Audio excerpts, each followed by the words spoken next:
more destructive soul. But now, I am Mordekaiser.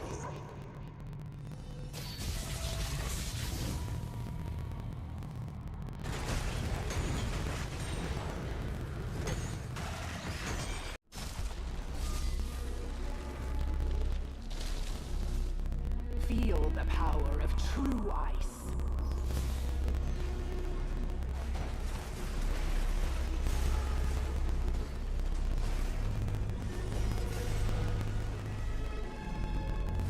Surrender.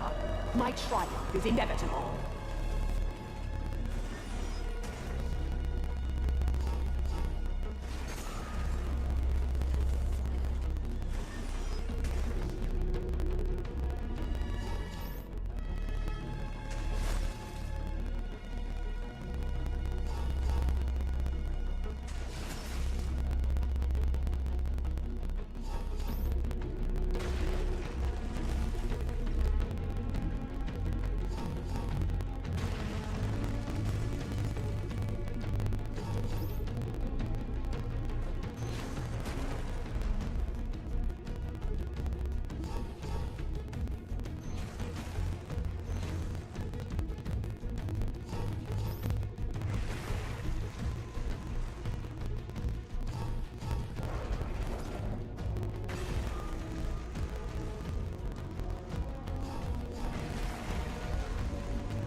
Close your eyes and let the code take you.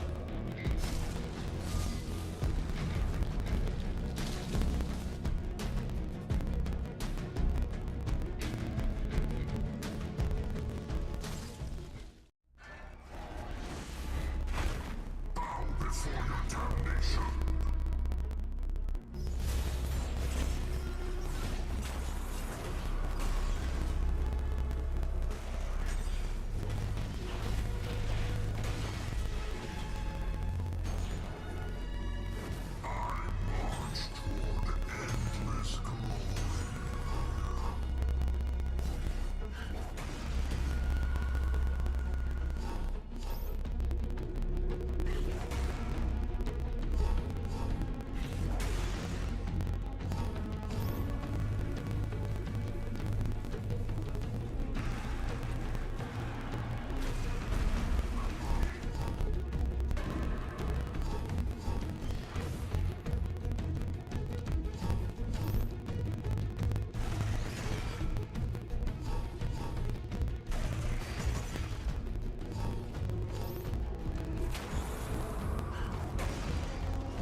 Destiny, domination, deceit.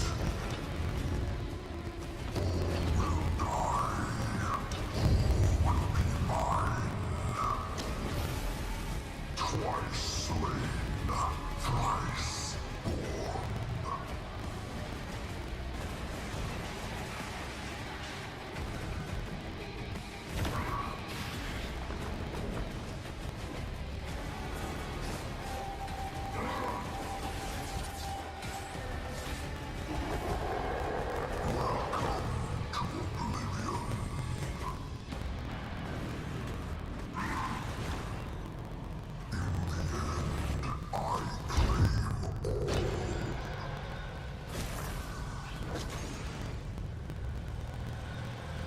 was born as son of Saul. But now, I am Mordekaiser.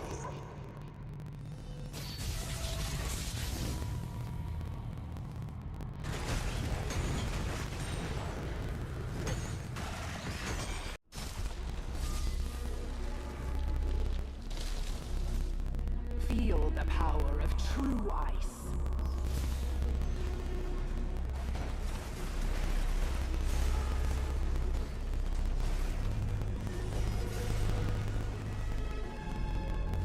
Surrender. My triumph is inevitable.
Close your eyes and let the code take you.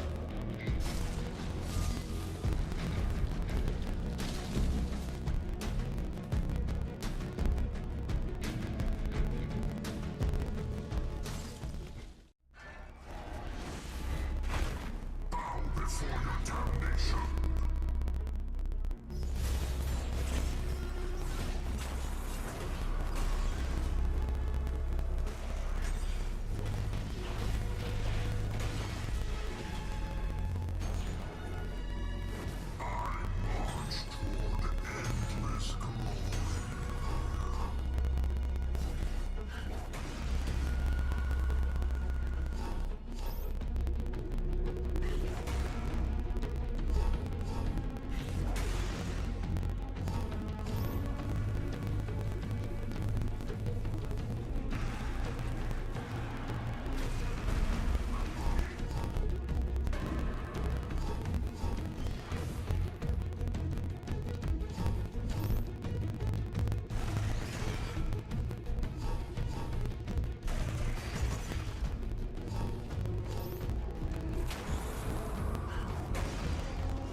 was born a subtle soul.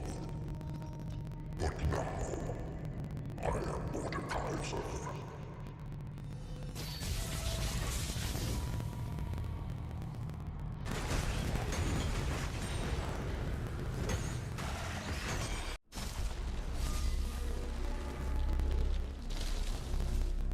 Feel the power of true ice.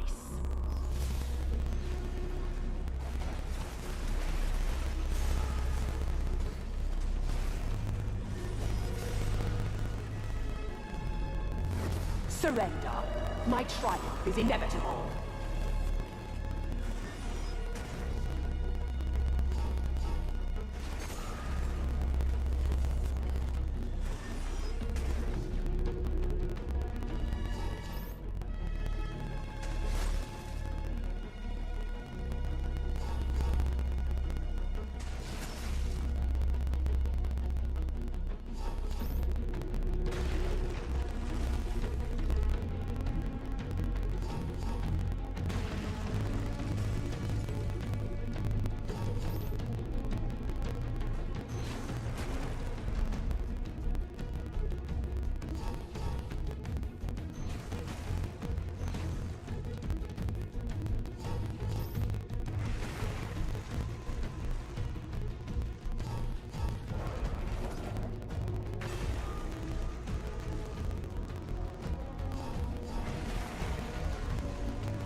Close your eyes and let the code take you.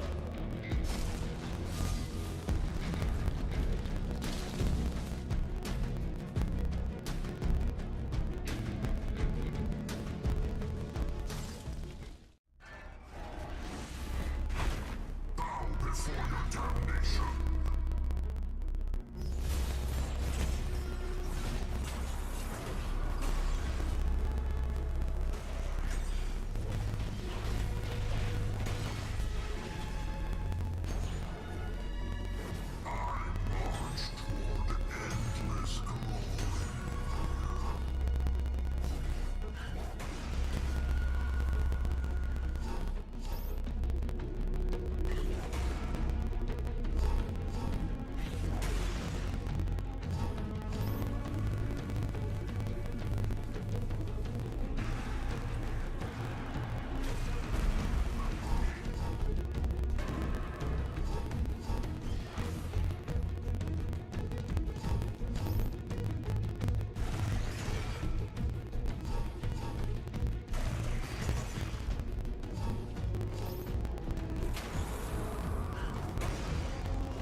Welcome to the inauguration of Wild Rounds Pilipinas, the dawn of a newborns for League of Legends Wild Rift. I'm Infinity, and of course beside me is Salvatore. Salvatore, a pleasure to be here with you today.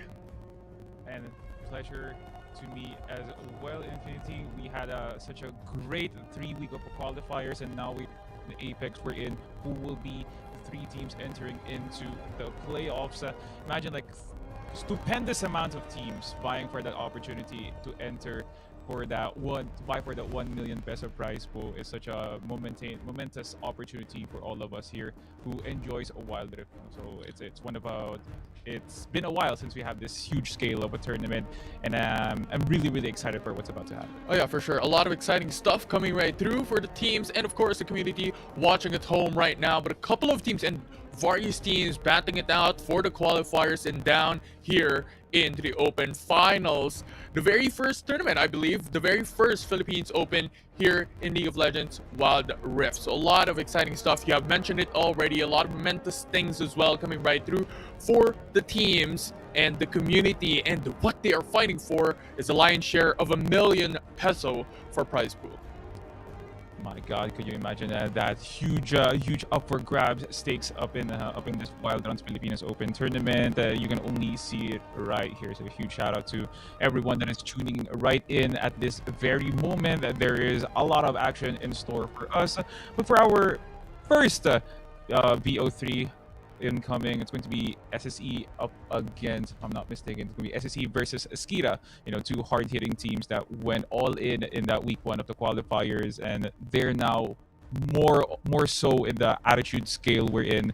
We no longer should commit mistakes. It should be 100% on the line. Yeah, a lot of newborns, a lot of familiar names, and a lot of new players as well on the uprise here in League of Legends Wild Rift. And ever since, back then WCS, ever since Wild Rift League Asia, there has been a lot of changes, and this time around we are going to see new names coming right through as well in this tournament today.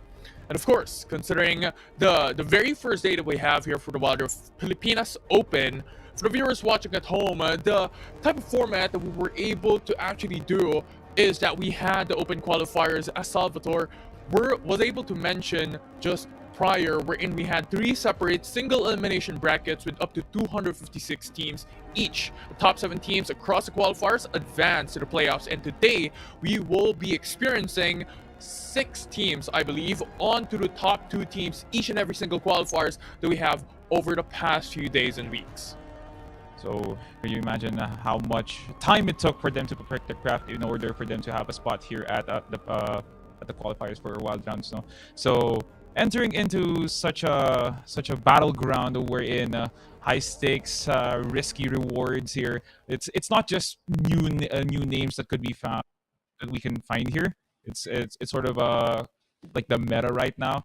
Continuously since the start of Wild Rift, there has been numerous amounts of shifts, especially into the meta, wherein new champions, wherein very, very underrated, but right now are really, really viable. So we hope to see those into play. And I'm really, really excited like how teams are going to innovate most of the comps that we are so accustomed to, knowing that there's so much opportunities you can play around in a specific part of a map. So yeah, so knowing that these teams with a high caliber of a gameplay, 6 teams, pretty sure they're in for a treat for tonight. Yeah, a lot in treat for the night for the players watching, or well, for the players playing, and for the viewers watching at home. Speaking of which, let's actually take a look on what the brackets is actually looking at here in Wild Rift Pilipinas Open during the Open Qualifiers. And this is what Skira had to endure before they had to enter into the final seeding. They had to go FAP, John Mike, and then there it is. It was such a hard-hitting battle. Pretty sure it was not just the quarters into the semis. I think they had 2 prior matches before that, and that's what SSC also did. No? And to have a very close match up against IIX, which is one of the favorites to enter into Wild Rounds Pilipinas Open, it just means that the competition is right up there with such an elite level that only SSE can endure. And that's why we are telling the story right now, which is still being painted as we speak. It's still a blank canvas. Skira SSE awaits us.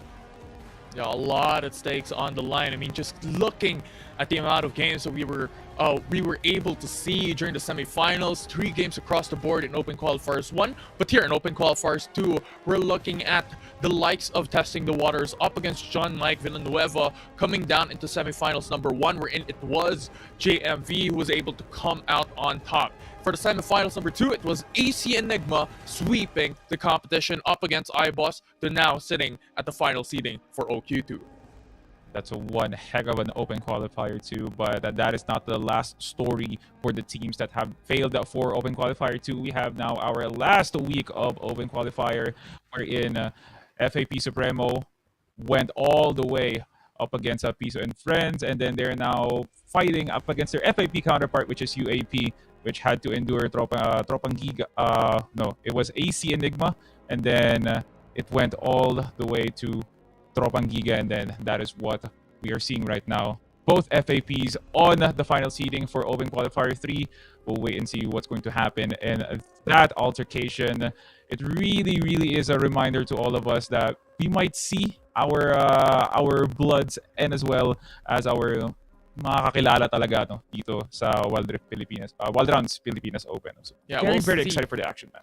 Yeah, really exciting stuff. I mean, we'll see if the Alphas can really be that dominant wolf pack coming down into Wild Rounds. Wild Rounds Pilipinas, I mean, for OQ3, it's pretty much them up against their own brethren. So we'll see how that would turn out coming down later on. For the viewers watching at home, we're just getting started. We have 3 series on throughout the night for the day. And we are just moments away to experience series number 1, SSK, or rather, SSE versus Kida. So let's talk about the meta right now, Infinity. It's kind of like a shaky situation right now where some picks are very, very viable, but there is one really staple we are so accustomed to, and I believe that's Hecarim right now, and as well as Aatrox, which I do think one of these teams are going to ban. But the first blood of our banning phase here is going to be Nautilus, denying that very hard engage jungler or even as a support role. Yeah, I love this. This is very classic. Even way back in Wild Rift League Asia, Nautilus has constantly shown a really, really good power. May not just be in the support role, but also the jungle. This gives a lot of flexibility. So this is a good ban coming for the side of SSC. We're seeing a lot of familiar names. Akali for the other side for the likes of Skida. So they do not want that threat for that backline access to go through SSE. So already one assassin is now down here for SSE. So they're going to target one heck of a very early game centric jungler that could fully impact the moment she hits level 4, even level 5. That's going to be Vi ban here for Skida. And I think one particular ban that they haven't considered yet is indeed the Baron lane, which is what they're going to do right now with the Riven.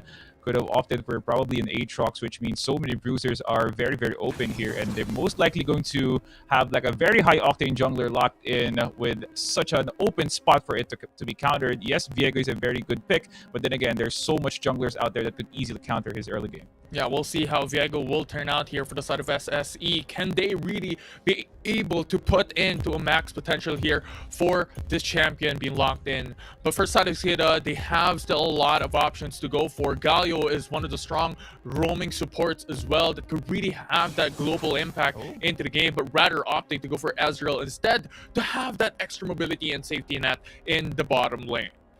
Feels like they're going to be the last pick at this jungler to have more options from the other roles instead to, you know, try to build up as much more countermeasures as possible before they do ever pick that eventual jungler for Skida. But I do think with the pick of the Ezreal and the Galio, they might just go for a possible Kai'Sa pick over here to counteract the Ezreal one, or even just go for a much more aggressive early game Dragon lane, but they will opt for a much more burstier Baron lane to counteract the Galio pick. So this might just be really, really nice for SSE. Now, here the thought process for SSE, right? A Galio Camille is so dangerous in a single composition. So removing and denying that away to the side of SSE is actually a really good benefit for them. But now they need a constant amount of damage. They need that potential for entry and for that push. And so far, Severe gives that capability for that entry with the ultimate. So there's so much entry power already here for SSE. I'm not going to be surprised if it's going to be added more octane from their end as they pick a probable Lulu support, or even someone that could really amplify the movement speed or engage power of a Camille, something that could really give her the sustain that she needs. Renekton, really good matchup here for the top lane, but it's going to be determined on how skillfully you will be able to execute this Renekton. Most of the time, Camille will do favor that early traits because of the shield that she gets from her passive, but with the Ornn ban, pretty sure that was targeting the support role, but I do think it would have opted for a much more, effective, even more effective ban rather than an Ornn. Yeah, it definitely is a target onto the support.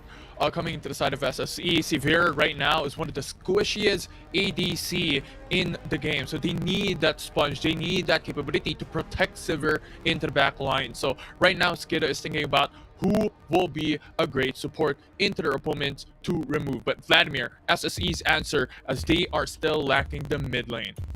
Okay, so last ban here for Skida.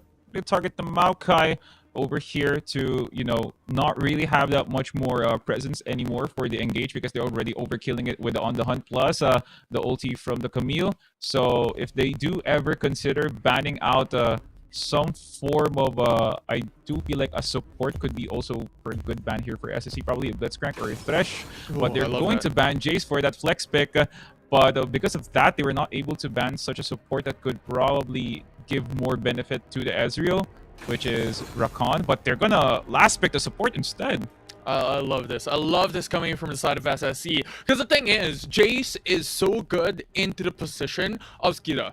Ezreal and Jace just gives him so much capability into that long-range engage, long-range fights. This is pretty much classic Wild Rift back in Wild Rift League Asia, and they're bringing it back when it comes to this type of composition. And now for the Galio as a support, it's still up to Skida to think about what could be the mid lane, because right now they still need that massive amount of damage output. For the side of SSE though, Garen into the front lines, this is what we've mentioned. They need that sponge, they need that capability to tank in the back lines, and Garen is a perfect fit.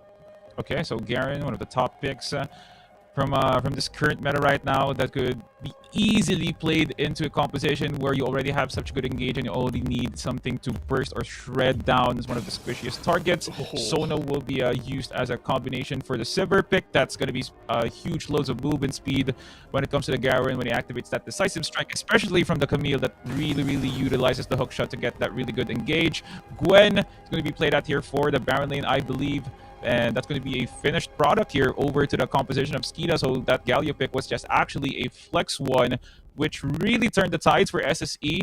But I do think they were able to expect it really nicely because of the Garen pick plus the Viego one. So the resets here for Nymeria, or even like the counter action from this Garen to utilize that damage overall, it's going to be pretty nice, especially from a Lee Sin Ezreal that could really target their health bars in the early game. Yeah, that's pretty much very straightforward for SSE. It is pretty much front to back. They have Garen, they have Viego, they have Camille. And then on top of that, they have the ultimate of Severe and Sona for that extra movement speed, for that extra sustainability. And SSE right now is really just banking onto the latter part of the game, onto going in for a full team clash up against Skida. And for now, for Skida, they really want to go for that extreme pressure in the early game, given the fact that they have the Lee Sin, they have the Ezreal for that pressure into the ADC as well. We've mentioned this. Sivir is one of the squishiest ADCs in the game at the moment, so Ezreal just really have to put in the amount of pokes into their opponents, and for Galio to be able to have that free roam elsewhere in the map. Ladies and gentlemen, this is going to be the first best of 3 series between SSE and Skida. If you are an SSE fan, comment down below hashtag SSE win or hashtag Skida win if you really do think that Skida will take home this series. This is Wild Rift Pilipinas Open. You're tuning into the live stream here at the Facebook page of League of Legends Wild Rift. For more updates and news about League of Legends Wild Rift, that follow and like a button. It's going to be really nice for all of us. Huge shout out right now. Pretty sure I hope everyone is doing well, sitting at their homes, enjoying and tuning in. It's such a wonderful Sunday for Wild Rift. So let's go back to the stakes of the game. It really just feels like this meta is centered around how beneficial is the jungler pick and how will they utilize it into the early game. With Viego and Lee Sin into the mix, it's such an avenue for so many plays in the early game that could really turn the tide for either the Dragon lane or even the mid lane. Yeah, for sure. It just opens up a huge basket of opportunities here for the side of SSE, but they definitely need to be able to scale. They need to be able to go in for that snowball potential early game, mid game, to be able to scale up into a huge aspect into this matchup. But huge shout out. Speaking of SSE, they have so much familiar names in the roster. Tante, Disaster, Tactical. These are names that have been in League of Legends Wild Rift for such a long time already, and now they're bringing their experience here today in Wild Rift Pilipinas. Feels like they never left, and once they saw the opportunity that Wild Rounds was in the radar, they took that opportunity, grabbed it and choked it, and that's why they're here right now, to showcase their true skill. And it's going to be a lot of pressure here for Skida to, be in the mix of those top names that you mentioned a while ago, Infinity. So we might just see that pressure come into play. But I do think SSE, with their collective years of experience, plus with their somewhat of a very nice draft, it just really depends on the execution. But with this Garen and Camille, there has to be a guaranteed kill either way to force that 4v5 or even a skirmish that could lead into a 3v2, especially in the early game. But it's just something that we are waiting to see, since it's considering it's so blank in our minds what's going to happen in this game. Yeah, it's a Gwen versus a Garen matchup in the mid lane. They're really just bringing out those bruisers coming down into the game at the moment. And I think this is a good adjustment for Skida, nevertheless. Because the thing is, right, in the last 2 picks for the side of SSE, they brought out the Garen, they brought out the Sauna, and this just really dictates on how much pressure that SSE wants when it comes to that full-on engage, when it comes to that full-on clash, just because of the amount of movement speed, just because of the amount of access that SSE's composition will be able to provide for the whole team overall. So just having the Ezreal with the dashes, with extra mobility, with a safety net on his own skill kit, and just having Gwen into the mid lane instead of a traditional mid lane, this is going to be a little bit more harder for the side of SSE to be able to gain access into the likes of Ezreal and actually gain foot onto the carries of Skida. I really see more side lane action for Skida rather than the team fights, but I do think the Galio and the Ezreal makes up for it. They really have this good amount of engage, plus they have already the distance to cover it up. But already, ladies and gentlemen, the long wait is over. We are now entering into the Wild Rift for the matchup of SSE and Skida. But it looks like there's going to be an early lane swap action here between these two teams, which could either derail the position of Chicken Joyer or put so much XP lead into Zen mode so that he could probably hard carry Skida into a very, very good position. Yeah, I think this is pretty much like what we have seen way back. This is very traditional type of setup. They understand they will have that disadvantage if they've put in Zen mode up against the likes of Tactical. We've mentioned this during the draft. When it comes to that long range poke, Ezreal will definitely dominate when it comes to those long range pokes and long range engage. However, they have to bite their own poison, wherein Tante now is in a bit of a dangerous position up against the like of an Ezreal. Already recording that first blood ever here in this matchup, wherein it just feels like it was supposed to be that first blood that's going to be on that side of Skida, because that matchup is supposed to, you know, put them in a really bad spot, especially when it gets a Justice Punch that has to be like a good engage tool, where the follow is going to be even better when you have someone of like a presence from the Lee Sin that could really do some damage in the early. But since the Renekton does have the stun from the second, meanwhile another off-cam kill here in P. We're just catching so much action without even seeing it, but already looks like they were able to tie it up 1-1. Yeah, early game engages and early game kills is not something that really just out-fathoms everything, right? But what really shines the most out from that engage from Tante is that it's a 2v1. It was Zen mode, and Fate 1 was able to dive under the turret up against Tante, but remember, that's a Garen, and he was still able to turn the tides. With this transition now, feels like SSE and Skida are now on open page to one another because of how easily both Baron laners can engage to one another to get that guaranteed crowd control plus the follow-up from their teammates. But there is still no counteraction from this lane swap. Tante already pushing in some very hard minions over to the side. And there goes Hextech Ultimatum, but it's going to be a very nice engage to get that kill. It's just over for the life of Zen mode. It's just too much. 3 for 1. That's not going to be really nice for the jungle laner of Skida. Yeah, and now Galio a bit too late coming down into the bottom lane. It is already SSE was able to take a kill for themselves. But at this point, it's pretty much like Skida who has to buy time. However, Chicken Joyer along with Fate 1 with a good response, however, backs away for the side of SSE with no full-on engage. Now, multiple solo laners now heading into this matchup with now their ultimates, plus the presence that they could easily roam because of their innate ability to clear the wave. The first objective will be alive anytime soon. That's going to put up the advantage we're in. If you were able to clear out so much minions, you do have a very good, good item advantage. Therefore, you have that presence into the team fight.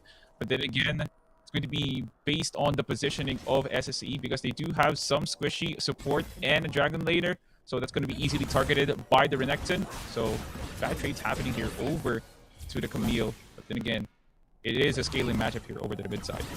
Yeah, it definitely is, but for now, it's just a patience game. I love what Tante is doing. Definitely when it comes to that 1v1 matchup, up against Zen mode, it is Zen mode who has the better edge, who has the better lead, with that distance, with that range, right? And Tante, I think this just comes back into the foundational history when it comes to the experience of this player ever since way back for League of Legends Wild Rift as a professional, even since year 1, year 2 of Wild Rift esports, and just having that history just gives them a lot of potential to be able to really be disciplined innately in and out of themselves despite those dangerous situations. Be really bad for Tante, considering Efren Bata does have the better DPS with this one, especially when it gets a true damage from the snip. And once he does get the full combo, it could be really bad for Tante, considering that he still doesn't have that Trinity Force or even Black Cleaver to shred down the armor, so he doesn't have that presence to all in over to Efren Bata Reyes. Now, there goes multitudes of objectives now open for the map. Looks like SSE already has the prize for it. Yeah, you have the T-Rex now being able to be taken down by the side of SSE, actually just quite quickly as well in terms of objectives. But regardless, it's a handshake between these two sides. Skida will be able to take down the Infernal Drake.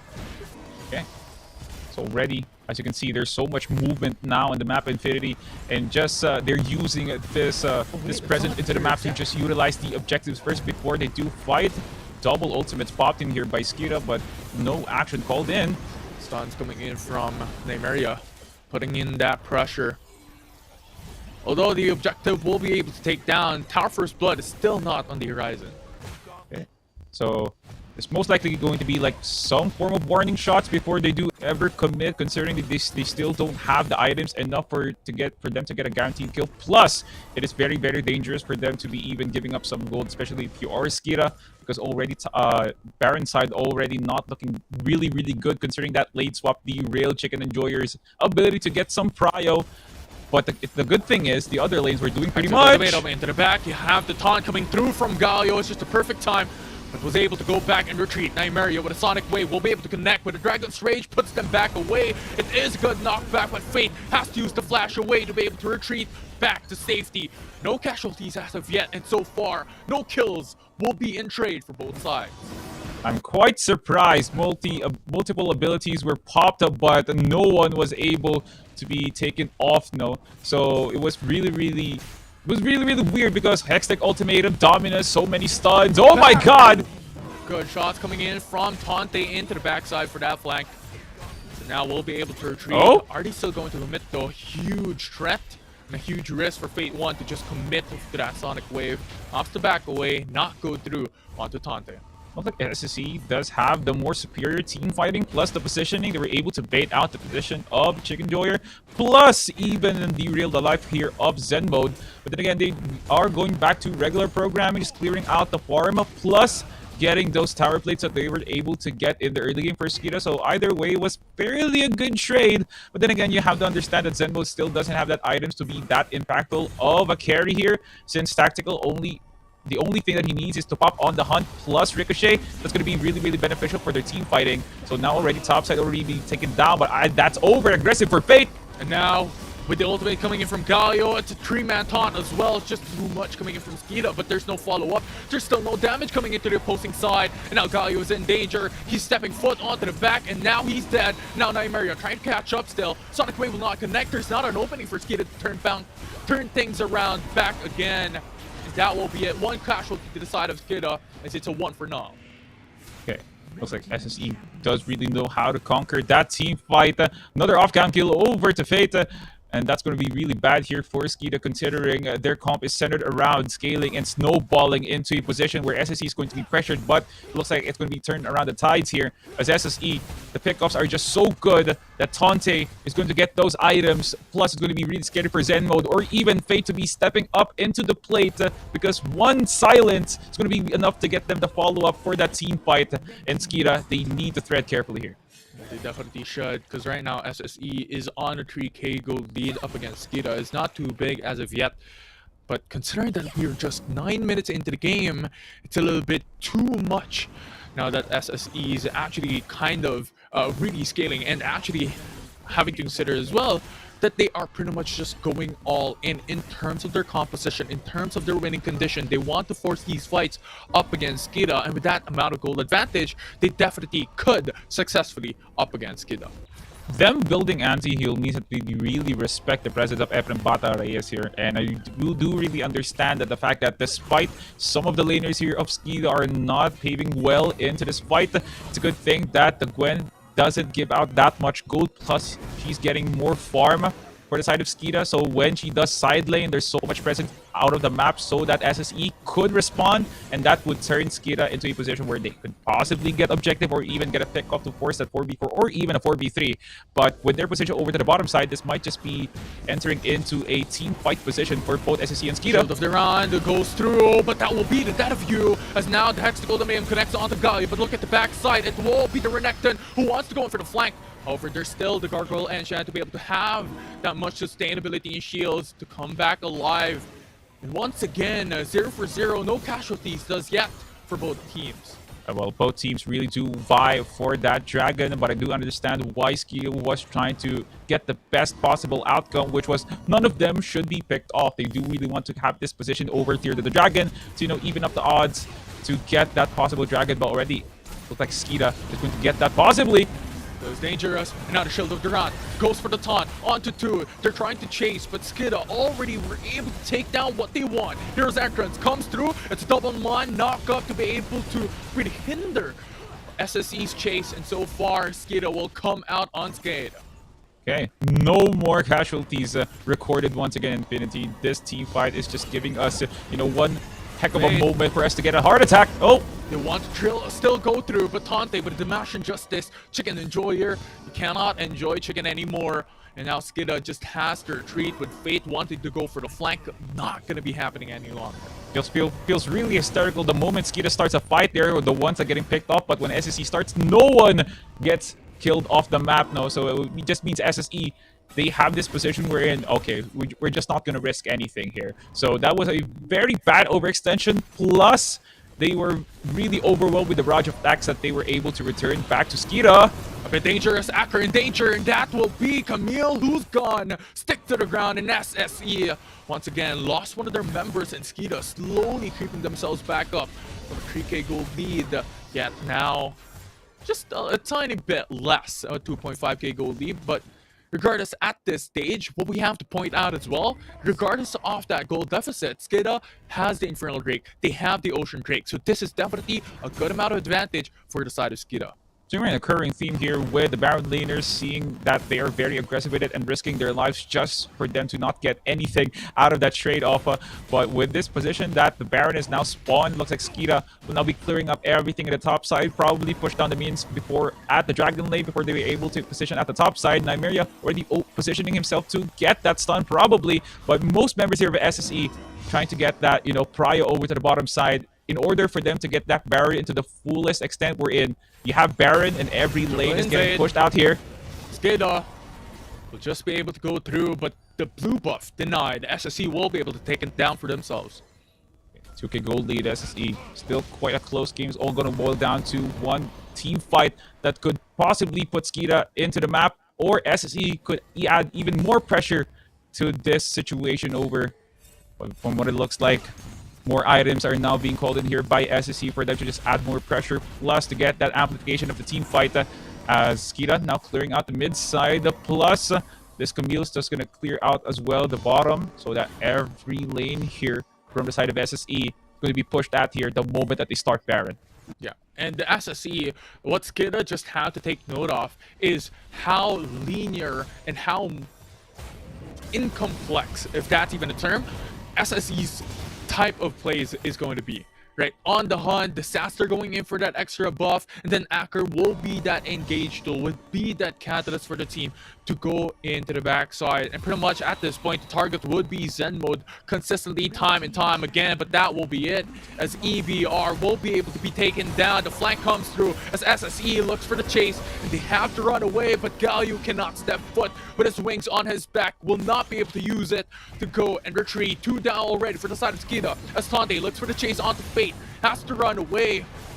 We'll be able to take the Sonic Wave back onto Raptors to go and retreat. And Skita was just trying to get some form of information over to the map, but it cost the life of Everybody Reyes, and that just proved that SSE really does know how to manipulate the game and manipulate the mind of Skita, and because of that they were able to get Baron.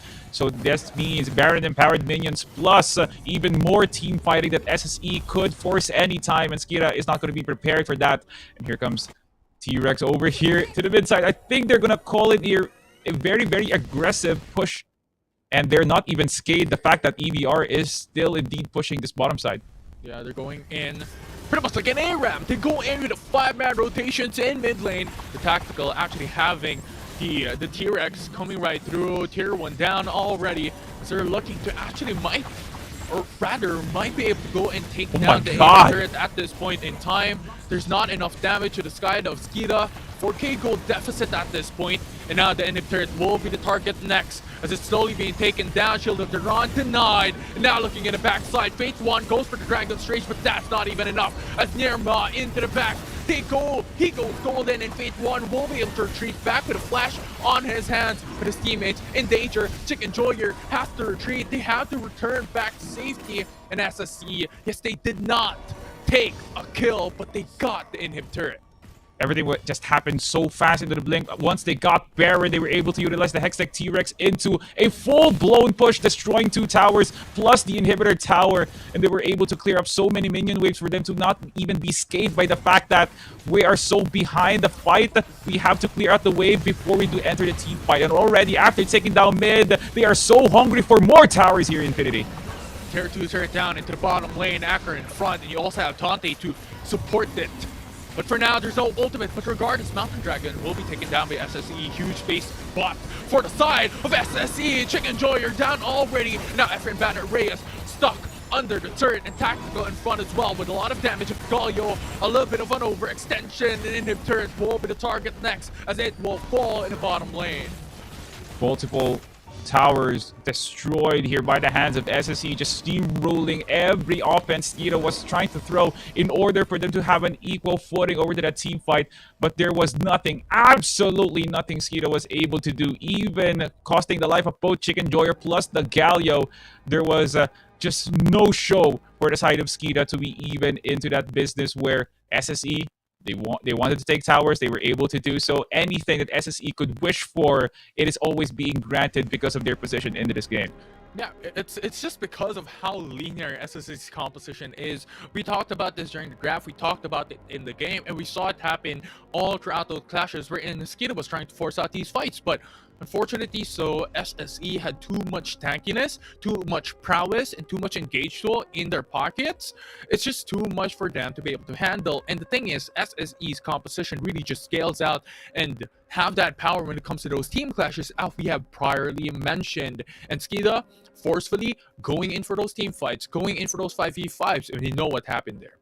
Looks like already the moment that they were able to take down tier 1 and tier 2 towers, there was a clear-cut winner on who gets the base first. SSE does feel like the much more superior team when it comes to offense here, but with the situation handed over to Skita, I think they were just able to get a handful of pickoffs, but not into a conversion of a team fight win plus an objective take. It was just heavily dominated by SSE from the early game, from the resets of the Viego, from sovereign domination, plus the crucial engages from the Camille. It was just all a recipe to a successful game for SSE, and that's what I am imagining right now in my mind as we head into this sort of a brief pause before we do enter into the rift once again.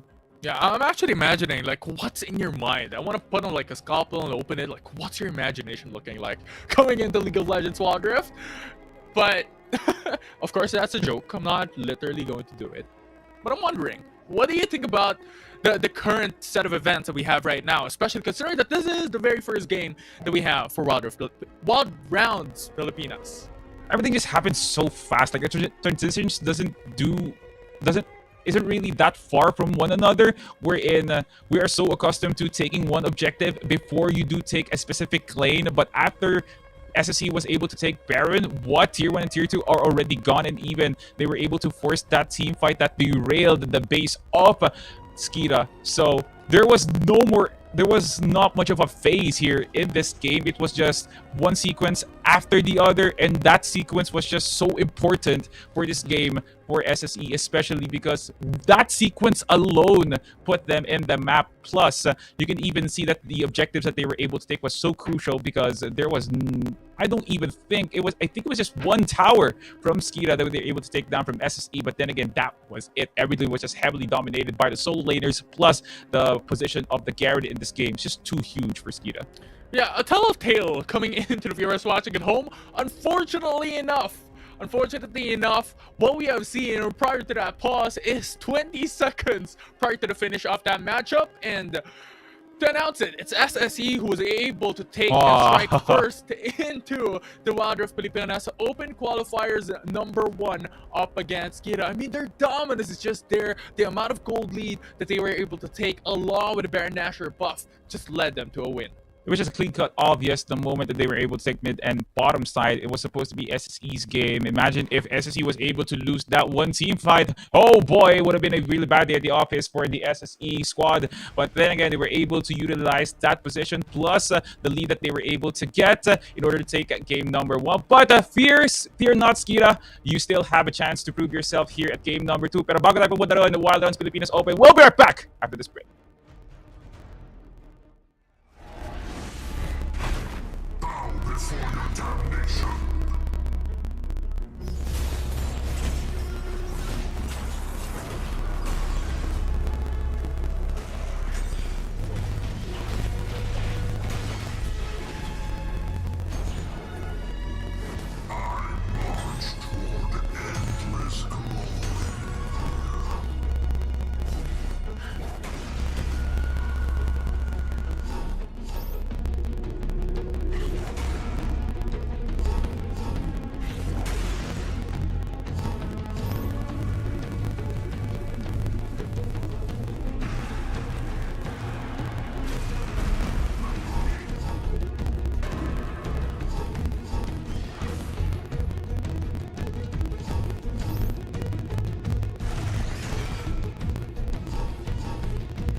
Destiny, domination, deceit.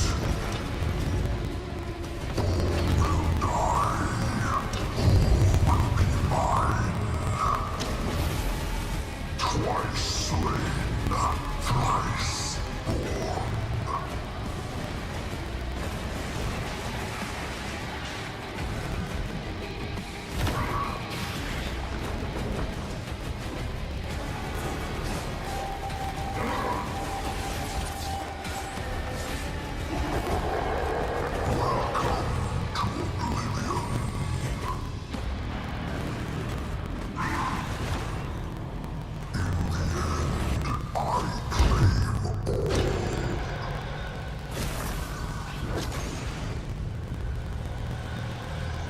Born as Soccer, but now I am Mordekaiser.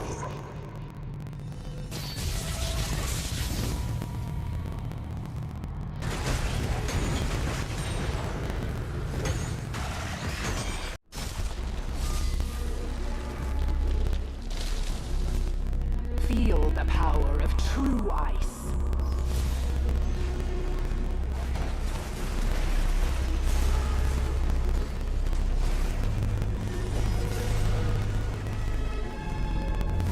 Surrender. My triumph is inevitable.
Close your eyes and let the code take you.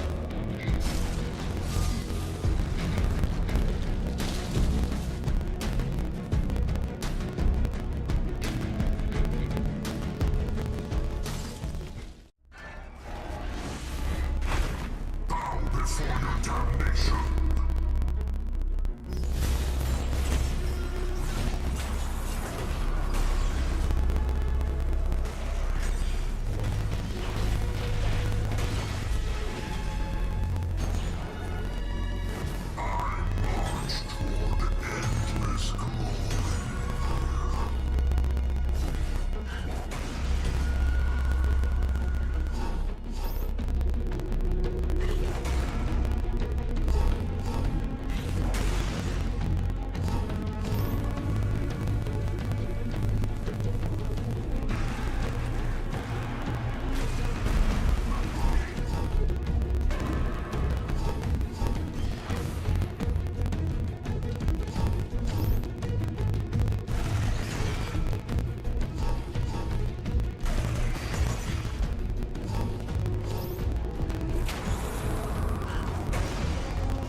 Destiny, domination, deceit. All will die. All will be mine. Twice slain, thrice born.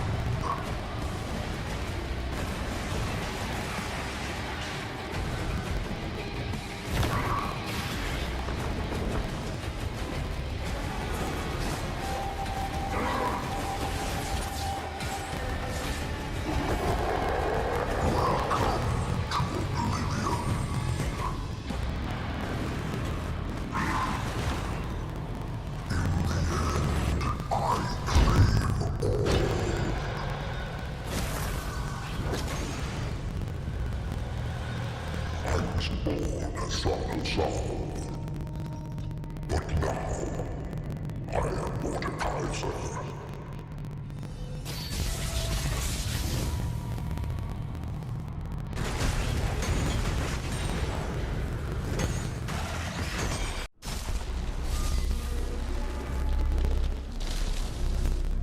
Feel the power of true ice.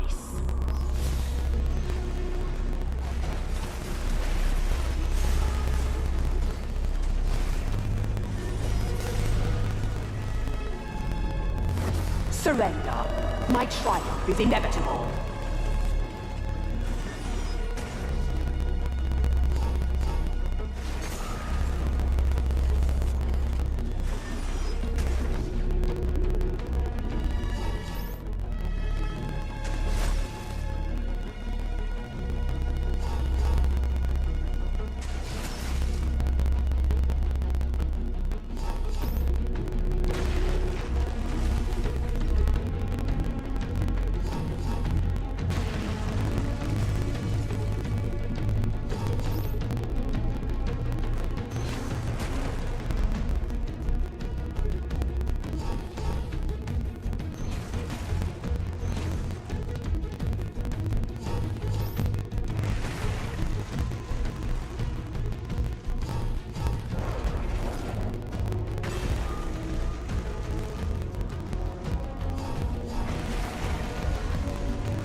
Close your eyes and let the code take you.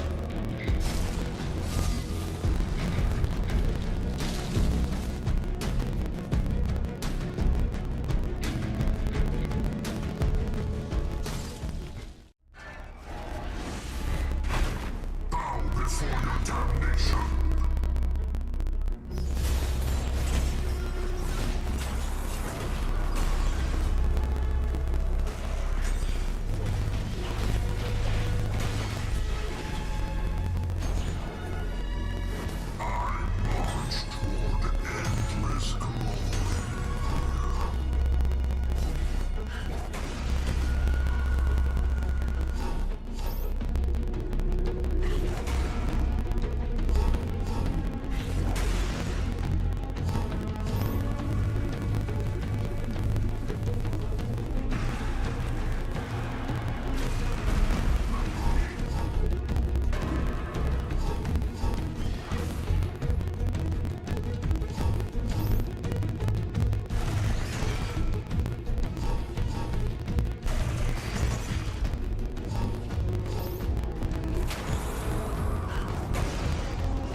Destiny, domination, deceit.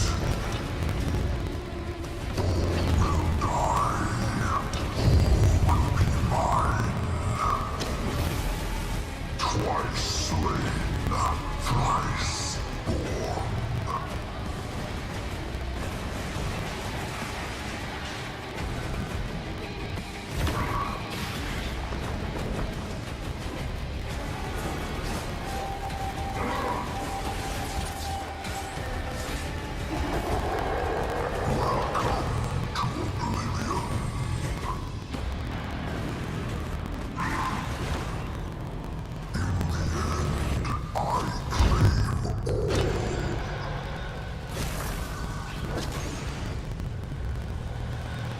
I was born a soccer soul, but now I am Mordekaiser.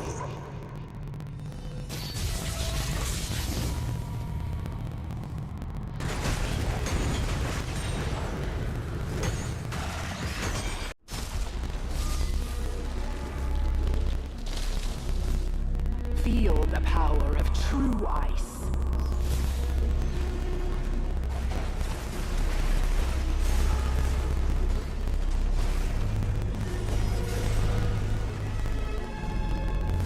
Surrender. My triumph is inevitable.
Close your eyes and let the code take you.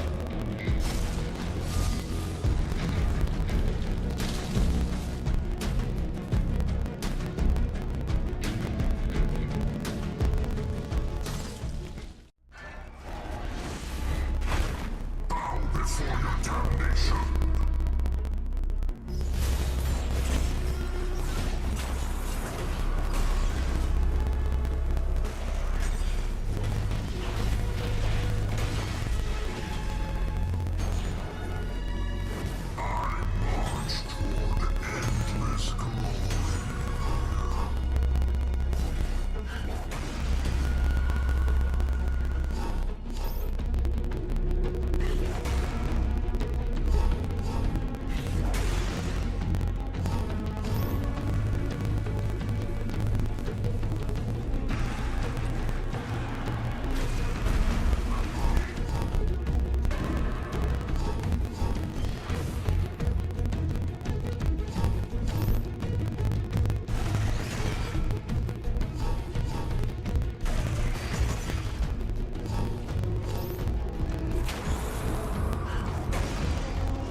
Destiny, domination, deceit. All will die. All will be mine. Twice slain, thrice born.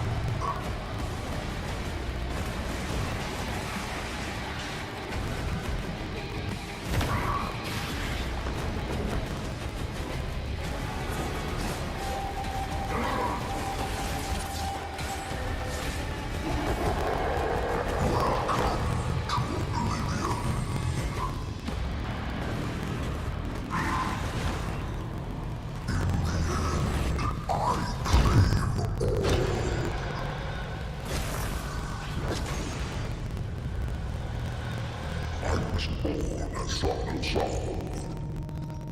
but now I am Mordekaiser.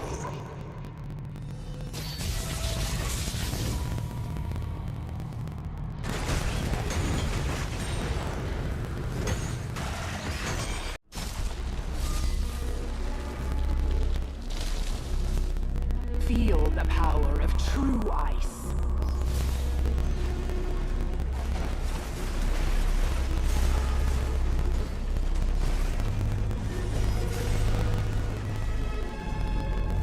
Surrender. My triumph is inevitable.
Close your eyes and let the code take you.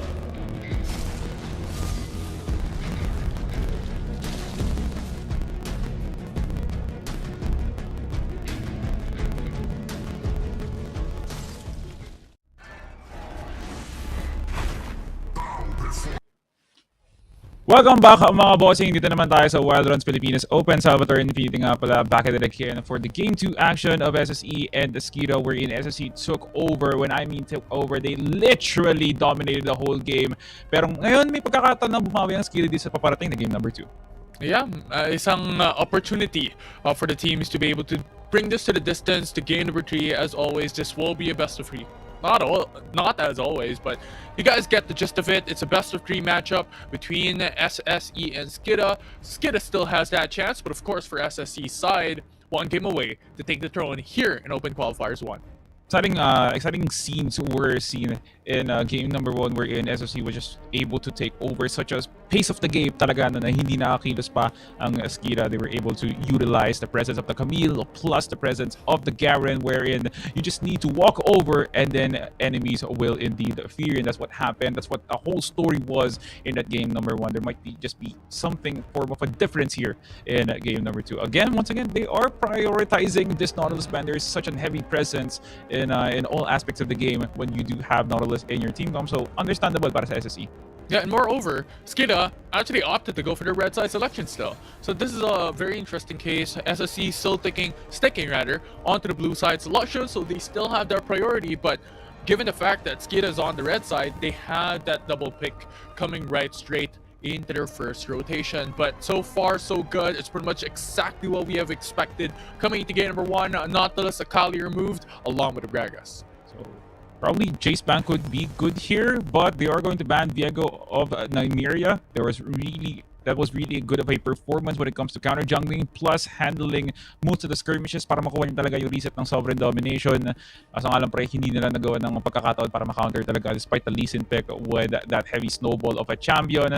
But it was just good pacing plus so much follow-ups from the side laners. Kaya talaga nakalamang dun si Nymeria. So good ban, but probably it's going to be wise for them to ban a dragon laner that could really turn the tides of the side of SSE. Probably Kai'Sa or even Ezreal at this point, or consider that Draven is also one of the highly skilled champions, but then again it's so rewarding for them to have a Draven that could really outdish so much of the enemy team. But they're still going on the jungle route of banning a buy.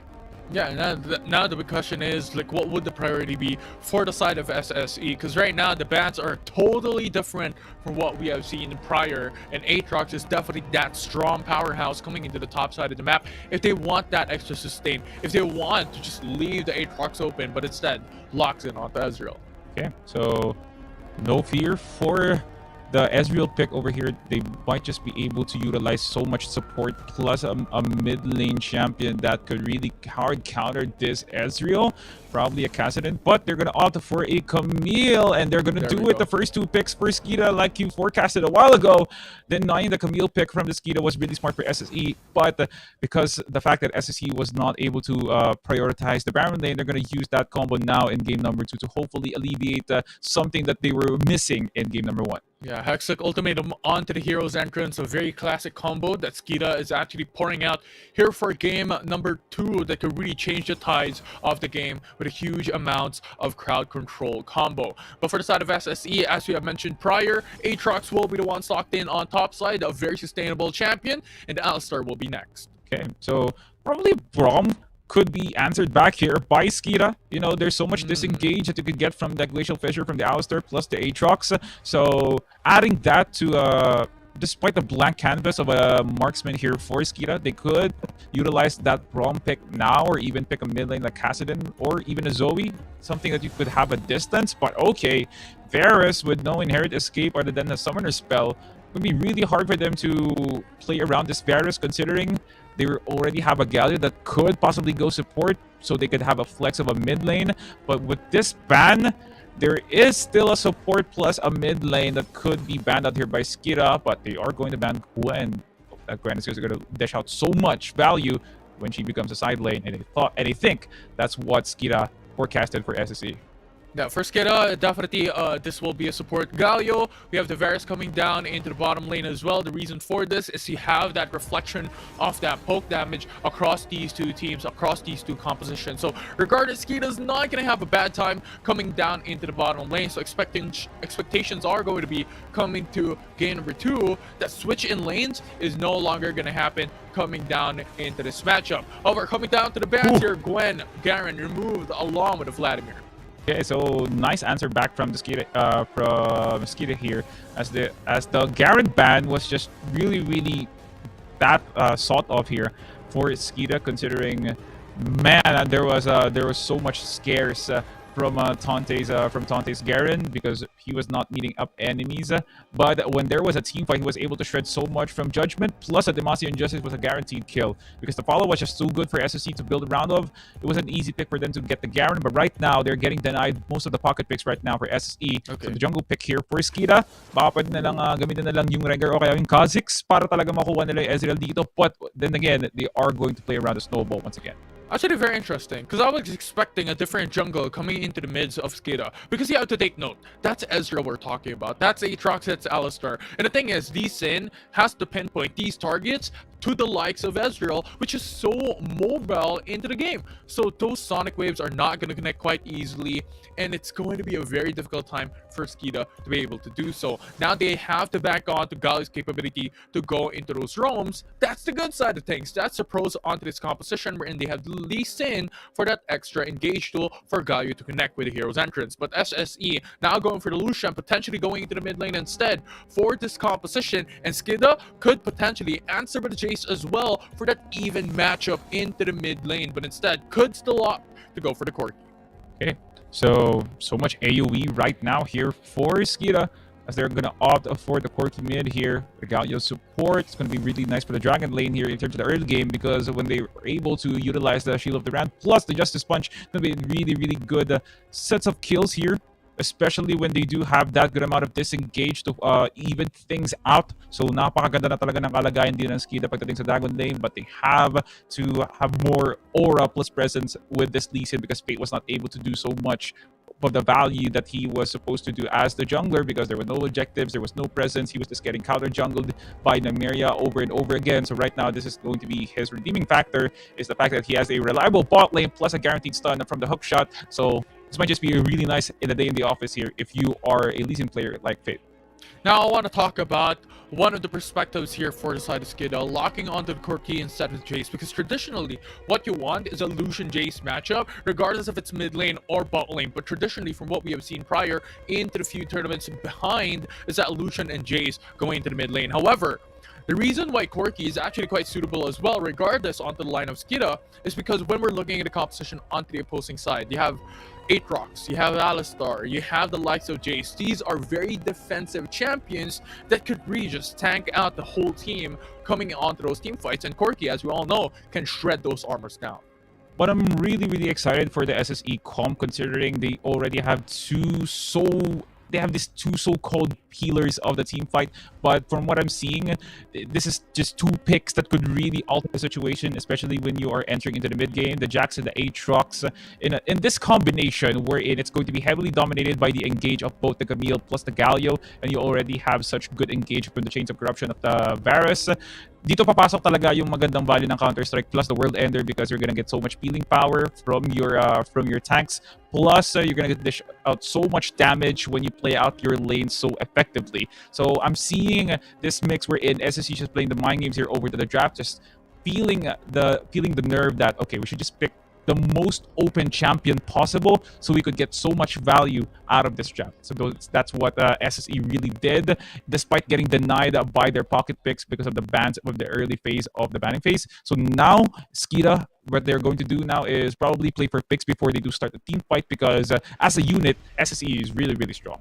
Yeah, and on top of what you mentioned, in terms of compatibility, in terms of winning conditions here, in terms of compositions, I gotta give it to Skida this time around as well. In terms of the aspect of SSE is banking on the likes of Jax, Aatrox, and even Alistar to be their frontliners, and these are very bruiser type of champions that they have in the bag. However, they have to take note that there is a Lee Sin on the opposing side. We've mentioned Lee Sin is not as good against the likes of the Ezreal, but considering how much bruisers are in the composition of SSE, this just gives that extra favorability for that massive type of setup. On top of that, you also have the Galio with a Shield of Durand and the Hero's Entrance along with the Camille as well for that backline access. So it will be a bit difficult for SSE to be able to really completely defend their backlines against this composition from Skida.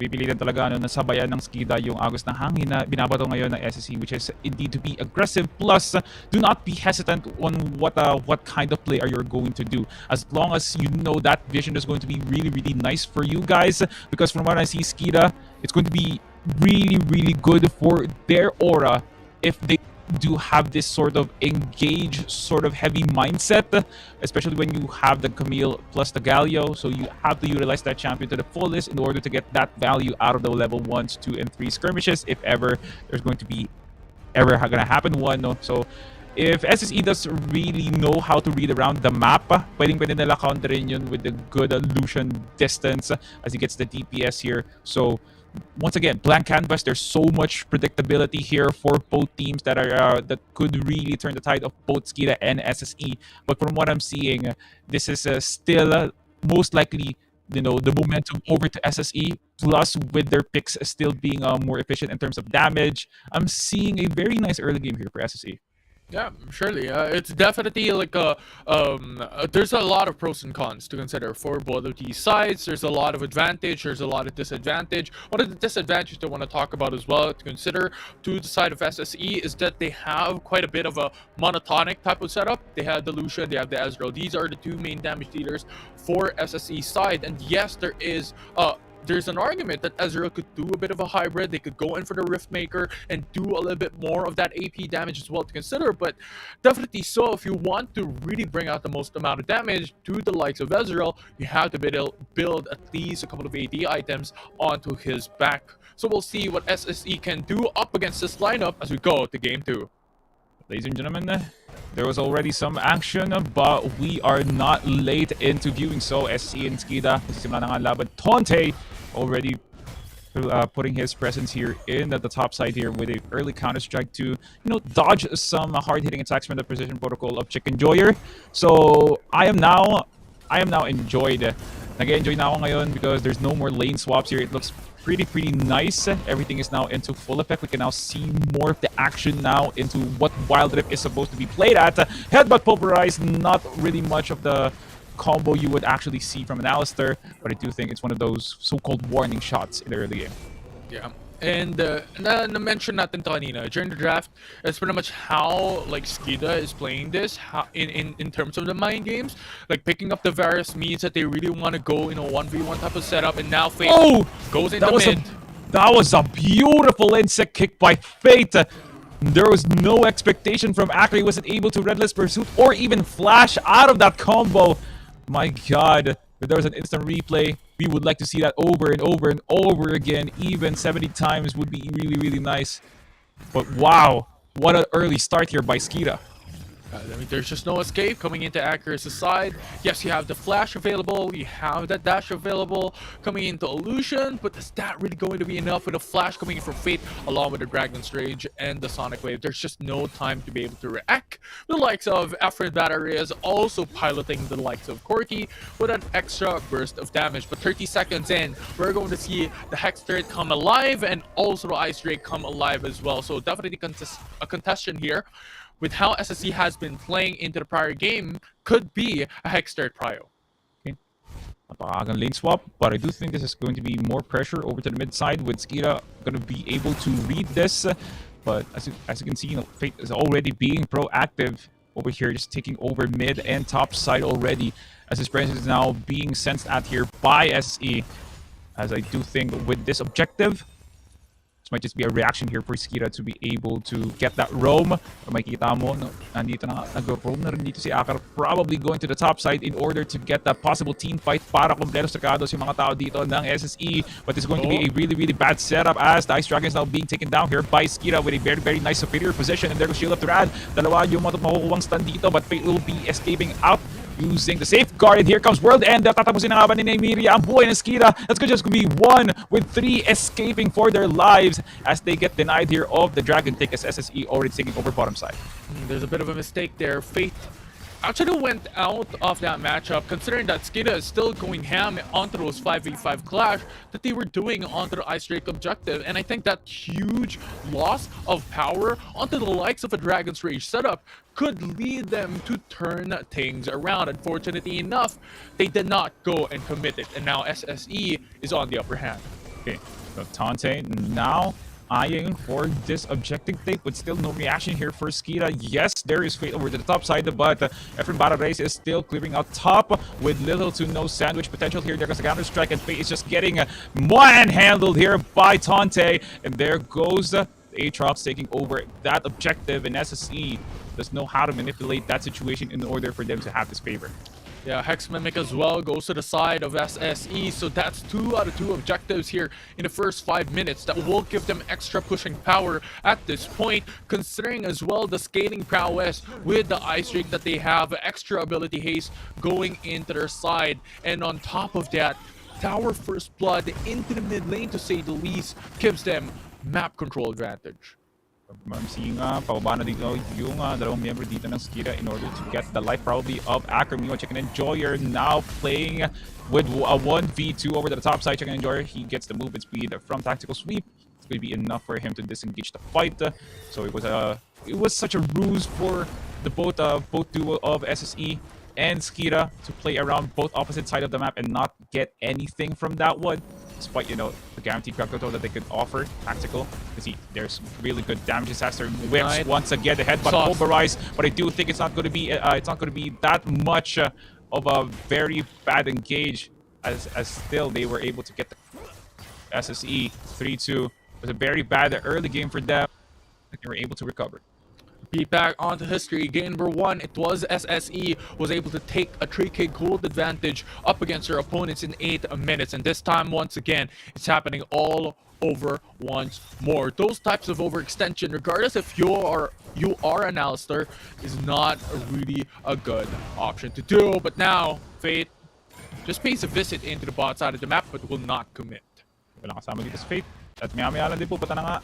Tatlo, apat nga yung susunod, and there goes the Hextech Ultimate Desperation Engage here, and there goes the Sonic Wave landed here by Fate as they get the life of Acker. Going to be a 4v5 over the bottom side as the fight is still insinuated with the World Ender by Nymeria as they're getting ganged down here by the 4 members.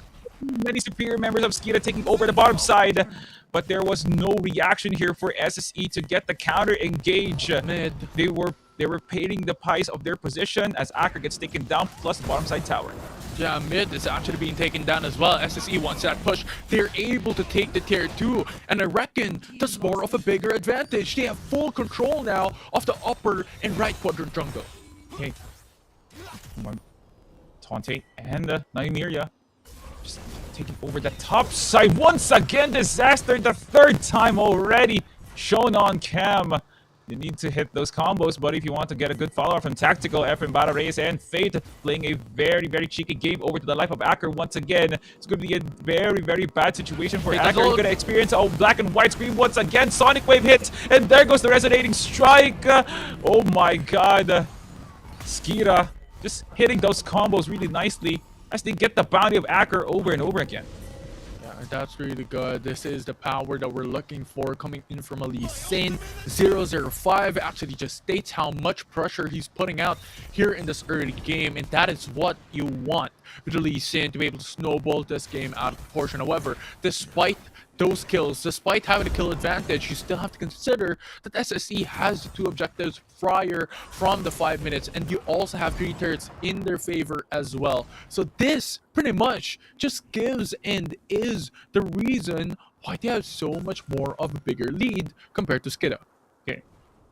This current situation, there has to be like a resurgence here for SSE, because Akar is always getting picked off. There is no counter engage or even like the presence of a possible team fight for SSE. They're just playing around the snowball on what the Skeeta was trying to play a while ago. But oh my god, the culling is just too good. And Nymeria goes over to the wall to get this 2v1 intact. Akar is so close to dying. He gets the precision protocol bonus proc. My god, Chicken Enjoyer would have been very dirty, but he gets the 1-for-1. Meanwhile, bottom side already being taken over here by Skeeta, as there's so many red health bars. And there goes a flash away here by Disaster. The dragon already being taken down here by Skeeta, as 3 members make it too tactical, very aggressive with Disaster now running away. SSE not connecting the plays anymore. Skeeta is now the owners of the map. A bit unfortunate coming to the side of Skeeta with that 1-for-1 trade, considering that Chicken Enjoyer was 4-0-0 prior from that engage, and it was SSE who was able to get that bounty and the Ocean Drake to consider. However, SSE, regardless of that, is still putting up a punch up against them nevertheless. And this is the problem that we've mentioned prior. Skeeta has so much engaged duels in their lineup, in their composition, especially with the likes of the Galio being that forefront, being the key here with the hero's entrance as a follow-up. So we'll see what they can do at this point in time, as once again, Fate has the ultimate up and running. Instead of playing around the pokes, the rest of SSE here trying to play around the team fight, despite, you know, there is a lack of strength over to their itemizations here, with Skeeta already having the much more superior path, as both the top and the jungler now closing into their second items, which could really derail the life of both the squishiest target here of SSE. Skeeta now on the top side with Headbutt and Full Price. 2-man knockup over here, and Tactical now makes his way to the top side to get more damage out of the engage from Disaster. It's going to be disastrous from the engage of the Alistair, but they're going to turn things around with a kill over to Fate. There goes the World Ender. Can it deal so much value though? Nymeria down to 1 HP. They're gonna get one for their own tower, with the top side Skeeta still playing the mind games. Yeah, it's just too much in terms of the aspect of SSE. While Skeeta is slowly building up the items into scale, with Corki now building up onto the Trinity Force, and alongside with the Varus, their damage is going to be much bigger from here on forward. And this is just a huge problem, because Skeeta just has to buy AD resistance, and at that point, they're pretty much secured up against the likes of Tactical and Actor. Ano na kailangan itrabaho talaga ng SSC. They are working really hard in order for them to even survive in a team fight. Look like Skeeta is now giving us a series, ladies and gentlemen. Early true shot barrage to get that pry over to the mid side, hopefully, but there is a very scary presence between the two targets here of Skeeta. 2 champions that could really do damage, and SSE with an engage, they are just chunking down the life of this Galio as they disengage over to Fate as they get the headbutt out. And there was a fear that what they were doing is just too much, and Chicken Enjoyer enjoying his presence here over to the bottom side, but that's not going to be a follow-up here, as Skeeta is just getting ran over right now by SSE in this current situation, as SSE trying for a comeback. Yeah, so far so good for the likes of Skeeta.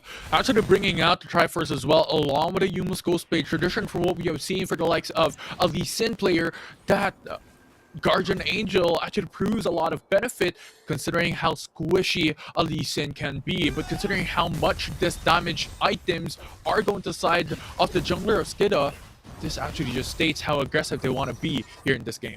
Okay. Tactical and Disaster now on mid side. Meanwhile, they have to be careful of Chicken Enjoyer. This man does really know how to siege towers fast, especially from the value he gets from the Divine Thunder and the Precision Protocol, but SSE with a very risky Baron play here. This could be a power play here over to Skeeta to get that possible steal. 2-man knock up here over to the backside, as Fate and the rest of the crew here wants to get inside of the Baron pit, but they're going to get denied here. So much damage over to the Aatrox plus Tante as they're going to disengage. Finally, Fate with a Dragon's Rage, as oh my god, Acker gets melted out of the fight. Skeeta secures a double kill for the Camille with a very well-placed presence by Chicken Enjoyer, as they're now inside of the Baron pit, and they most likely will get the Baron.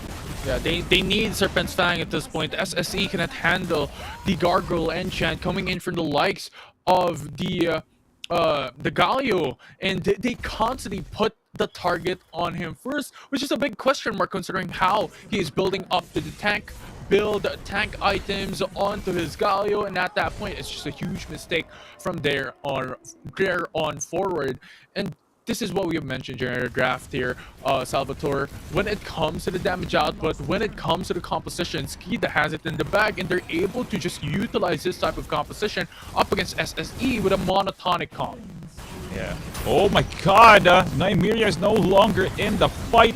So going to be a 4v5 to defend the base of SSE. Hexer T-Rex just doing so much damage over to the front side. As Disaster will be popping the Unbreakable Will to get some peeling over to the back side. And Tante is just separated from his teammates to make this a 3v1 Counter-Strike Desperation engage over to Zen mode. But he's getting chunked down despite the Stoneblade enchantment. And everyone just running from SSE. Skida is taking over the tier 2 tower plus this inhibitor tower momentarily as it now opens up the base of SSE. Huge problem now for the side of SSE. Skida just now have to focus in onto the types of building of tanky items. And honestly, SSE, if they opted to go for a different route, not as a focus fire onto the likes of Galio, they could definitely be a huge threat. Especially considering that Corki doesn't exactly have the most mobility, and Varus has no mobility at all. So these two targets are going to be key here for SSE. God, SSE could just hope to get something out of this map, but they're just watching everything that Skida is destroying. Dragon, Baron, Towers, lives of Acker and Nymeria just going into the oblivion here with Acker, despite the mobility of the Lucian given. Plus, he was able to move and get some damage done. There was nothing that he'd possibly flip out for because Fate and Chicken Joy, despite playing as bruisers, are so tanky with it. So with this level lead plus the objectives that Skida are taking, they're just in it to win it, man.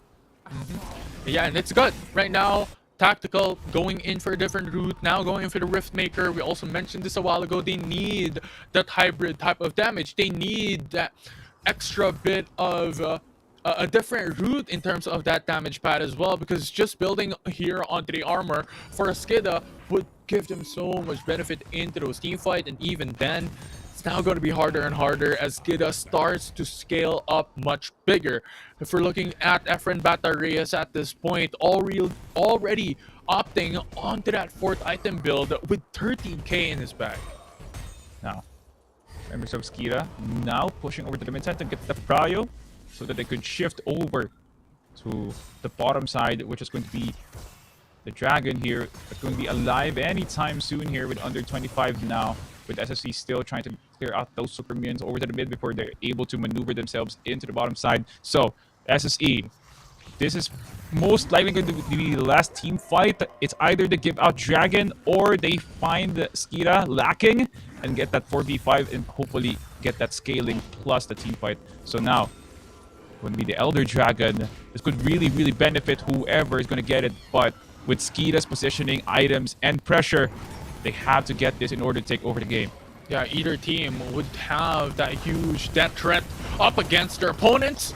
But Ready, SSE starting it off with some good pokes over to the Galio, but the Winds of War is going to put them some form of distance and spacing in order for Skida to get a much more favorable position, and SSE still really scared. Hopefully get that 50-50. It's going to all boil down to the Umbral Dash of Nymeria over to the wall. He has Smite, he has Flash Up, everything is complete for the members of SSE in order to make this a 50-50, not on 100-0 over to Skida, and Fate trying his best to get that execute damage from the resonating strike, and there goes True Shot Barrage. Not gonna have much value, but there goes Engage from the Alistair as he gets a Justice Punch, and there goes the headbutt. Oh, we're back to the team, but that's a huge shield over the Stoneblade enchantment. 2-man stun over to the backside, and there goes Efren Batarreas, really heating up with it from the damage. There goes a Cannon Barrage. Oh my god, just doing so much damage from the ultis, and there's no more Dragon to take for Skida, just the lives of the SSE.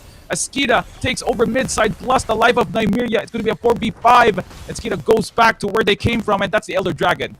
Yeah, and this is now going to be a huge problem. Disaster has to delay it. At that point, there's no jungler to the side of SSE. So regardless, they have to make a miracle play, because Elder Dragon, if it goes to Skida, it's over. Oh my god, man. It's just really, really getting dirty up in this, man. Because there's nothing SSE could do. They're just watching, doing everything that they can to possibly survive and even put this game into a longer reach, entering into the 20-minute mark anytime shorter soon. Skida, after they were able to get that Elder Dragon, for sure they're gonna get this Baron, right? Yeah, there's just no threat. Nymeria is still not available. 5 seconds still before their jungle comes up.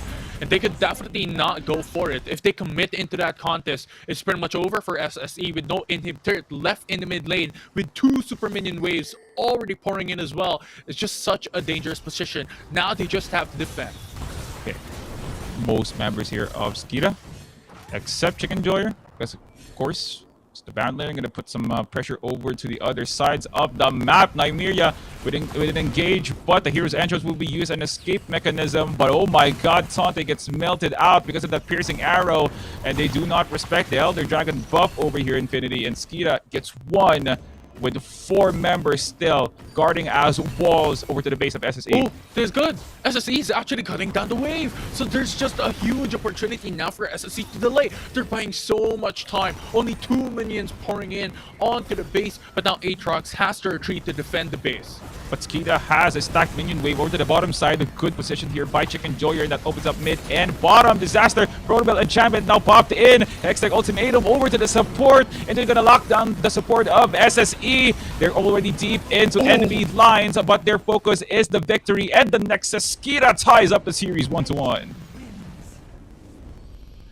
What a game of perseverance from both sides. I mean, Skira at that point was able to turn things around, and that's just pretty much like how composition worked for the side of Skira into game number 2 to bring this to a distance. And we have to recall, especially coming down onto Galio, this is consistently the focus target of their opponents of SSE, which is a huge mistake. Gargle, Enchant constantly there, so it's so much harder for them to be able to take down. On top of that, the reason why they can't gain access onto the likes of Corki and Varus, the shield of their hand is there. If they commit to go into the backside, this could be an opener for the likes of Skira. So there's just so much CC, so much strat built into their composition. There's so much value out of that team fight that they were getting from the early game, and Fate was already being so proactive that he was able to give so much foundation for Efren and Zenmode's ability to snowball. Plus Chicken Enjoyer, he was no longer hesitating because he knows he has a partner in crime with the Galio heroes. And because of that, the collective form of confidence from Skira was able for them to get this sort of lead that there was no recovery whatsoever from SSE. And that is what Skira should look forward to in this upcoming decider of a series, ladies and gentlemen. As you can see, the graph shows it all. There was some form of, imbalance to the gold lead here of SSE, but they were able to take over here in the end by Skira.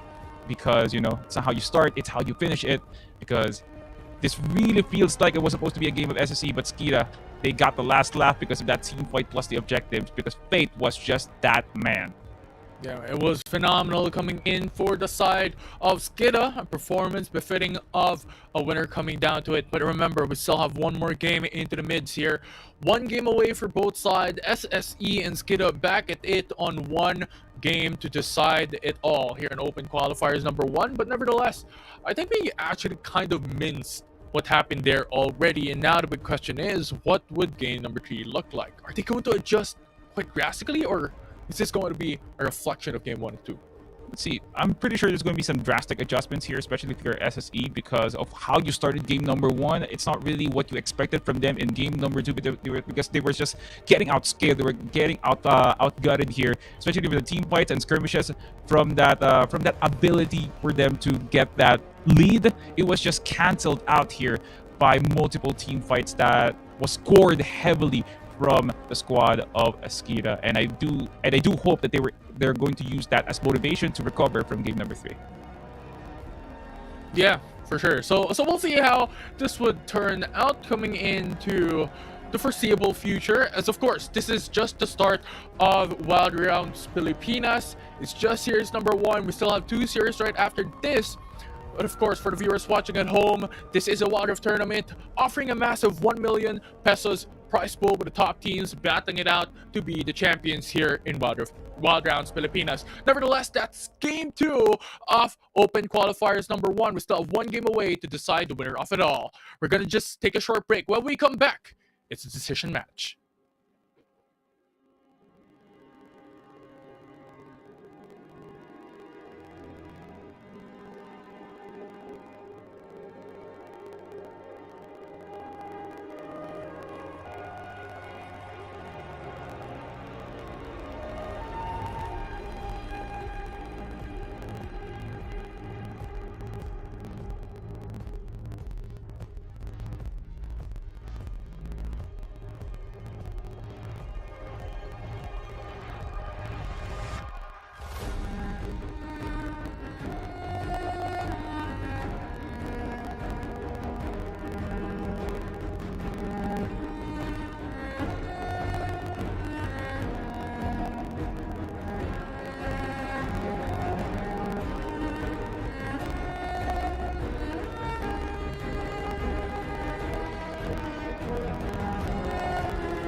Meron pa rin painit dito ang Wildlands Pilipinas Open sa una nating best of 3 para sa ngayong araw between Skida versus SSE. Salvatore and Infinite nga rin nagdadala ng aksyon dito sa laban na to, and it just feels so right and poetic for it to reach game number 3 because these two teams are hard hitters as hell, man. Yeah, first game, first series of the match for Wildlands Pilipinas, going to the distance, going into game number 3. Such a cool sight to see, of course.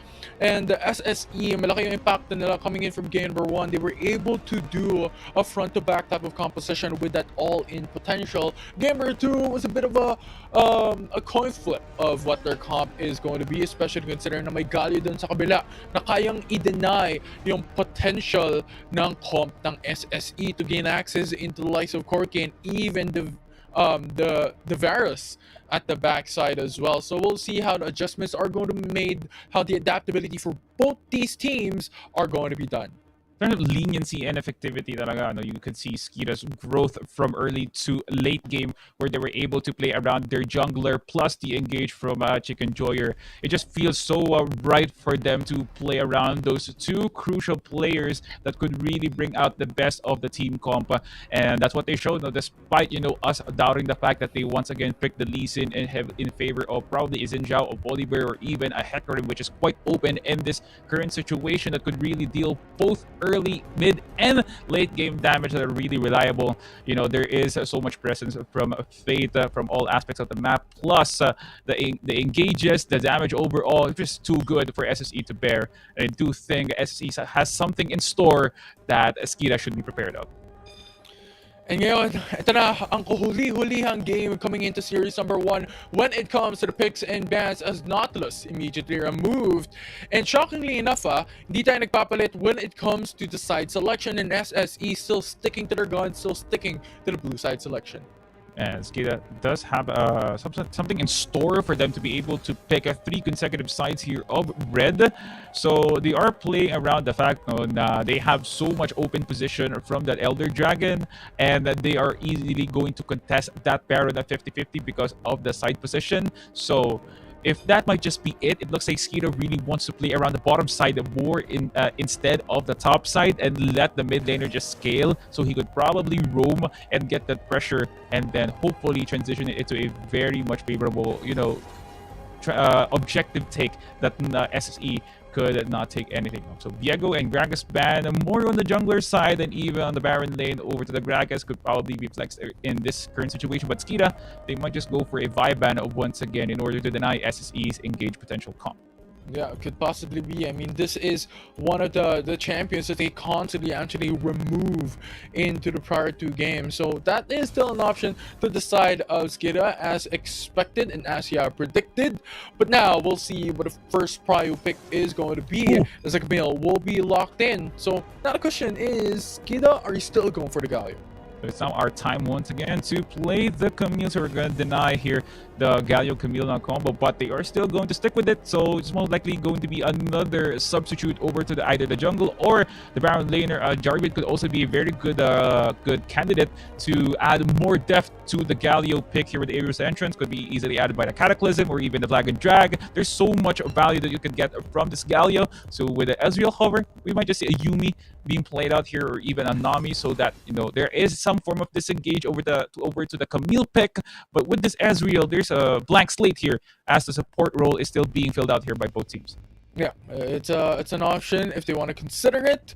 For the side of SSE, they're opting once again to go with Severe. So an option of going in for the likes of Garen once again will be an open position for SSE if they want to go for that all-in type of setup as they did back in game 1.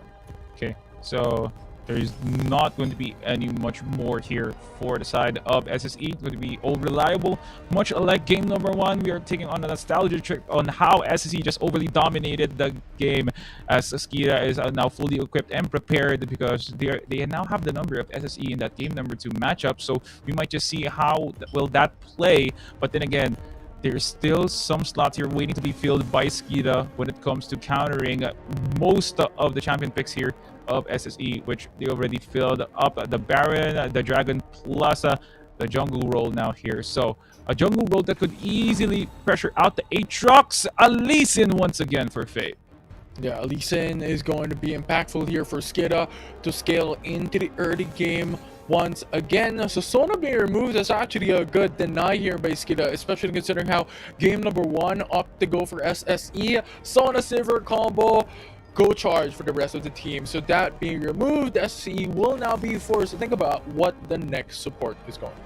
Pwede naman mag-Fiora ang Skida kung gusto na talagang counterin yung Aatrox dito. At least with the value that they could get from the Fiora, pwede rin siya mag-teamfight plus the presence of getting that side lane. It will be really, really nice for Skida to counteract both Aatrox and the Camille in this current situation. So with the Gwen band here, that's going to give them so much opportunities for them to pick probably a good Braum or even that Fiora, but then again, Skida is really indeed unpredictable in this current situation. Yeah, Skida can go and deny the Garen as well. Oh my word. I knew it. Because the thing is, if you have to consider, they went in for the Sona ban, they went in for the Gwen ban. And remember, game number 1, it was Skida who went for the Gwen. So they're now just removing the champions of SSE.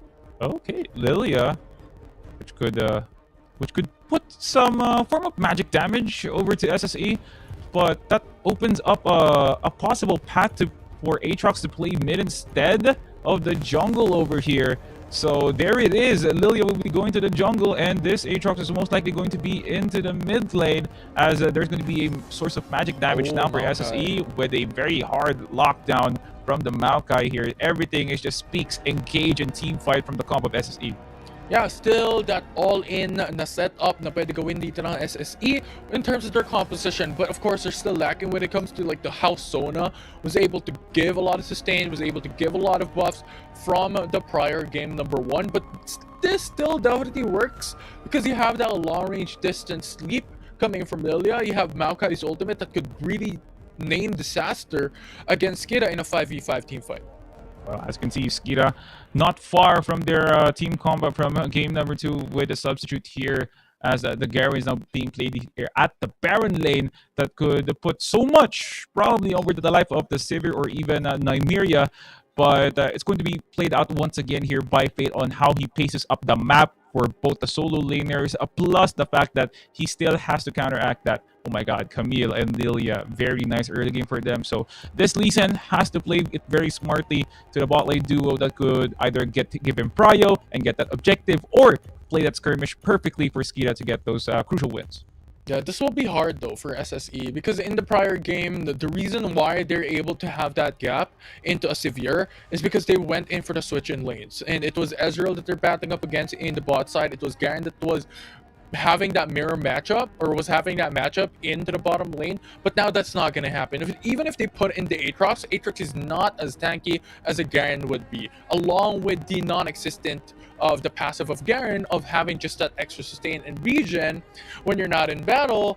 That will be a big question mark on how SSE is going to play this out here in this deciding match. Okay, so as we wait for the game to open, I would like to give a huge shout out to the supporters out here of Wild that is currently tuned in to the Facebook live stream of Wild Pilipinas Open. I'd like to give in behalf of the production plus everyone that is building around Wild Pilipinas Open, me and Infinity, we would like to say thank you for your continued support, for watching the whole tournament from the first second up until there's a moment. I'm pretty sure na excited na rin ako at kayo rin excited dito sa paparating na game number 3 between Skida and SSE as we wait momentarily.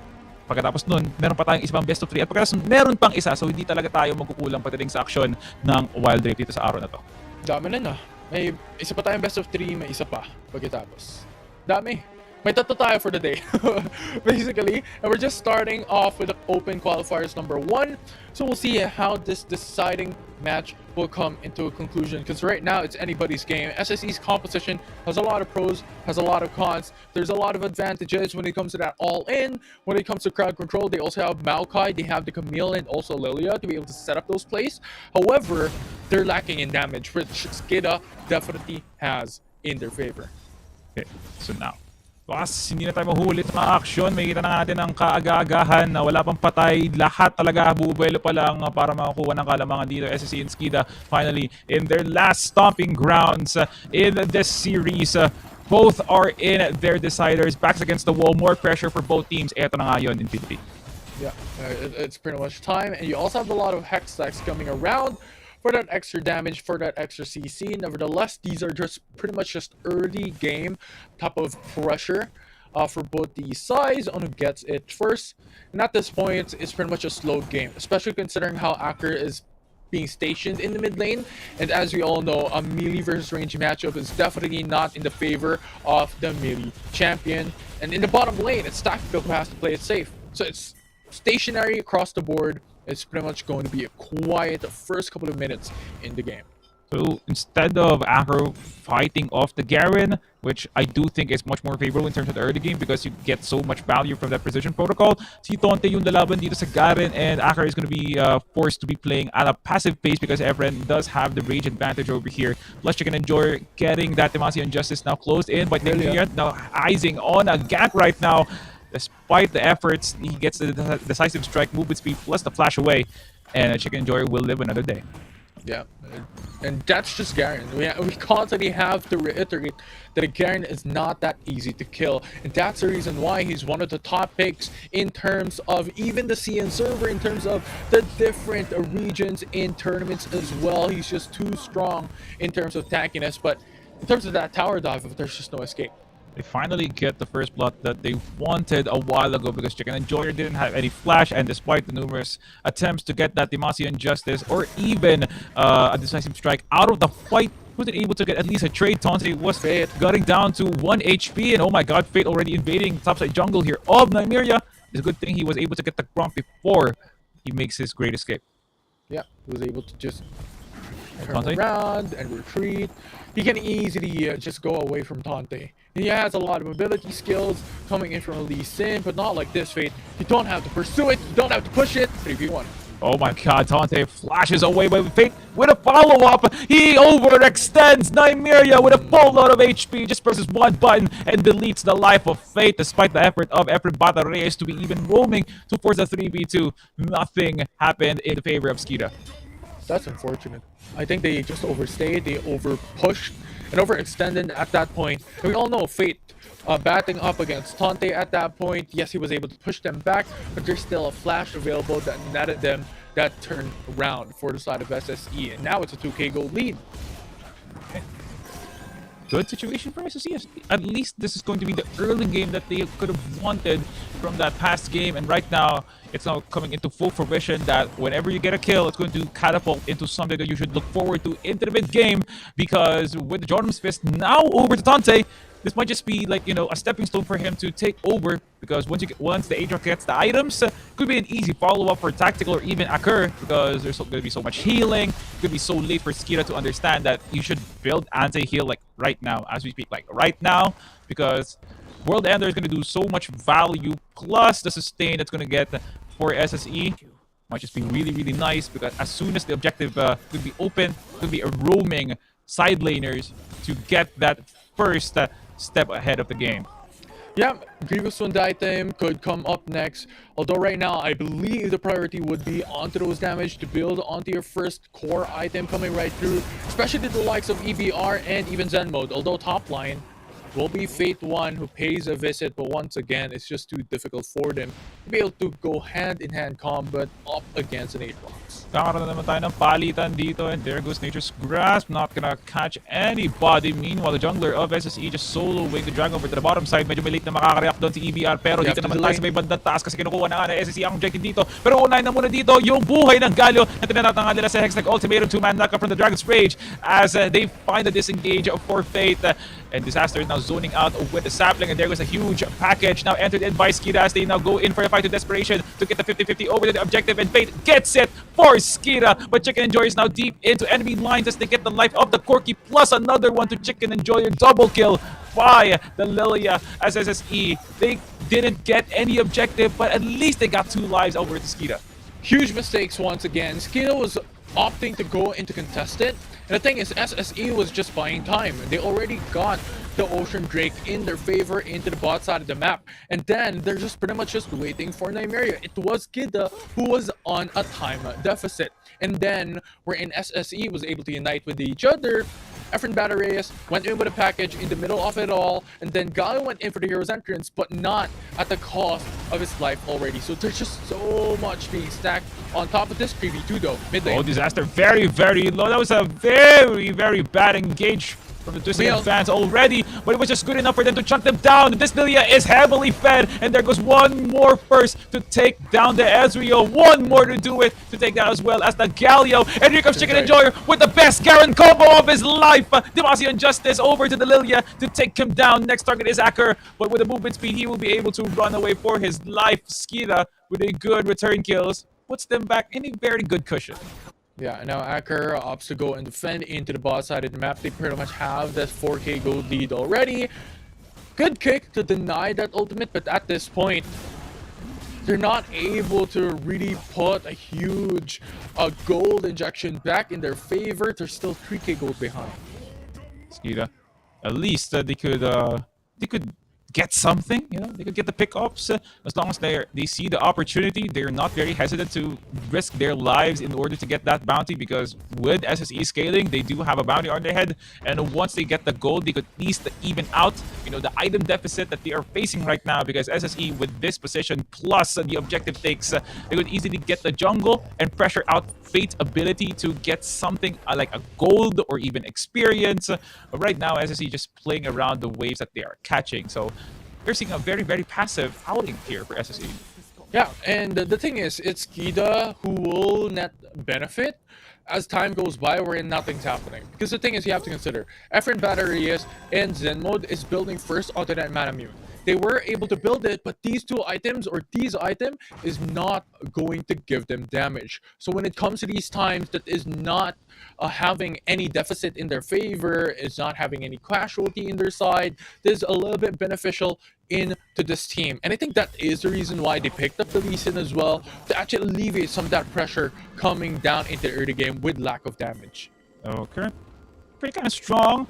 But I don't know if you can handle a 2v1 though. It's going to be a 3v2 quickly, as there goes the resistance here of SSE to add more insult to injury to the situation here of Skira. But there's goes some poke here to the life of Chicken Enjoyer. Damn, that is some good DPS. That's just Liandry's and Ripmaker working, plus the passive of the Lilia. So you could probably tell by right now that SSE, they are in for a team fight. They're just waiting for that opportunity, man. As we enter 9 minutes into the game, 4k gold lead here to SSE, which totally means that they rule over both top and bottom like it's an island that they are supposed to take over the moment that they step foot into this route. And once they did, they are just eyeing for any other team fight, probably an objective take with 30 seconds left. They might just go for that Jagger and get that priority in, because there's the position now for Tante, plus the Sivir now ricocheting the minion wave over to the mid. Everything is just going into the situation here SSE. Every minion is pushing, and every side blader is getting that prio. So SSE is playing very textbook gameplay over here. Yeah, and now the Infernal Drake is up. Every single one of these teams have to have that priority. This will net a lot of benefit, especially going to the side of Skida. If they are able to take it down, that will hugely boost the amount of damage that EBR and even Zen Mode will be able to produce coming into this game. Okay, so no 50-50, 100-0, no contest whatsoever for Fate. Easiest dragon of Nymeria so far. But meanwhile, going to be a reaction here, rotation from Acker to defend the top side tower, but I do think it's going to be given now. Askita will be getting their second tower of the game to at least, you know, get some gold. It's going to be really, really important if you have a scaling champion like Zen Mode and Efren Batteries that is relying on both distance plus damage output to get so much out of a potential team fight that SSE could force any time of the day. So Askita, they are using this small details to slowly crawl back into a favorable position where they could sleep well at night or get a team fight that could probably alter the chances of SSE getting a major objective. Oh well, Skid is definitely going to sleep at night. Because right now, if we're looking at it, Lilia is fed to the brim.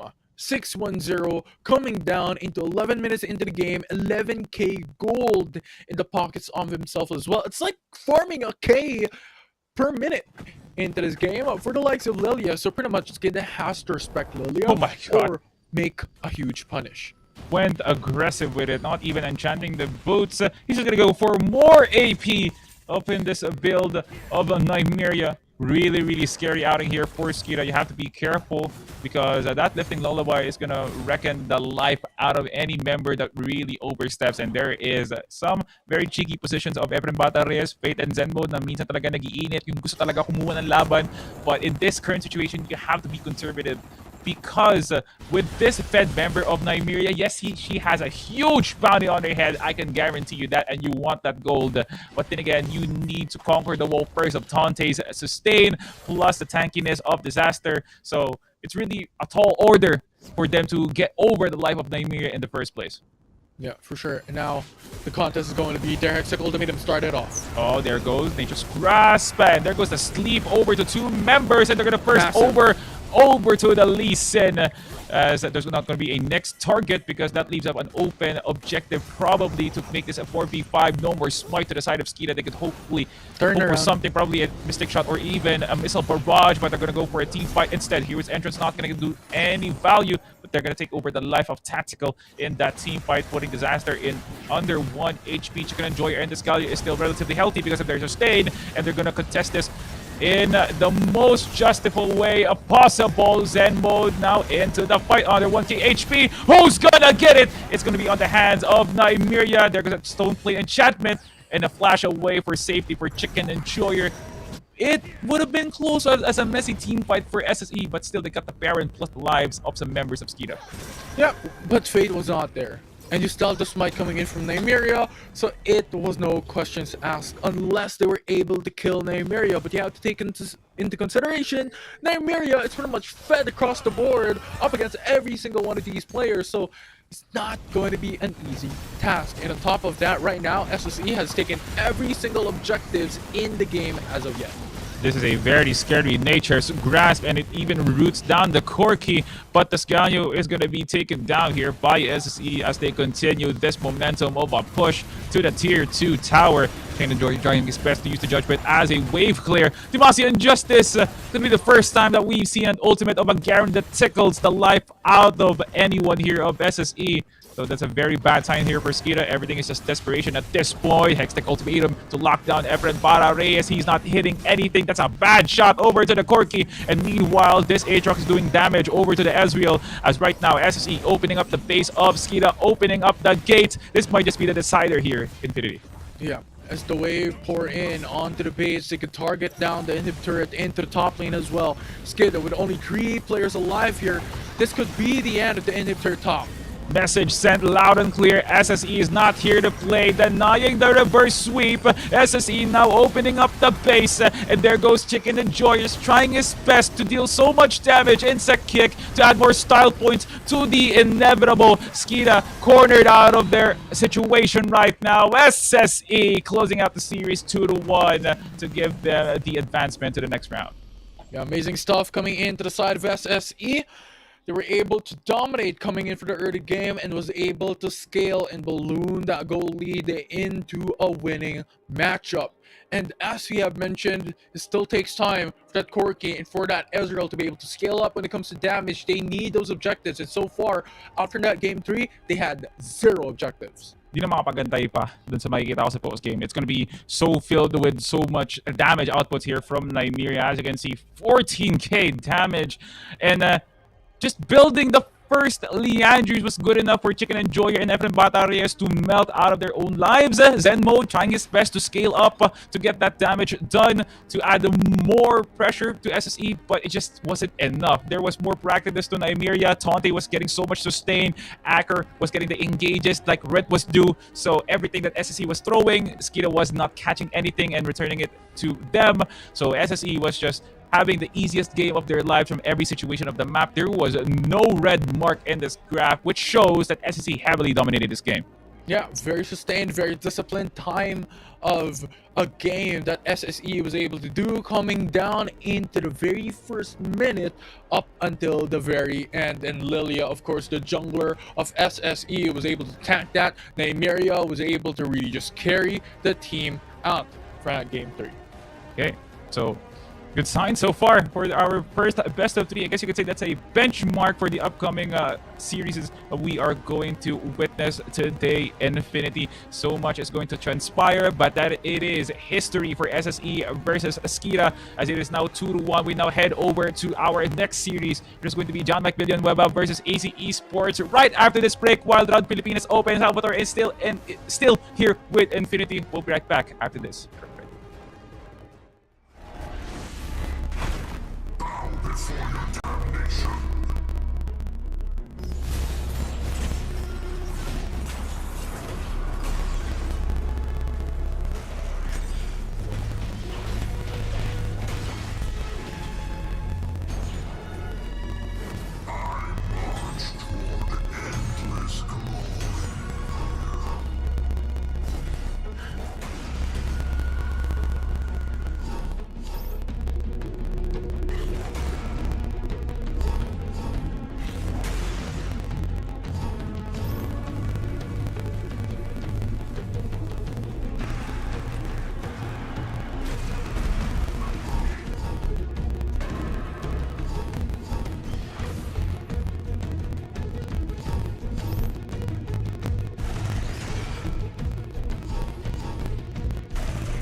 Destiny, domination, deceit.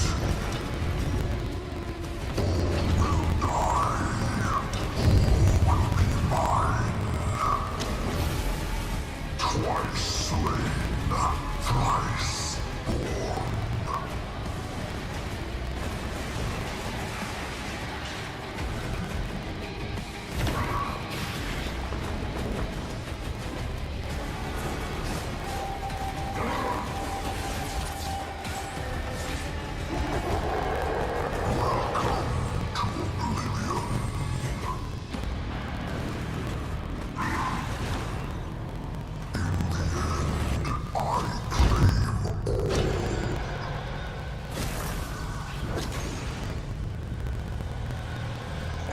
Born as Soccer, but now I am Mordekaiser.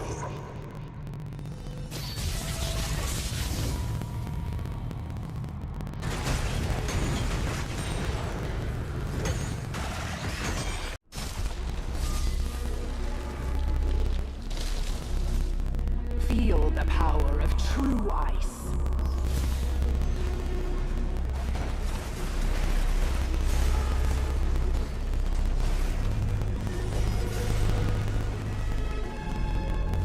Surrender. My triumph is inevitable.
Close your eyes and let the code take you.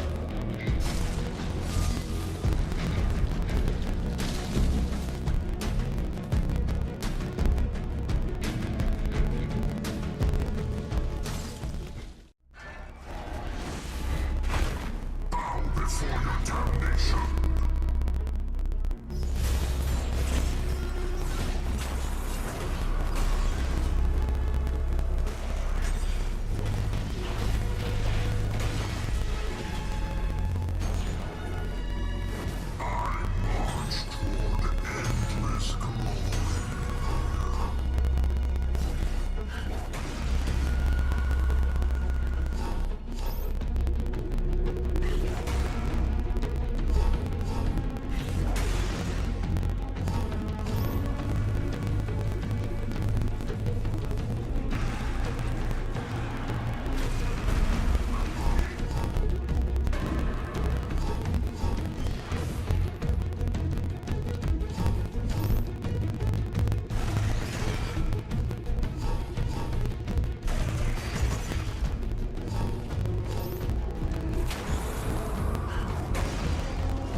Destiny, domination, deceit. All will die. All will be mine. Twice slain, thrice born.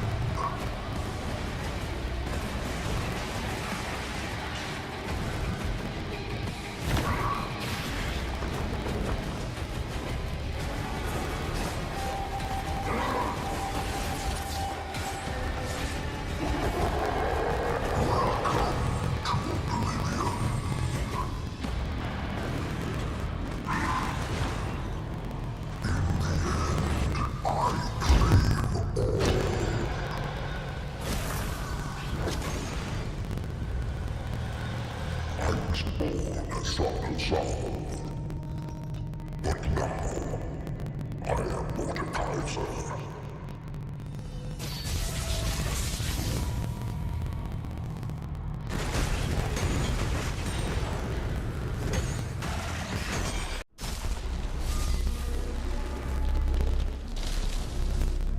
Feel the power of true ice.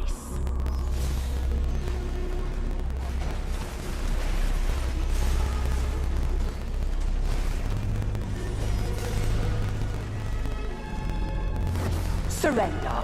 My triumph is inevitable.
Close your eyes and let the code take you.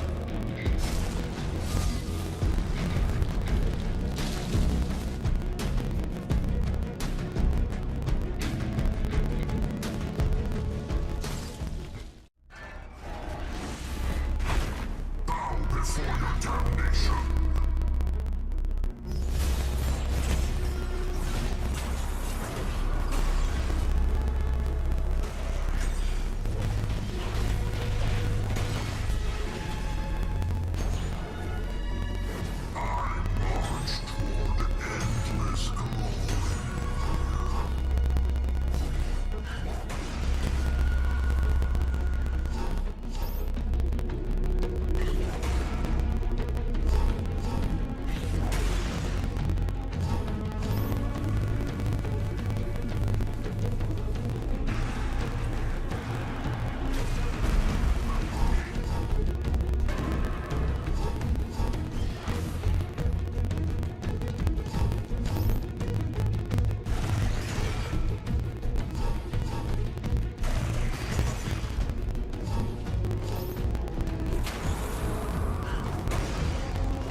Destiny, domination, deceit. All will die. All will be mine. Twice slain, thrice born.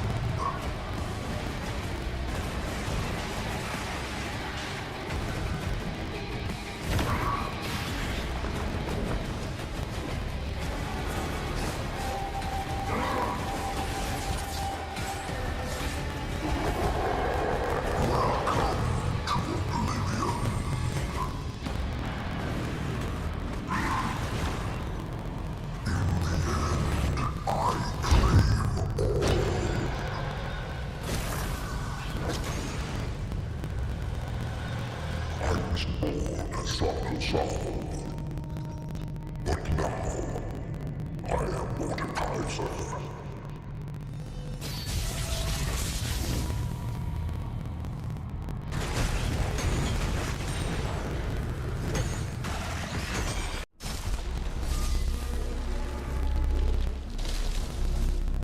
Feel the power of true ice.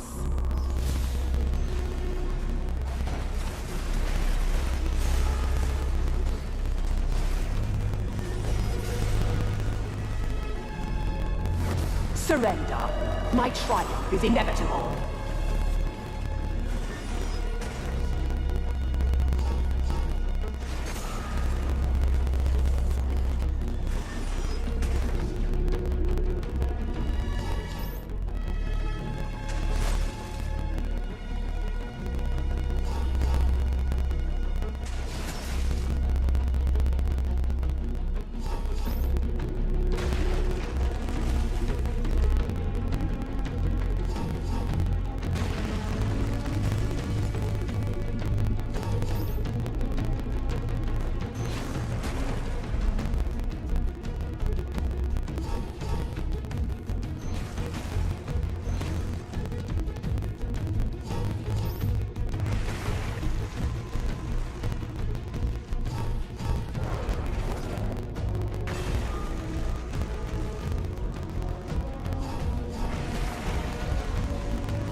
Close your eyes and let the code take you.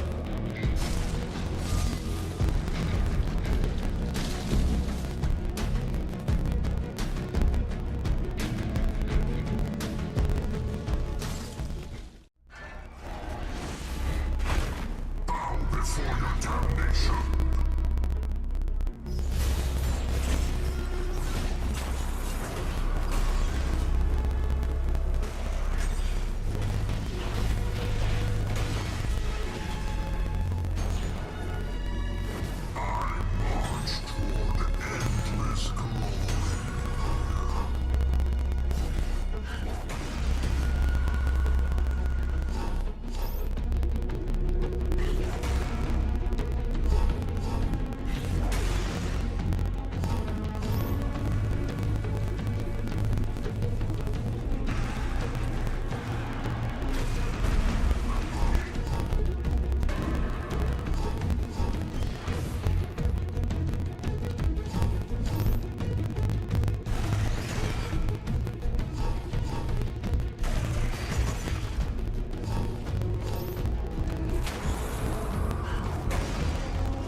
Destiny, domination, deceit. All will die. All will be mine. Twice slain. And welcome back sa Wild Rounds Pilipinas Open. Kami naman ang makakasama dyan ni Infinity. My name is Giyang and we are just happy for the next series na makikita natin ngayon kasi it's gonna be AC Enigma, aka Alternating Capacity and Enigma versus John Mike Villanueva. Yun ang pinakamalupit na, na team name na nakita ko dito. Talagang pangalan. And there's some context to it na pupunta natin mamaya. Infinity, after that last series, ano masabi mo nun? Kasi ang ganda na laban eh. 3, naging 2-1. Kumbaga na-cancel yung reverse sweep dapat. Yeah, medyo mainit yung laban kanina. There's a lot of things that went by. Coming in from game number 1 up until game number 3, there were adjustments coming in for the side of Skida, but unfortunately enough, it was SSE. They just banked onto that all-in engaged type of composition that they did. Game 1, Game 3, dun sila nanalo. Yeah, I mean, Nimeria, aka Kani, sa mga hindi pa nakakilala dito sa ibang members ng SSE and sa Skida. Kani is the 2-time MVP dun sa series na yun. He was so good on the Camille, on the Viego rather, and on the Lilia, having the score of 6-0-2 nung Viego and then 9-1 and 1 nung Lilia siya. Game number 2 was actually quite nice sa Skida kasi they found a way to actually cripple the members of SSE. And for those na hindi pa alam yung ibig sabihin ng SSE, nagulat lang din ako dito na nalaman ko kay Tonte. It actually means salpukan sa esports. It's nice. Kumbaga gusto nila makipagbakbakan talaga dito sa Wild Rounds Pilipinas Open natin. So now we move on to our next series, which is AC Enigma versus John Mike Villanueva. Let's go down a little bit. I think we can show as well the bracket na pinagdaanan nila sa day 2 of the qualifiers, similar to what happened in sa week 1 qualifiers natin for the bracket of SSC and itong John Mike Villanueva, pinagdaanan nila sila Testing the Waters, Filipino Alpha Pride, AC Enigma, they battled against a lot as well. Yung mga ibang members dito ng AC Enigma is coming from various teams as well. Yung Alternating Capacity, may galing pa dito ang IAX, which is si Wakasa. Some are from FiriX, some from UAPH. Kumbaga, itong mga members ng team ng AC Enigma, kumbaga, ito yung mga nagkaroon ng magandang synergy na talaga, tapos nagsama-sama sila dito para sa Wild Rounds.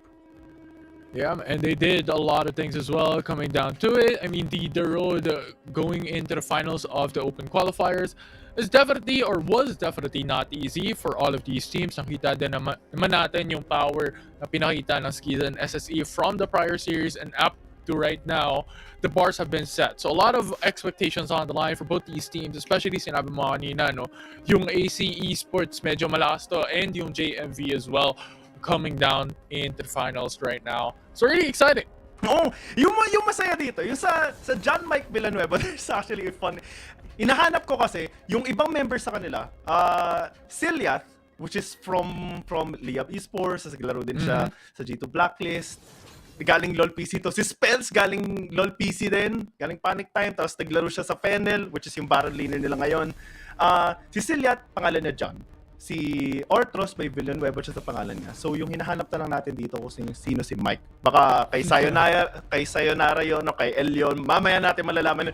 Mas kilala na sila, guys. Pasabi na lang sa comment section. We are reading the comment section as well, and we are happy for the cheers that you have been giving towards his teams, towards his players, and the support you have been giving towards his tournament as well. Make sure to share the live stream para at least makita ng lahat ko ano nangyayari ngayon. Buhay na buhay ang Wild Rift course. We're just on game number 1 of our second series already. And immediate lock-in ng Camille. Ito talaga nagiging Prayo Infinity. Yeah, it's just really strong, right? Because it's very flexible. Pwede mo siya ilagay sa mid lane if you want to go for it, especially considering na pagkalaban mo, the likes of Garen or even the Gwen, you can put it into the jungle, you can put it in the top side of the map. So really, very, very flexible first pick. Especially a while ago, right? We have seen it being used by Acker in the mid lane, and it was a difficult time for the members of Skida to actually escape. Once you get locked in, it's so hard to actually escape, and most of the time, especially on high professional scene, the follow-up is always on point.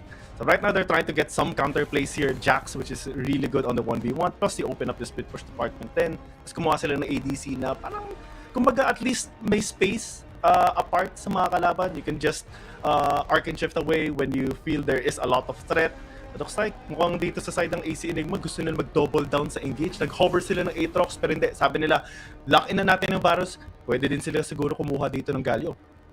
Yeah, for sure. It's a really good combo. Camille Galio, a very huge classic combo in terms of champions. So AC Enigma could bank on it. Ang laki ng potential kasi nilalabas nun. But nevertheless, I think Aatrox is still a very good option here. You need not be able to constantly keep a check on him. Kaya niya mabuhay on his own. Yeah, I mean, so far, right now, right, we have a lot. We have seen 2 games kaagad sa last series lang na may nag-Aatrox, and we do see the big impact it actually can give, especially with the sustain, right? Tonte a while ago was almost unkillable. Kahit 3 na yung humahabol sa kanya, sinusubukan na talaga siyang patayin. Sinipa na siya ng Lee Sin, in-isolate na, pero hindi, nabubuhay pa rin. For some reason, the sustain is insane. But looks like, sa side dito naman ng JMV, gusto nilang taasan din yung crowd control nila with the Leona. Wow, this is interesting. They picked up the Leona. This is not something that I expected. I was expecting the likes of even the Galio because it's still fitting, right? Yeah. They have the Jax, they have the Ezreal, and we all know like Ezreal coming in the early game, kaya itong i-alleviate yung pressure with the Galio in mind, and the Jax could go in with the entry and with the engage, and Galio will come through next. So this is really interesting with GMV. But nevertheless, Leona, still a good engager. Yeah, they can still double down actually on double ADCs dito sa side ng JMV, right? Kasi may Ezreal na sila, pwede silang kumuha siguro ng Zeri para sa mid lane nila, para at least medyo mobile. Kung gusto nila i-kite away yung mga members dito ng AC Enigma, especially dahil marami naman na silang crowd control dito sa 2 champions pa lang. Pero tinan natin kung ano yung mga tatanggalin dito ng AC Enigma. Right now, it is the Shen, which is actually a good macro champion in general, kasi syempre isang cast mo lang ng ultimate mo, sama na kagad ikaw sa team fight. And looks like it is the general respect right now on the second rotation ban. You want to remove all those long range utility help na pwedeng gamitin ng kalaban nyo, like the Galio na tinanggal na dito ng JMV din, and also the Ornn. Yeah, it's something na could still give that huge respect. Itong AC Enigma, tingnan natin kung ano yung ibaban nila dito, because right now GMV still missing onto that jungle, still missing onto that mid lane. Pwede sila mag-ban ng Jace dito, can still go and opt for that as well. but we'll see how JMV is gonna do this, because right now they're hovering these support champions, which is very interesting if they commit to it. But right now, those jungles are going to be very important as well, and that Lee Sin is definitely going to be a huge help, especially removing the Hextech ultimate. Alam mo, magaling talaga, no? Pag nag-hover ng Lee Sin o mahilig gumamit ng Lee Sin pagdating sa jungle. So if they do lock it in, maybe later, we would still have 100% pick rate on Lee Sin. Kasi kanina, talagang ginamit ni Fate sa jungle, sa side ng Skida. Tapos kung i-hover nila mamaya yan, magiging maganda epekto ito para sa early games. Especially that Lee Sin is really, really strong in establishing control in the early game. They hovered the Maokai on the side of AC Enigma, but they actually switched it up. Mukhang hindi nila gagamitin muna yun. Though they do have 2-pick Prayo, di ba? So, last pick naman dito yung red side. Pwede. Pwede. I miss it, right? This. Di ba? I love this. Brings us back to the golden days, I guess. Oh, I love this. I love this. The reason is because the Nautilus jungle would definitely be a huge part of AC Enigma, especially considering that early game prowess. Nautilus is so strong, level 1 to level 3, even up until level 5 as well, and can become a huge damage dealer if you consider it. So this will be an interesting turn of events that we have concerned, which I definitely love and open with open arms. Kha'Zix would be so scary to use in this type of composition na ginagamit dito ng AC Enigma. I think you have to use a different one, maybe a Lilia, pero Kha'Zix, okay, very bold move on the side of John Mike Villanueva. I mean, this is Sayonara that we are talking about. One of the really, really strong junglers sa side na, or at least sa buong Wild Rift scene natin. Sayonara, alam na naman natin yung history niya. Galing siya ng Wild Rift C 2022 PH natin. Sa Team Underground pa nga. Tapos sobrang impactful na yun. Kumbaga, ever since pag-join niya sa Wild Rift, hindi na talaga siya nagtigil sa grind. And right now, we're seeing, all of the hard work siguro ng gagawin nila. Ay papakita nila dito yung hasik ng lagim ng JMV, ng John Mike Villanueva. Pinaka-creative na pangalan sa buong Wild Rounds natin. Yeah, I mean, very unique. Very unique indeed. Walang nakaparehas.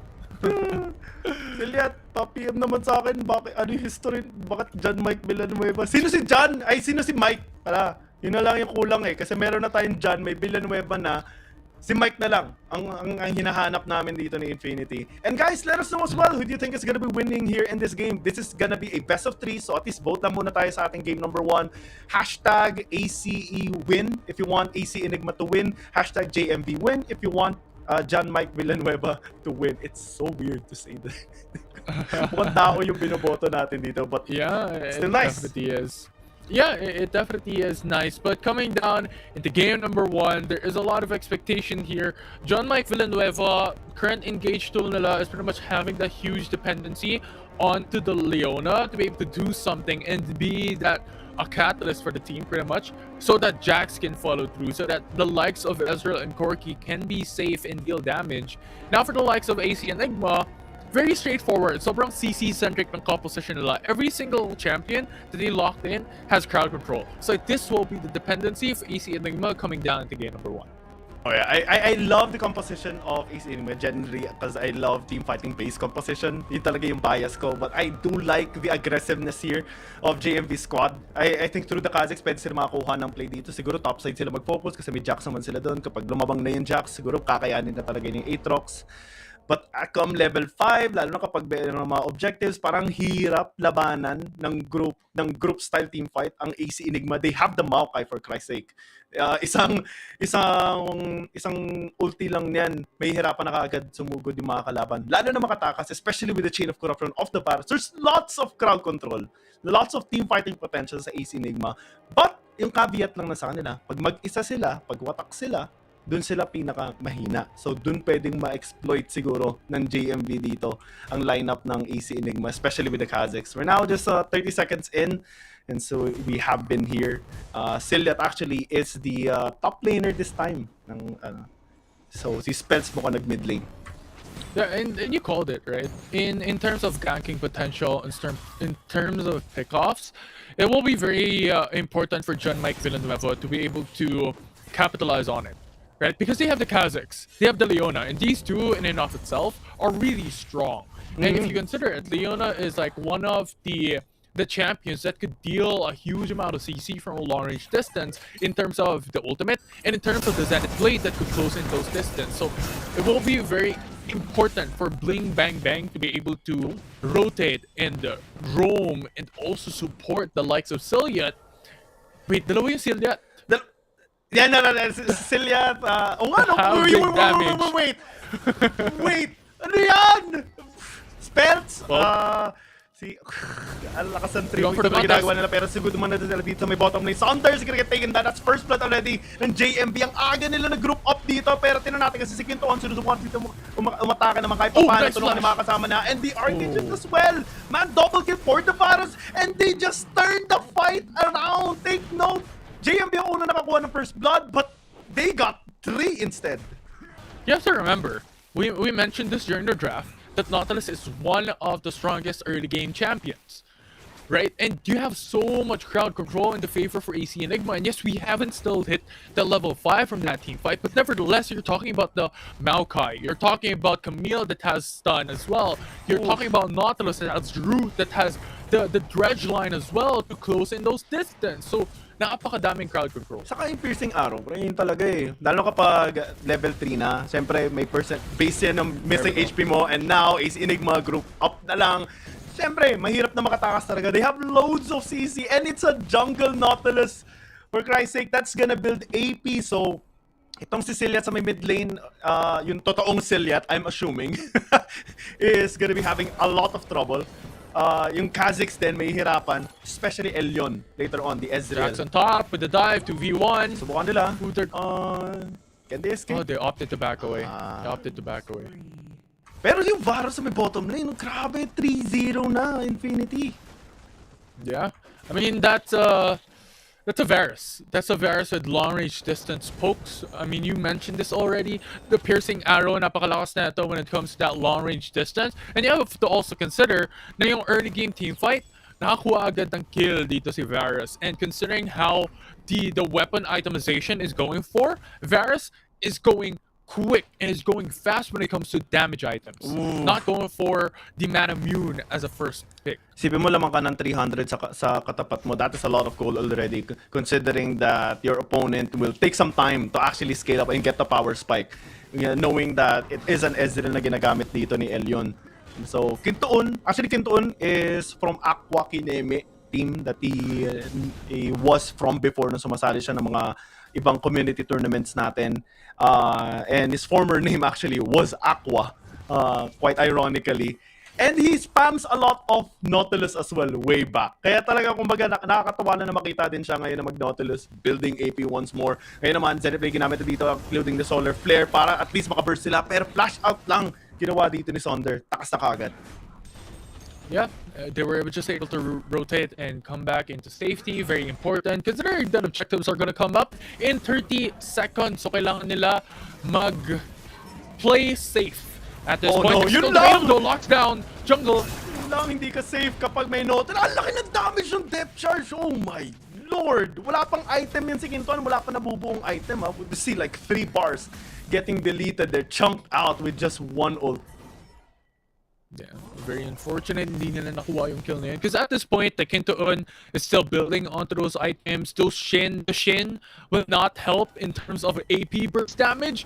So it's still further apart when it comes to that burst damage potential. He's still building up onto that Bruiser type of setup and Bruiser type of damage. Oh, this time they want to go with a Nature's Grasp, trapping 2 members. No follow-up just yet here by AC Enigma. Right now, John Mike Villanueva, they want to take this dragon away. It's so difficult, especially when AC Enigmas are grouped up already. But take a look at Ciliat, just behind, 1v1ing someone there on the side of AC Enigma, while the rest of the squad here ng JMB taking the dragon down. Kaso nga sa Quinton, medyo delikado yung position niya. Flash in by Wakasa, they want to take him down. And now World Ender ending the lives of JMB. Look at that damage, AoE, and Shai even going off the cliff just to take someone down as well. Ngayon naman si Sila susubukan na makatakas dito while the dragon is being taken already by AC Enigma, saying thank you to JMB as they get their lives as well. Yeah, huge potential there for AC Enigma. They were able to get the objective. On top of that, they were able to take a couple of kills in their favor, ballooning their advantage into a 2k gold lead. And we saw the amount of damage Wakaza was able to come through at the perfect time with a World Ender, and then those knockups over the wall. It's a two-man CC, and John Mike Villanueva was not able to avoid. And now, it will be the Hextech Mimic that will be up next. And now, hindi na maubusan ng mana dito si Shiden kasi naka-Essence River na siya for sure. He's just gonna be having a lot of fun dealing the DPS and also piercing the hearts out of JMV squad as they try to take the third down in the top lane. After they dive Ultra Violence here, siyempre still yet hindi na siya makakatakas yan, especially the amount of crowd control that they invested. And they can take a lot of plates as well. Right now, we're seeing 2,000 gold of a lead already by AC Enigma. Okay, for sure. Oh no. Now, another engage. Yeah, Chain of Corruption as a response, and they can do nothing about it. They ganked, but they got ganked instead. Yeah, very unfortunate. Just those quick rotations coming from AC Enigma just netted them so much benefit already.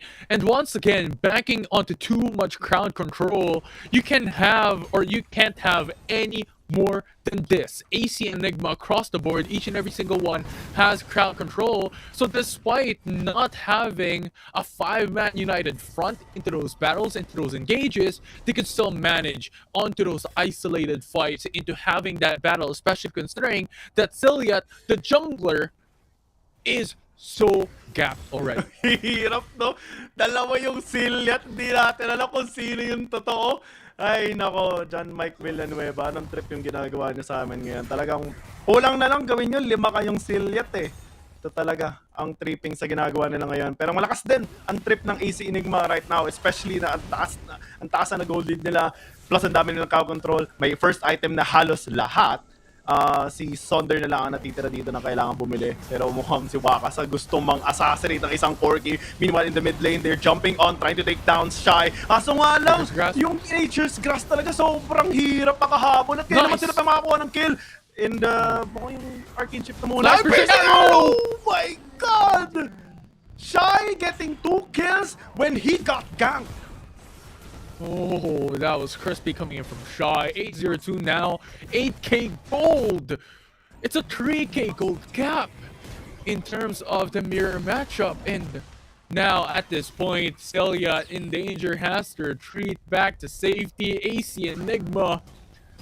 It's not just about the map control advantage, not just about the gold. They got so much objectives as well with Infernal Rick in their favor. It stems from the discipline and the tons amount of practice na ginagawa nila. And right now, they're getting engaged, but I don't think it's gonna be a problem. Never mind, it was a problem. Shy's gonna get taken down right now. And Kintoon as well gonna get shot down. Here comes Silit as well into the top side, or at least top side of the fight, as he jumps onto the Maokai. And right now, mukhang susubukan ni Wakasa dito i-turn yung fight around kasi nga na kailangan na tumakas. Hindi nga lang sila tugma dito nung kabil. Sumugod pa rin with the exit ultimatum pero mga flash out pa naman after taking that kill on the Jax. 2 or 1 for 3 rather is better on the side of JMV. Yeah. It's just unfortunate they went for a bit of an overextension, and when Shy is gone, there's no more that could alleviate some of the damage that they were lacking away from that fight. So they are now just forced to retreat, but they still overstayed, and JMV was able to capitalize on that. But nevertheless, AC Enigma still on a massive lead, 5k gold advantage in 10 minutes.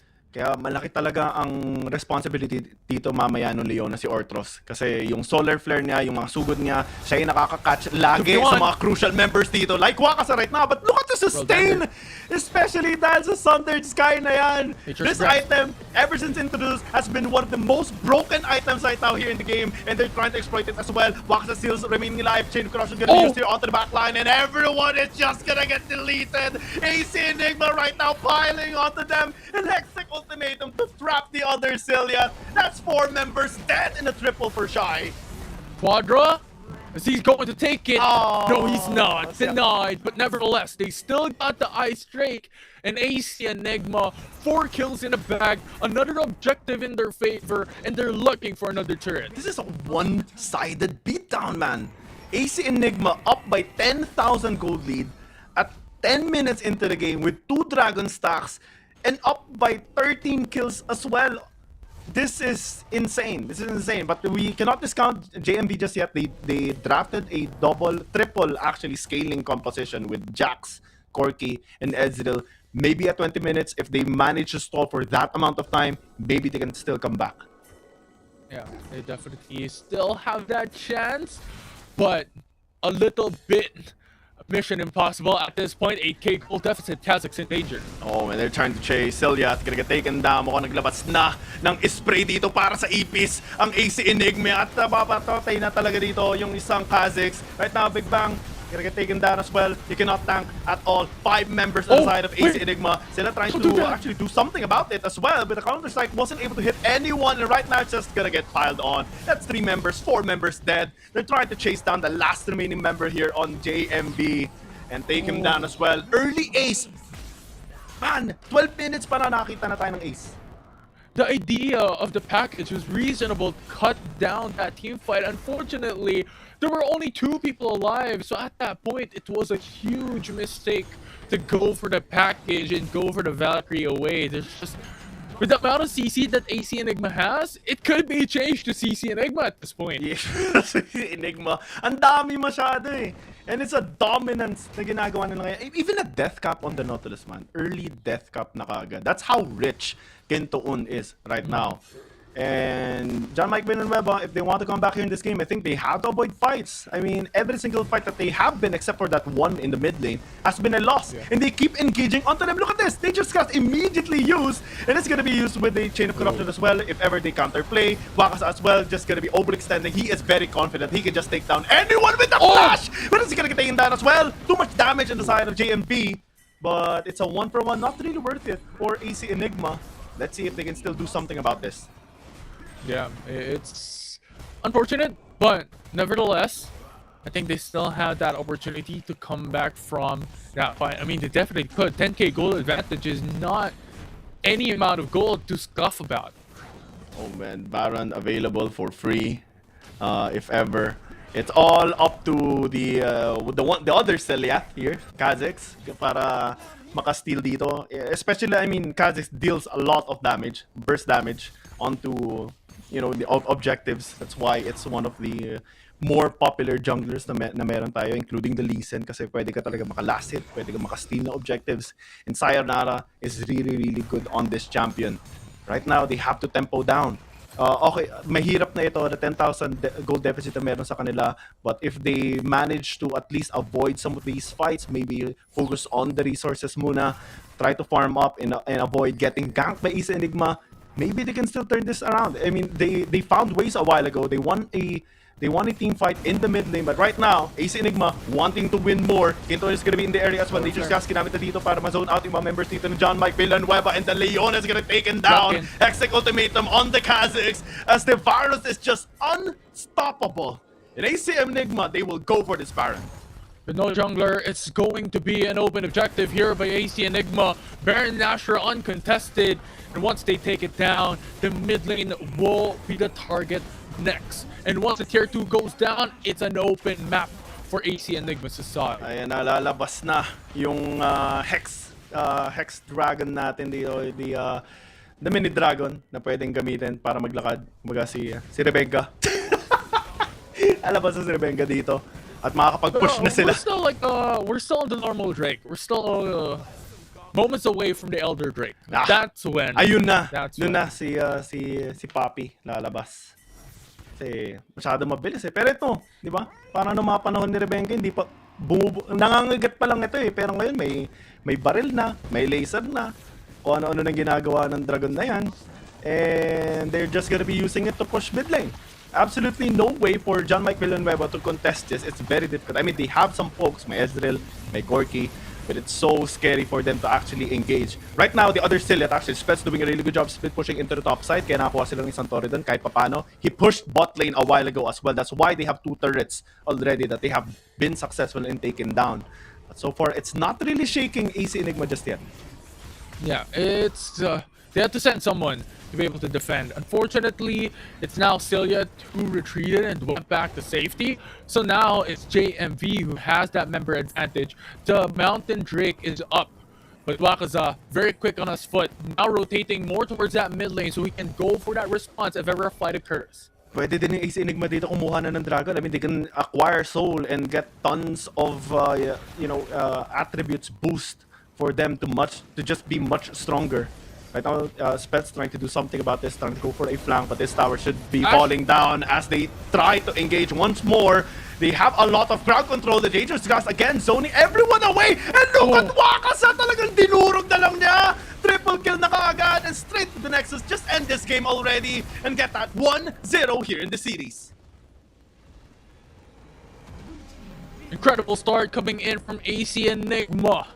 Coming into the series, it's pretty much an undisputed snowball that they were able to do in that game number 1. The amount of crowd control that they have, it's pretty much every single one of this team, every single one coming into their composition can start up the engage. If one ultimate is down, other ultimates can follow through, and it's pretty much non-ending team fights from end to end. Even then, to top it all off, Shy was so fed in the first few minutes into the game that led them to have so much damage. And dito natin may kita talaga yung training na ginagawa nung org na ito. Alternating Capacity and Enigma, they joined forces and trained these guys as well, making sure they are in top form, top peak condition ng kanilang performance, and they show it on community tournaments, sa mga guild wars natin, sa mga smaller tournaments na meron tayo dito for Wild Rift. And props din sa mga tumutulong sa kanila, sila Pamplank or Romuel, the squad of Alternating Capacity, making sure that these players are always gonna produce this kind of output. John Mike Villanueva, they fell short a little bit today with this first game, but they have still a lot of chances, man. This is a best of 3, everybody. Pwede pa rin to umabot ng game 3 just like the previous series. And before that, of course, we are just gonna go in a short break. Or what more? Prank. Gawin na lang natin straight na kasi mukhang gustong pabilisin dito ng series ng AC Enigma. Ang ganda ng performance na pinakita nila. Bakit hindi nilang todohin na talaga? Yeah, and nakita din naman natin coming from the prior series, we went straight to game 3, right? So we'll see if that can be applicable this time around, but with the performance that AC Enigma has shown us, it will be a difficult road, it will be a difficult journey here for JMV, for John Mike Villanueva, to be able to at least scrape this match going into the distance, going into the marathon for this series. And once again, this is the Open Qualifiers 2 Finals, so this is pretty much 2 of the best teams in the OQ2. Yeah, I think if we were to recall the drafting phase na nangyari, comp-wise kasi it is really favoring AC Enigma. Execution-wise as well has been on point. From minute 1, is parang isang beses lang sila nagkamali doon, which is in that mid lane fight that Shy got taken out, and that's why they tried to disengage. Tas medyo nagkaroon sila ng onting miscommunication errors then. I think John Villanueva, maybe they can mimic the same kind of composition, go for team fighting instead, because Ortros actually was doing a lot of work. Siya lang yung may magandang engage din kasi sa kanila, because the Jax wasn't really participating since he is more focused on the split push, right? Kaya sila nakakuha ng Matore. Pero sa mga team fight, ang hirap kasi kung isa lang yung engaged champion nyo, which is yung Leona lang. Maybe if they pick something else for their jungle, maybe pick a Hecarim, siguro. Para at least may pang dagdag na sugod. Mas magkakaroon ng peel yung double ADC nyo. Yun lang. Yeah. And I was hoping actually for a Galio to come through instead of the Leona, but instead they banned it away. I think it would have been a great option for it. And because the thing is, there's a huge difference between Galio and Leona. We can go for like specifics, ours and ours still end. But the main difference is Galio has so much global presence and can alleviate, or rather complement, some of the engage tools from his allies. As for Leona, he's innately having a lot of CCs, but his only presence is on a fight alone. Yeah, saka yung Nautilus actually, it's isa yun kasi sa pinakagamit na champion ngayon, especially in community tournaments. It's one of the most banned champions actually. That's why in the previous series, Nautilus always has been banned away all throughout the series as well. And dito nakakita ng maraming opportunities yung AC Enigma. I think ang dami nila kailangan i-take down, but maybe they try to open it out, seeing that maybe they can find a loophole, maybe they can find a weak spot on that type of composition as well. But so far, maybe you have to just take it away. Take away the Maokai, take away the Nautilus as well, and maybe just draft something else as well. Yeah, these are some of the options na pwedeng win for the side of John Mike Villanueva. But still, at this point, it really boils down to how their playstyle is going to be. Because, of course, this is the first time that we're seeing these teams come into play, specifically here in Wild Rounds Pilipinas. And ever since, Wild of League Asia and even the prior tournaments as well to consider, there has been a lot of changes. There has been a lot of patches in between. So we'll see how these changes would come and complement these type of players and come and complement these teams as well into adjusting to bring this to Game 3. Oh, naman. And let us know, guys, which champion you want to see as well here in this tournament. I, for one, actually have been loving the champion Aurelion Sol. I've been spamming it on my games. Have you tried that champion? Especially yung in this current patch right now, it is quite wild. Especially when you get to like 300 stacks, 400 stacks. Dun ako na-addict na talaga eh. Yeah, but the big problem with the Aurelion Soul is that Aurelion Soul, with the current state that he is more towards the late game of things, because he has to stack up on stuff, he has to stack up on his passive, and with how the current situation is going, how quick these games are going for, I don't think it is going to peak when it comes to the meta of mid lane champions. Yeah, mahirap, especially when kuwari kalaban mo, Camille mid, di ba? Parang, wala na talaga. Every time I play my rank games, I always try to ban those irritating champions na pwedeng makatapat. And wala, mahirap talaga eh.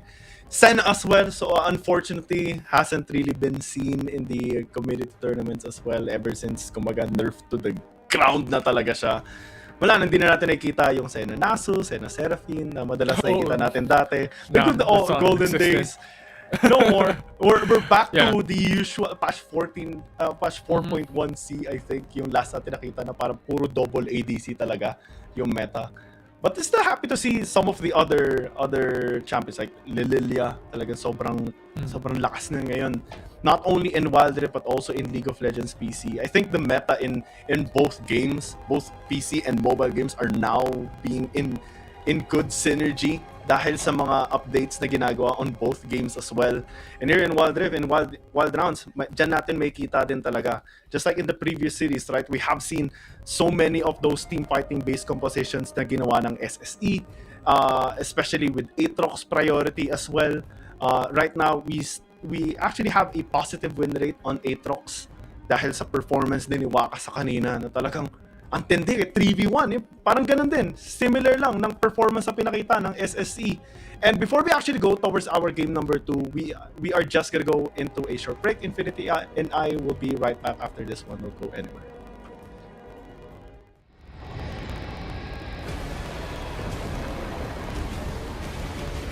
Destiny, domination, deceit.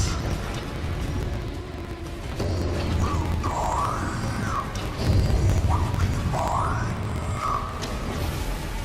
Twice slain, thrice born.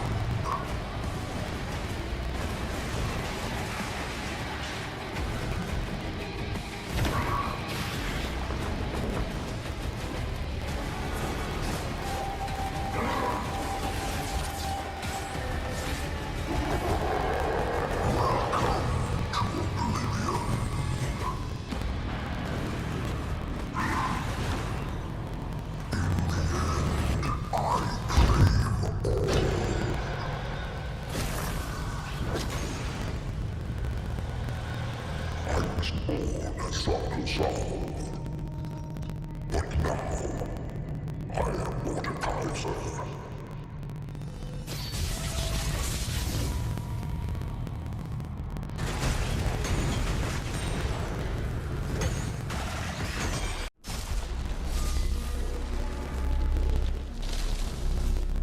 Feel the power of true ice.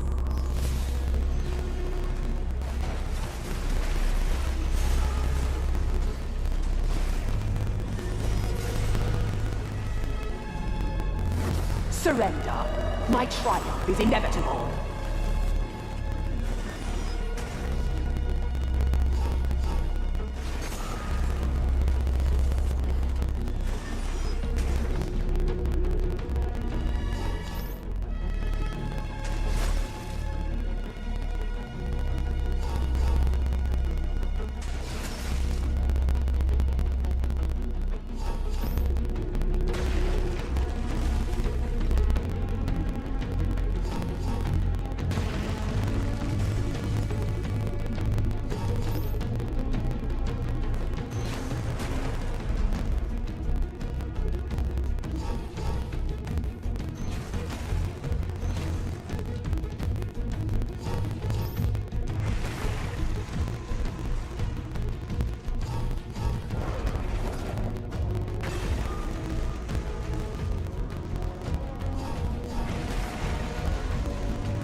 Close your eyes and let the code take you.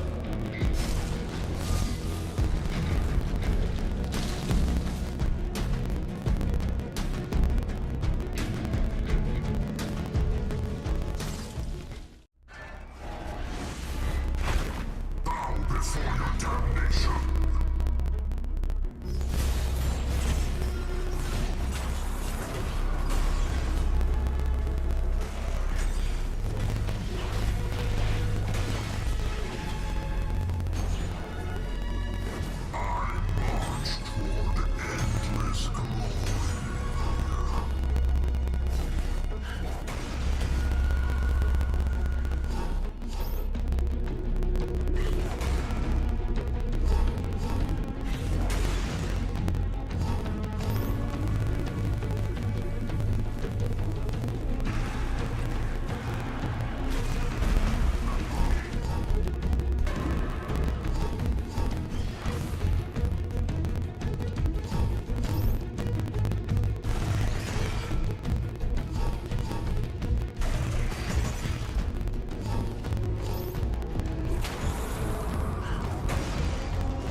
Welcome back, everyone, to Wild Round's Pilipinas Open Qualifiers. We're already at the second series for the day.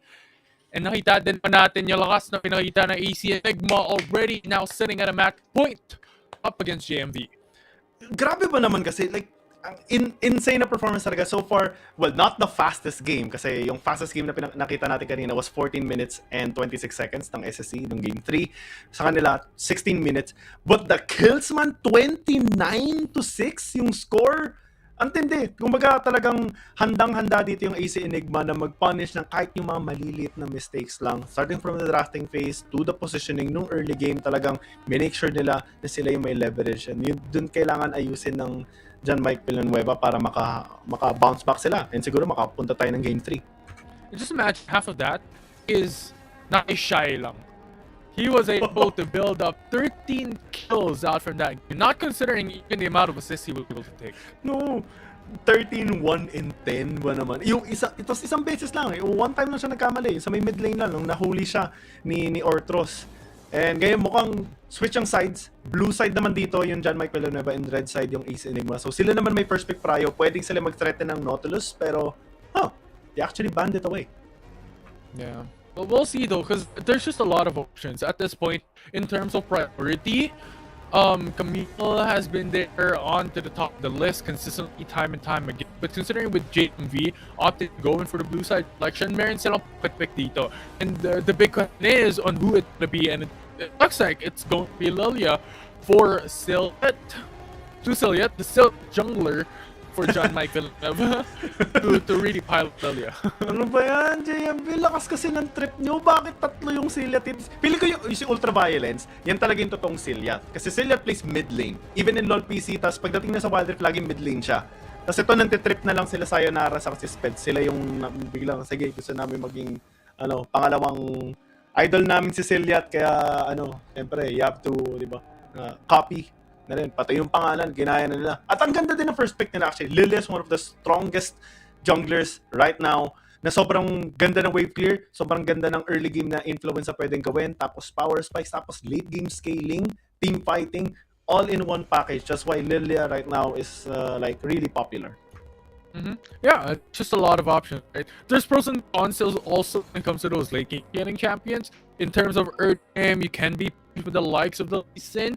Of course, if you're just playing it a bit safe, if you're playing it methodical, you could definitely alleviate some of that pressure. AC Sigma though, locked onto Aatrox, stocking onto Ezreal, a very strong sustainable top laner, along with a mobile bot laner as well with Ezreal, so matched it up with the Zaya for MB. Kala ko, magla-lock in na ng Draven eh. Napatingin na ako eh, parang, ganito ba? Confident si Elyon, magla-lock in ng Draven. I love the Maokai pick though. This champion, as a support, of course, is really, really helpful. You can parry it with the Leona. We have seen how good Orthros was with the Leona a while ago nung sila yung nasa red side. And, well, Sonder can basically just do the same. Lalo na, meron silang Aatrox dito na kapag may isang na-lockdown na kaagad, hampas-hampas na kaagad yun. Yeah, it's interesting. Also locked in on Leona. Okay, this is actually quite interesting for the side of AC Enigma. Nevertheless, we saw its power, and we were able to discuss some of the pros and cons of the Leona, of the supports of the likes of Galio as well coming into play just a while ago in between these two games. And now AC Enigma, I think one of their banners should be focused coming down into the mid lane or the top side of the map. And Renekton is one of a strong Baron laner. Renekton, possibly Jax, gonna be removed there to at least, minimize the amount of champions that can actually deal with the Aatrox. Siguro, Fiora din kung ganun sila ka-threatened sa performance spells sa top lane. Lissandra ban is actually quite nice since they haven't really picked up a mid lane champion just yet sa AC Enigma, but I think they can still just go with something like a Corki. Yung pretty standard na double poke champions, Ezreal, Corki, kapag kayo nasa red side. Yun din naman ang ginawa ng John Mike Villanueva kanina nung game number 1, but they actually just banned it out. Good read. I was actually thinking they're going for like the Delusion pick for ET Enigma to go into mid lane, just because they banned out the Jace, and the opposite side banned away the Corki, so it was really interesting to see these two ban away these sort of champions. But Gwen, for the light of AC Enigma instead, we all know John Mike Villanueva. I believe Ciliat has played it before in the past, the Gwen type of mid lane, so it's a good pickup for AC Enigma. Lock mo na pre! Lock na! Labas mo na ng pinakamalakas na combo. Meron tayong may There's just no mini tournament. May mini tournament na ginagawa si Degrees 1v1. Tapos yung nag-champion doon. Interesting. May isa doon pangalan niya, Solo Q Yasuo. Yasuo main. Tapos ginagawa niya yung pinakamagandang combo pagka last breath mo, magbabudge ka. Baka yan din ang gagawin mamaya. They need the setup. They actually need the setup right now kasi ang nag-iisang knock-up nila yung Maokai S1, S2, but they need something else. They need something else. And Yone definitely can provide that CC. I wonder where the Yasuo is gonna go, or the Yone. Siguro Yone sa may mid lane, Yasuo sa may top side, para at least medyo safe. Kasi Yone can easily rotate towards objectives as well. Better than a Yasuo. Let's see what's the response gonna be. Jarvan. Grabe, daming crowd control na naman dito sa AC Enigma.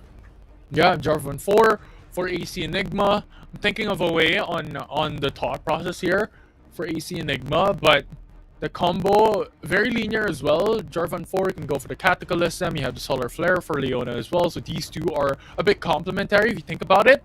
And it can deny that mobility that Yasuo and Yone wants, but at this point, it's also going to be a bit difficult for them. They want or they need to be able to put pressure on the likes of the Xayah or even the Lilia. Yasuo and Yone could just be punished, I think. Yeah, especially on how squishy they are. They have no durability at all except for the Maokai. Siya lang ang pinakamakuna dito sa side ng John Mike Villanueva. Meanwhile, sa side ng AC Enigma, they have a lot of tankiness, crowd control, and shredding power as well. To top of that, sobrang late game scaling din ang composition nila. Yung Aatrox, yung Gwen, yung Ezreal, sobrang sakit yung mamaya. And yung Yasuo, may win wall lang niya kasi is yung Ezreal lang. So, this is a lot of complications na nakikita natin ngayon sa side ng John Mike Villanueva. But let's see kung ano ba yung magagawa nila. Let us know as well which composition, which team do you want to win here. Do you think it's gonna be a 2-0 by AC Enigma, or do you think we're gonna be having a game number 3 after John Mike Villanueva wins? Hashtag JMV win if you want JMV to win. Hashtag ACE win if you want AC Enigma to win. Yeah, so yeah, just vote and let's look at the response. But at this point, in terms of compositions, once again, I feel like AC Enigma would have a bit of a better lead. And yes, the Jarvan 4 is very interesting because it's a bit of a twist of of events there that we saw that can come into the jungle for Jarvan 4, for AC Enigma, but nevertheless, because this could still set up those plays for JMV. They have a lot of struggles to face. Right, Yasuo, Yone, they also have the Zaya. These champions scale late. You mentioned a while ago, Lilia also scale late. So we'll see how JMV will be able to balance the alleviation, the deficit in the early game to come through mid-game, late game. To come back. And the good side about having the Lilia, right? Even if your opponents are really, really tanky, it doesn't matter. You deal percent HP anyways, especially when you have that Liandry's Torment already. So Lilia will not really have a hard time against Aatrox, Jarvan, and even the Leona. Maybe even the Gwen as well. Yung pinaka-hassle lang naman sa Gwen is yung mist niya. Pero when you're all melee members, right, parang okay lang. Sige, lapag mo mist mo, lahat naman kami lalapit sa'yo. Yeah, so we'll see. Because right now, John Mike Villanueva's dependency would be hugely relying on the setups of Maokai for Bling Bang Bang and even the Yone as well for Celiot. They'll be able to go for the Fate Sealed with the Nature's Grass. These combos are going to be huge. And then Ultraviolence and YYDS would be the ones who deals damage. And Celiot for sure also has that damage, but we're talking about the main components here of the dependency for John Mike Villanueva. The good part about having the Yasuo as well here for Celiath, right, is you have your shield that you can utilize a lot of times. Ginagawa ni Wakas ang ano? Wakas. Hello? Oh, there. Oh, may tumawag ata yung bebe. Gumalaw naman na. Okay na. Chill lang siya dyan. Yeah, a little bit on the safer end of things. Just came back alive now. And at this point, I feel like both these teams would have to play it safe because there's no giant starter for any of these two teams in the early game. And Jarvan 4 at level 3 has the flag and drag that could definitely tip the scales in their favor, but nevertheless, that's still a big question on that killing factor and that killing threat when Jarvan 4 hits level 3. It's just not gonna happen, especially up against Yasuo. You're mostly just an initiator, right? When you don't really have that much items, especially for a Jarvan. Yeah. Normally they do build something like a bottom lane. 2v2. But once again, no killing threat. These players and these champions are so much more dependent on that level 5, on that ultimate, and actually building to scale in comparison to a while ago wherein you all had CC for the side of AC Enigma. Yeah, the scary part though on what Sonder did a while ago is that he was a little bit close towards the tower, and Orthros could have pushed him towards the tower before he rooted him down. Fortunately, that didn't really happen. And Kintoon, this is what we're saying. Level 5 now ready. Yeah. Cataclysm is now set as well.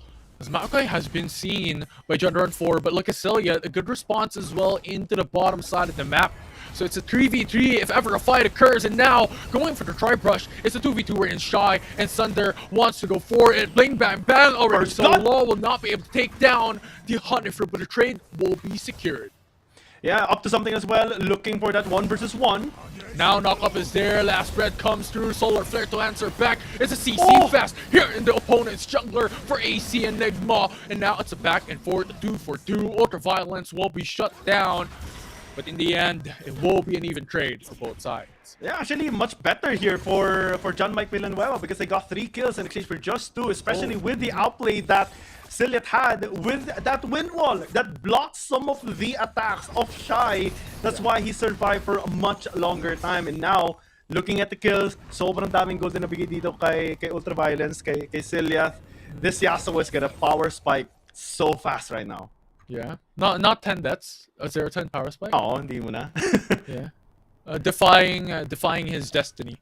But we'll see if the rest of the crew here can also defy the possible threat of a loss coming into game 2, especially coming down into AC Enigma.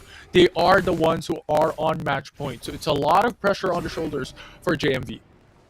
Let's see what is going to be the response here of AC Enigma. I think they shouldn't really engage that much. You mentioned a while ago, Infinity, that their damage is not really up to the standard just yet, especially with the Jarvan jungle, right? You don't really deal that much damage. At most, you just provide CC. Shy cannot really finish up anyone just yet. Up to Summon cannot shred that much damage just yet. So they don't really have that much of a choice. Maybe they should just focus on top side, because this other Celiath can't really escape that much, especially since wala naman masyadong mobility compared to a Yasuo, ang isang Yone, pantakas. Okay. Oh, Actually steal. used up the smite. I was thinking about saving the smite instead, and I think that's what Lilia wants to go for, especially considering that objectives are now coming up, and Kintoon has used the smite on to getting the Rift Scuttler. Nevertheless, the resets are now coming in as the objectives are coming up in 12 seconds. And this time, Kintoon is gonna have damage. He has Trinity Force now, so the burst is there. And he can use it for the objectives just in time. Dragon, I think, is going to be the priority here of AC Enigma since they do want to scale up better than John Mike Villanueva. But the Hextech for both Gorilla sides. Turtle is going to be there as well. And sobrang helpful yan para sa gold. Oh, wait, did he use the flash? What? He used the flash for nothing! And now Nature's Grass to answer back. Bling Bang Bang pushes them back. And now the CC is quite flawless as well. Oh, no. Down to 1 HP. Sunder is down low as well. Ultraviolence will be the target there. Dashing back and forth. Aether comes in at the right time. And now with Cataclysm, he locks in. And now Ultraviolence is gone. Tulog. Ooh, okay. Makakatakas sila. Ang ganda ng team fighting na ginawa nila. Kaso nga lang Ezreal. Okay pa naman. And now AC Enigma gonna go towards this Dragon after getting that takedown. Soul bound. Trying to go for the chase. Oh, but not enough. The soul is now depleted. The Infernal Drake will go to the side of AC Enigma. Antik na yun eh. Makakabawi na sana yung John Mike Villanueva pero ngayon mas nakabawi yung AC Enigma. The gold is actually on their favor as well. And since they got the Infernal Dragon, that is some stats that is gonna be increased on their side as well, especially the damage. And John Mike Villanueva, they're just gonna settle for this Guerrilla turret instead. They can use it intermediate to maybe unlock that turret down already. But I think with the composition here of AC Enigma, they can actually contest it. I was a bit too close for comfort. I was actually thinking AC Enigma is going to deny the Hextech Mimic. But nevertheless, I think it's a good option to play it safe for now at the very least. He's still lacking in terms of damage. Ezreal or Shy right now, still on the Manamune, building onto Phage, still building up to Triforce. Ooh, grabe.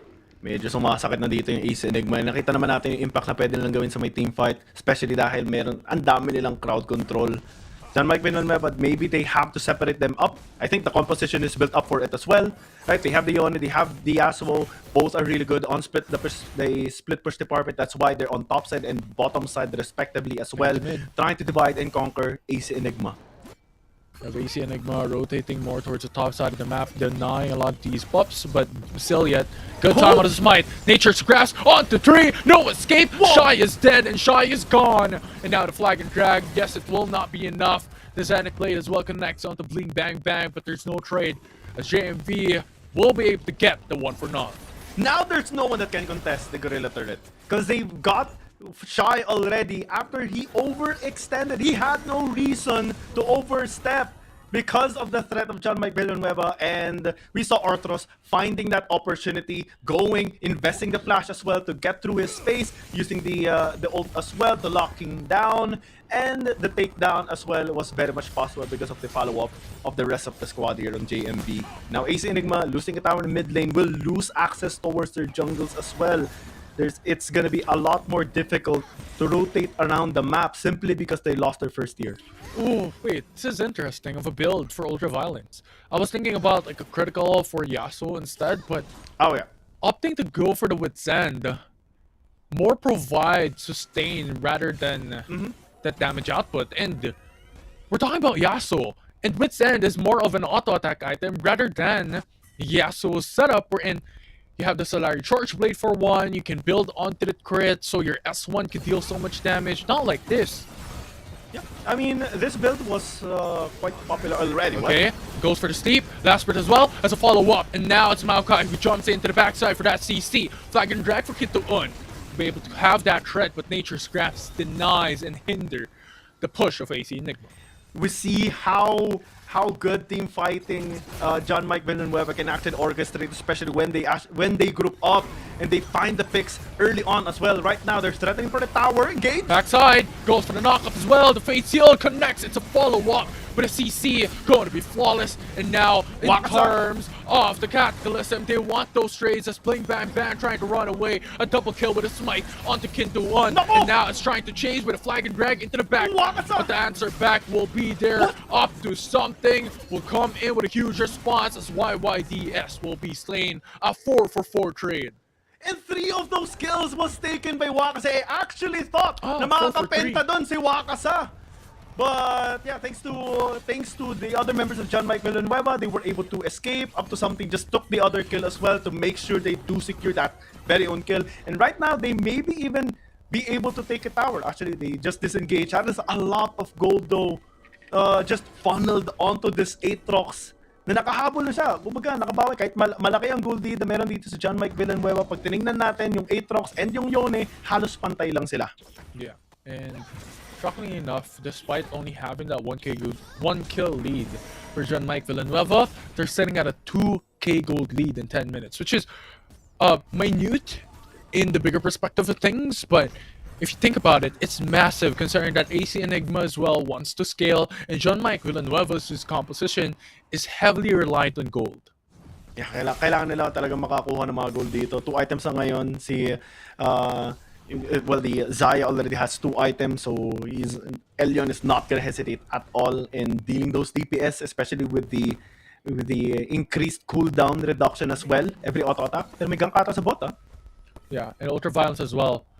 Wanting to play it a bit patient. 4v1, around 3v1. Still is in danger with a flag and drag. Actually going in with a finishing blow. YYDS though, a lot of damage along with the feathers as well. With the root onto Kinto down low already. Honeyfruit keeps his HP back into half. But we'll see as a steeping orb will not connect. Ocean Drake will now be the target next, but the backside, Gargoyle Encha, will that be enough? Kinto will be the target so low already. They need their jungler to be alive. AC Enigma, the burn will shut him down with a red buff. Ocean Drake can target next, up to something, trying to contest. Ultraviolence in front, and Bling Bang Bang just waiting to go in for the right spot to the backside, but John Mike Villanueva still secures the Ocean Drake, and now 4 is down, and Sunder, the lone wolf for the team, being chased down, and John Mike Villanueva with the ace. They get the ace in exactly the same time that AC Enigma got their ace against them last game, and they come back stronger this time, getting the dragon as well after that beautiful setup where Ciliat had the last breath as well. And Mans, this guy, Sayonara, has been popping off so hard this game as well with this Lilia pick. Actually, he's the richest right now. 10,300 gold compared to everyone else. It's the first one who has reached the 5-digit mark in terms of gold. And the damage, of course, the sustain, of course, is gonna be much better with these 2 items as well. Yeah, at this point, the early game is not really the best for AC Enigma in terms of composition, and John Mike Villanueva having so much gold in the early game just gave them so much benefit to keep the pressure on, and there's just so much capability now to landslide it with 7k gold lead in the bag, with Lilia staying in front of the curve. Man, it's gonna be hard to bounce back here if you're AC Enigma. You really have to make sure that John Mike Villanueva doesn't get the initial burst on you. And most of the time, Shai has been the target as well. That's why he has 4 deaths already. Up to something as well. Has been battered up a lot of times. That's why he hasn't been able to pop off. Right now, Heartsteel has been picked up for Kintoon to be able to survive some of those extended team fights as well. But it's gonna be hard. Look at the items of Sayonara again. Death Cap!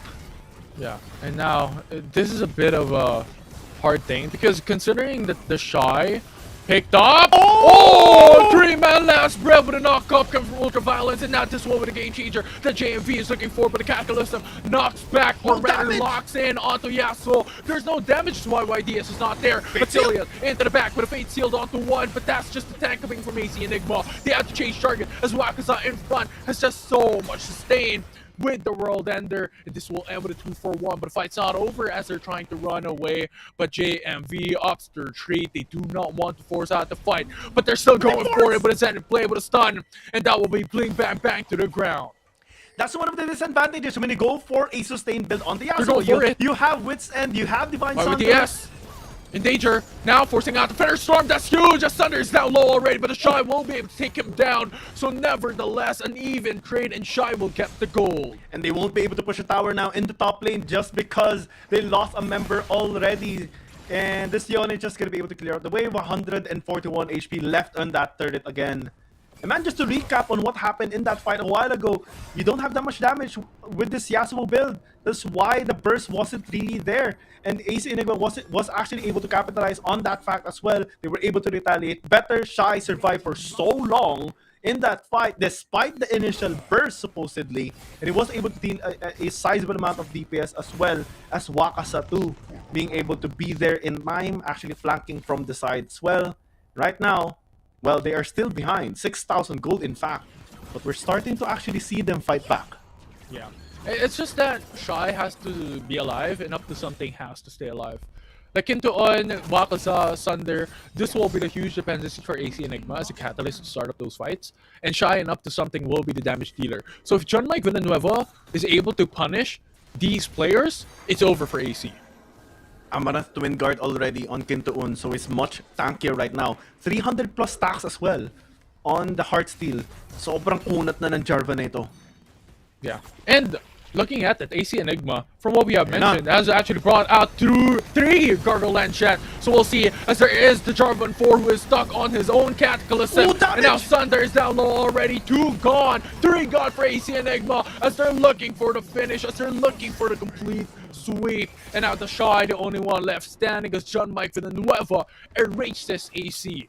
Sobrang daming mga win slash meron dito sa side na John Mike Villanueva. Tapos yung AoE damage pa nung Lilia and nung Zaya. It was too much for AC Enigma. They couldn't really move at all in that team fight. Even Wakasa, he wasn't really able to fully utilize his World Ender as well. And right now, Shy being almost assassinated. Buti na lang walang Fate Sealed. Doon yun si Spelts. Right now, this is gonna be a big push again by JMV and might just be another dragon as well since andun na si Sayonara. Yeah, this will be JMV who's able to take down the Ice Drake easily. They also have the Baron buff in their favor. They have the T-Rex in their favor as well. So this will be a lot of pressure in the mid lane. They can push easily. So ito yung problema sa composition ng AC Enigma. They don't really have wave clear. It's only the Ezreal that can clear from a long distance.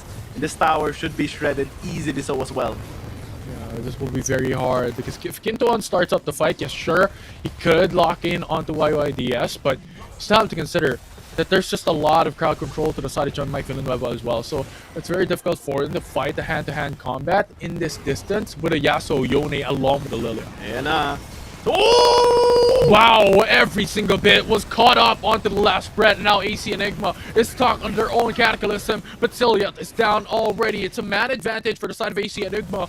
They could try to turn things around, but at this point, 2 inhibitors is gone. There's so much of a disadvantage for them as the flash is there. Zenith Blade, they want to force up the fight. They're going in for the chase, but now it's a double man knock with a flag and drag, and now it's Wakaza as well in front of the curve. Is going in for the fight in the forefront of this 4v5. And now AC Enigma is in danger. They just have no damage in this situation. And John Mike Villanueva, despite the member disadvantage, will come out from that fight with only Ciliat as a casualty. And they have to defend as well. That's one of the reasons why they disengage. And to top of that all off as well, they really have not really that much damage. Especially with Up to Something this behind as well. The only reason they forced a fight is because Ciliat is down. Or Sayonara is down. The Lilia is dead. But if he was there, especially right now that he has Infinity Orb, oh man, this is bad news. It definitely is with the Radon Stat Cap, Riftmaker, and also the Leandries. A lot of damage coming forth, especially with the tanky members here by AC Enigma. It's a very difficult time for them, but the Elder Drake is a winning condition here by John Mike Villanueva. If they're able to take it down, it's over for AC. And they're just gonna take it away. Kintoon in the area as well, but he's being zoned away by Arthros. He's doing a really good job, especially with the other members actually backing him up as well, while Spells is pushing top side. Don't think they can actually contest this, especially at this stage. They have to. Oh, are they actually going to leave it? They have to. They have to contest it, because if John Mike Villanueva gets this, it is over. They will win. And now Solar Flare already used to buy time. Sunder will retreat back to safety, and Ciliat just putting on the pressure. The good thing is they have the Rift Scuttler for that information. But Elder Drake now reset to half HP once again. Kintoon still on the threat there. Smite is readily available, but Dangerous Grass will hold him tight, will hold him to the ground. flag and drag to retreat back to safety and Thunder won't be the casualty, won't be the sacrifice. Gargoyles Enchant will not be enough. And that will be the death of him. 2 down already for AC Enigma. And they can just handle everyone right now. They even ditched the Elder Dragon as they just want the base. Cataclysm, this will be very dangerous. Has to force out the Gargoyles Enchant to buy time there. Last spread to come through into the back. Won't be able to gain that Yasuo down. But now we have Cilia who goes golden, wanting to buy time, but the TP is there. He gets the double kill, but he is down. The crystal is gone as Jean-Mike Villanueva brings this to game 3. Man, this game is much better now for Jean-Mike Villanueva. They pull off a very interesting composition and they make it work, especially with the build of Cilia with this Yasuo super sustain. They recognize that they just need to stall time in team fight because they know that the Xayah can deal damage, the Lilia can deal the DPS, and no matter how tanky you build on your composition, you're just easily going to be shredded by all those damage leaders at the side of JMV. And we see that here in this game as well, 24-15. Man, and to think that some of those iconic moments in that game as well was very reminiscent of the previous game, in that game number 1 as well. The first ace, the objective takedowns as well, and this time they're taking us to game number 3. It's not going to be an easy game this time, not going to be an easy matchup for AC Enigma. They have to find a way to counter this kind of strat. Yeah, very unfortunate for AC Enigma as well, because the thing is, like, Jean-Mike Villanueva's draft composition is relying heavily on the scaling potential of their comp. And the thing is, shockingly enough, Ultraviolence went in for a tank build. That is the reason why he went in with Wits End first item and then went to Divine Sunder next. So it's pretty much a very, very tanky champion from that game. Yeah, and believe this is going to be a do or die situation. Well, not really in terms of like the output of this this match, right? Because it's only for the seeding. So whoever wins this will be first seed on their respective bracket, and whoever loses will be the second seed, right? And AC Enigma this time suffered a gruesome defeat in this game number 2, especially after the lack of damage essentially in their composition.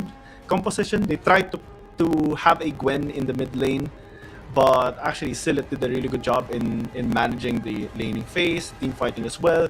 The build that he had was very reminiscent of the Wild Rift League Asia as well, because I believe it was used there before as well, Divine Sunder and the Wits End for the sustained build, and it's so hard to take Cilia down. The Yasuo was actually quite OP in a sense in terms of sustain. Yeah, you don't really deal that much damage, but you get a lot of attention anyways, and with one wind wall, Shy is basically no use. Yeah, it's just a lot of combo as well. It's out of the book of AC Enigma in game number 1. AC Enigma brought out a composition filled with crowd control. And in comparison here in game number 2, yes, JMV did not exactly put out the same type of composition, but in the bigger perspective of things, in technicalities, each and every single one of them also had crowd control, right? And on top of that, they got an early lead into the early game. It was just over till then. Yeah, everyone had crowd control, right? Even the Xayah, because of the Blade Caller and those feathers as well. The Lilia can put them to sleep, and man, so many wind slashes as well from both the Yone and the Yasuo as well. It's quite irritating. We were a little bit concerned with the Yasuo pick earlier, but after seeing the elder brother being picked up, they really had so many entry points. And once the Gwen and the Ezra got taken down, Wakasa can't really carry anymore. He tried, he even had gargoyles, right, to try and sustain himself a lot longer during the team fight, but he can't really deal that much damage anymore, especially after the late game progression of Jean-Mike Villanueva's composition. And right, I think they have to go back to the drawing board, figure out what they should be utilizing instead as a champion lineup here, so that they can maybe get this win instead. Deny the reverse sweep. Kasi ngayon, yun ang gusto gawin dito ng Jean-Mike Villanueva eh.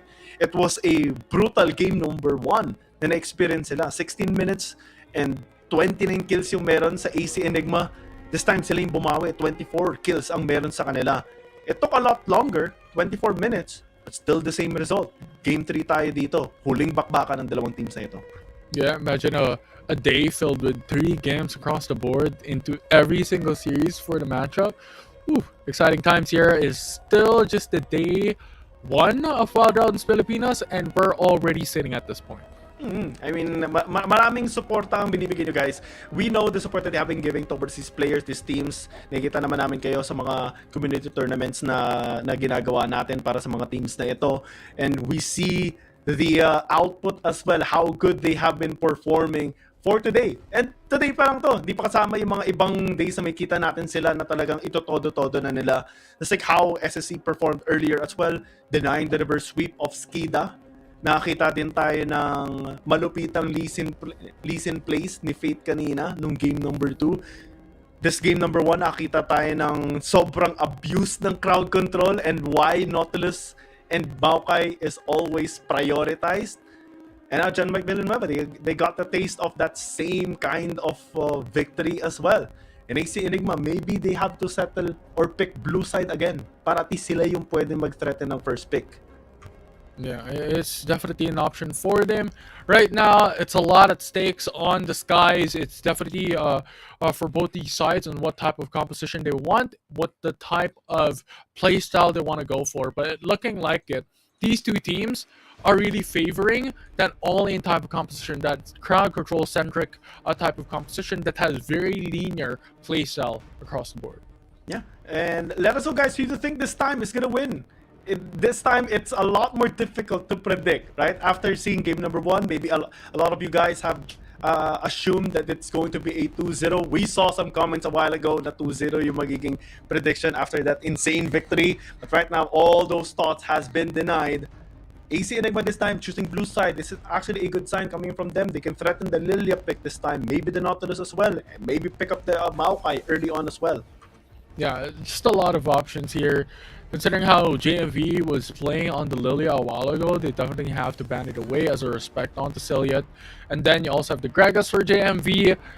The Gragas right now is still a staple. It cannot be removed because if it's left open, it's gonna get picked up just because of how much chaos it can do with the body slam that can be the catalyst and engage onto those fights and disengage with the explosive cast. Parang dati lang, yung pinaka-combo dati na Varus Gragas sa pinaka-OP dati. Man, two respect bans coming in from AC Enigma.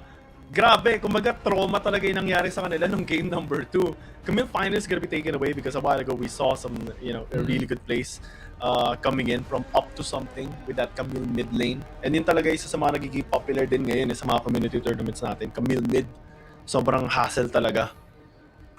Yeah, it definitely has a hassle.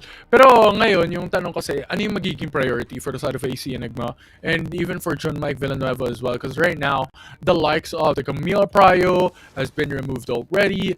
Gragas is one of the priorities that we've seen back in the days. It's a very classic and staple first pick, but it's banned away as well. Lily has been first pick by JMV prior. Nautilus? So a lot of these Prio picks and comfort picks has been removed.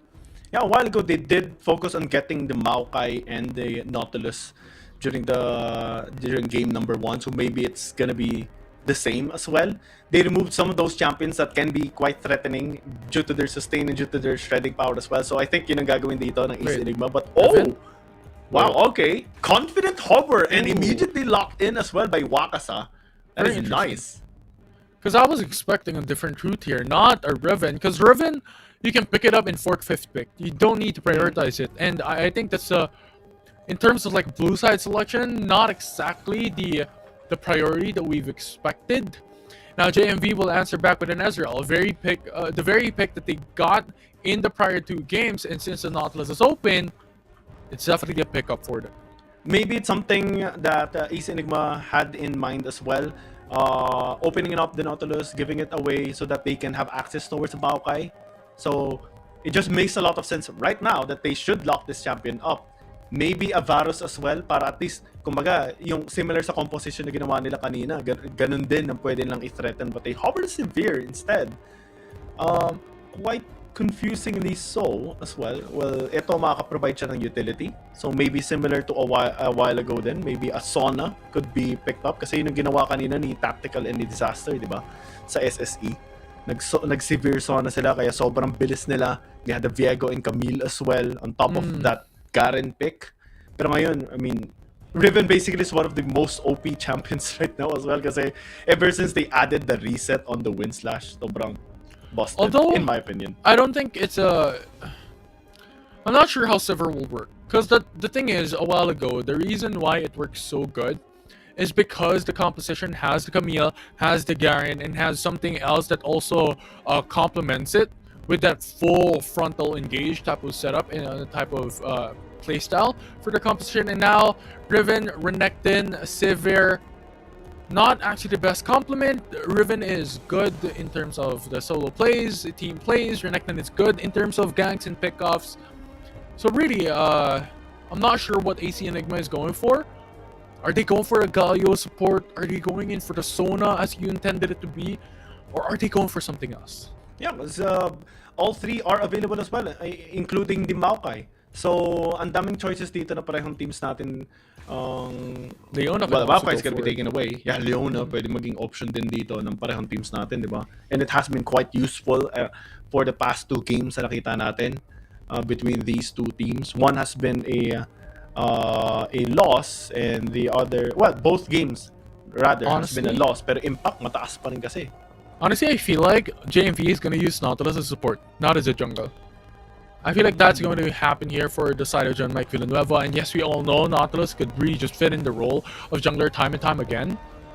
But I feel like this is going to be the support, considering how their bans are going for in terms of these second rotation.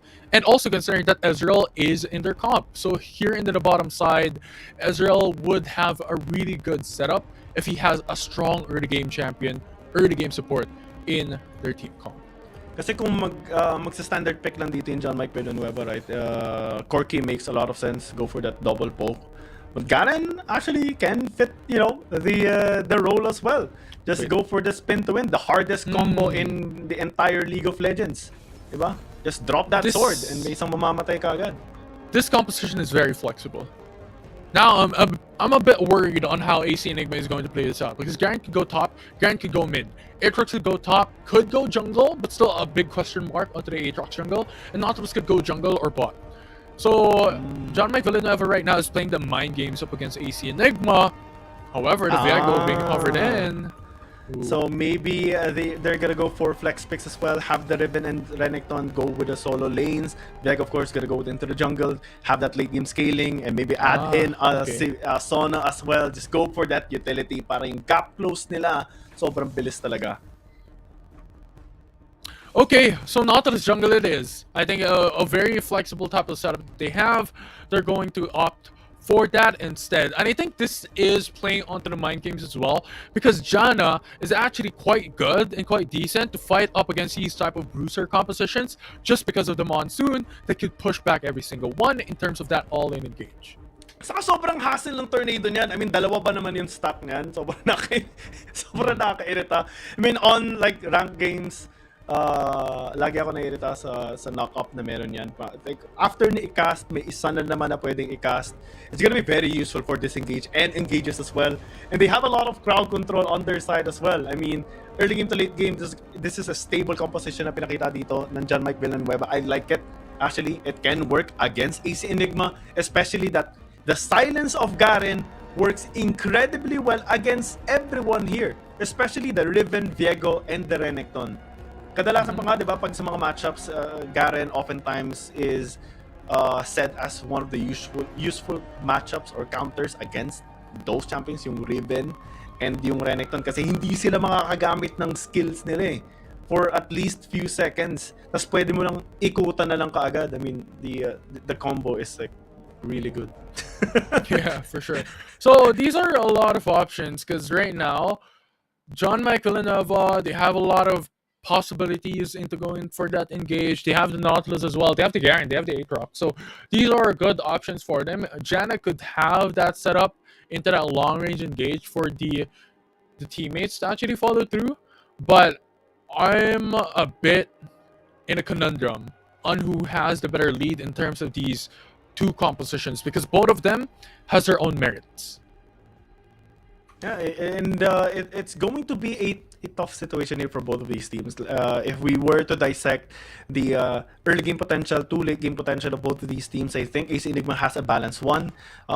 Really good early establishment of snowballing capacity for both the Renekton and the Riven. I think it's going to be a safe bottom lane situation for the Severe and Sona, similar to the Ezreal and Janna. So kumbaga parang chill lang sila doon. But on top lane, jungle, and mid lane, I think that's where we will see a lot of fights. Lalo na may Aatrox, may Garen, may Nautilus din na pwedeng manggank. Well, the benefit here of John Mike Villanueva's composition is that the Nautilus can actually gank bottom lane, since the Janna can be used offensively as well. Lalo na sa tornado niyan. Yeah, for sure. So right now, bit of a standard. Actually, switching lanes. John Mike Villanueva brings YYDS and Bling Bang Bang on top side of the map. When you have Shy and Sunder just staying on bot. Yeah, actually, it's going to be the a lane swap. Interestingly so, Ace Enigma going for top side. It's gonna be a tough time here for the Garen for sure. Pero if you're gonna have a losing lane champion, right? I think Garen actually fits the category, since you have your perseverance anyways. So you're gonna be able to just sustain yourself really, really nicely. I like this. Yeah. Yeah, because I feel like John Mike Villanueva is respecting the threat of a Riven. And the thing is, Shy is not the threat with a Sivir. Because Sivir is very squishy as a target. And the thing is, when it comes to the damage output, I think the dependency of AC Enigma will be Riven eventually as well, in terms of that front line to deal a lot of CCs and to deal a lot of damage. And having the switch in lanes with YYDS with Ezreal going on top side of the map, this will actually remove a lot of these breeding room to farm for Wakaza in the game. Yeah, let's see this time with the unorthodox, rather creative movement na ginawa dito, adjustment sa macro ng John Mike Villanueva and AC Enigma, how they can bully each other out, how they can get a lead against each other as well. Almost 3 plates already consumed here by John Mike Villanueva. The pokes are working, especially with your essence shift ng Ezreal, di ba? Yeah, that's what I'm saying, right? This is the thought process that John Mike Villanueva is doing. That's the reason why they went in for the lane swap. And the thing is, having that Garen in the composition of John Mike Villanueva plays in so well in terms of just allowing him to stay alive. That's the importance of being left alone on the weak side of the map. And that's what Celiat is doing. Mid lane, it's just a little bit of a shaky situation here for Celiat, right? Going up against the Renekton, but the other Celiat is there, si Sayonara, bumisita lang, saying hi to the Renekton. But I think this time, giving information that he's going towards top side means that Wakaza is just going to be playing it out safe, places a ward as well on the river, and it's going to be departed immediately by Sayonara as well, para sabi na, okay, salamat sa 30 gold.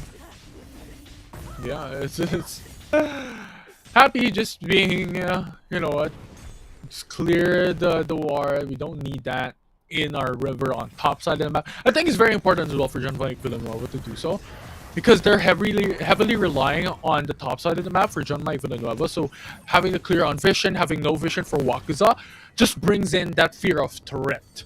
And the threat of this composition, especially with the Janna Ezreal in top lane, now can actually reap out a turret. So first blood. Tower in 3 minutes secured by John Mike Villanueva. Kintoon gonna be ganking here in the bottom lane as well, but I think they had some inkling as well because of the Oracle Lens na na-spot outan dito sa may bottom side ng ward. So, ang ganda pa rin na movement na pinapakita dito ng JMV. Yeah, but the Tower First Blood already going to the side of JMV. They could just switch in lane once again. Now, Ezreal and the Janna has another set of third plates to go for. Munti ka na. Actually, Ignite ticking. Mukhang nahipan pa rin naman. And Sunder's gonna be able to stay alive. But that was so close, especially with the True Shot Barrage. They want to go for more as well. And this time, JMV, like what you mentioned, Infinity, they can now start pushing on bottom lane. More gold for the Ezreal. Yeah, it's easy. Well, it's not easy, but you get my point. In terms of the mind games that John Mike Villanueva is doing, this is pretty much by the book. They're playing by the book. They want a lot of golds going to YYDS, and so far, it's definitely a good side of things. 300 gold advantage up against their opposition in the same lane. Unfortunately, they're catching back up. Oh? It's now going to be John Mike Villanueva going for the top side of the map. They want to disengage. Ace Enigma, they have to get out. The engage is just too scary right now, especially with both Ciliats going here already. Wakasa. Pero si Wakasa gusto na makapag-backstab dito. But the damage is too much coming in from the Aether's. Muntikan pa si Kento on. But fortunately enough, they were able to take him down. Man, that was so close. Yeah, I reckon if Ciliat was there, it was a bit of a 50-50. Yes, there is a huge chance that they get demolished, but there's also a huge chance that they turn things around. Fortunately, John Mike Villanueva lost Ultraviolence from that engage, and now AC Enigma is standing afoot once again against John Mike Villanueva, losing the advantage of YYDS a while ago. Ngayon, medyo pantay pa rin naman ang gold. Actually, may konting kalamangan dito si John Mike Villanueva. And now they're also starting up this dragon. Ace Enigma gusto nila makapag-contest. The other members of John Mike Villanueva going from that ward. Actually, Trusha Barrage hitting a lot of members. Oh! And the dancing finale gonna be used as well. But it's not gonna be enough to stop the push here. But John Mike Villanueva, both sustains gonna be used as well. But the Monsoon is actually doing much better. And now Silat going for that engage, the assault. And man, they push them back entirely out of the dragon pit and they take the objective for themselves. The tornado of Bling Bang Bang was phenomenal. He was able to go in and hinder, 1, AC Enigma's contest, 2, knock up 4 people. And it's the Garen things, man. Talaga spin to win action lang din eh. Sinabayan pa ng True Shot Barrage kanina ni Elion na tumama sa 4 na members ng AC Enigma. Kaya sila umatras din kaagad eh bago sila kumontest sa Dragon. Pero ngayon, they want to take down Spelts. And that's like 3 people invested. Make it 4, rather. It's taking a bit of a long time. Actually, unquestionable flash, I guess. Yeah. They lose a huge value. Bling Bang Bang just Okay going to lang eh. delay it. But yeah, they got the Hextech mimics. So this is really good. And they're gonna use it in mid lane. Even if AC Enigma gets his tower in the bottom lane, it's okay. Because they can answer in mid lane anyways. And it's gonna be a tougher time here for AC Enigma. Actually, they didn't use it in mid lane. So they want to take the tower down first through those little grubbies na dala dito ni Elion. Kasi halos sapat naman yun para sa isang plate na kaagad. Just have to accompany them just like that. So good. Isang plate, kuha kaagad. Yeah, that was really good for John Mike Villanueva. YYDS is now stepping onto a 6k gold lead. Already built Matamume, and now following up with potentially Triforce as well, starting off with a Sheen. So a really, really good start for JMV, playing it a bit safe and depending on YYDS. And John Mike Villanueva, I think the rotation, especially the confidence right now na meron sa team na ito is ballooning really, really high. They've been performing really well ever since game number 2, game number 3 this time. They're doing essentially well too. Having 2,000 gold lead, especially from the structures that they have been taken down, AC Enigma this time are the ones like reacting rather than being proactive here in this game. And it's not really the best of sign, knowing that this team dominated John Mike Villanueva in game number 1. Ngayon parang nahihirapan na sila gumawa ng kahit ano. Yeah, and so far a very quiet game for both sides. Still setting at a 1-digit amount of kills for the accumulative kill count for both these sides. Only 5 kills across the board in 8 minutes.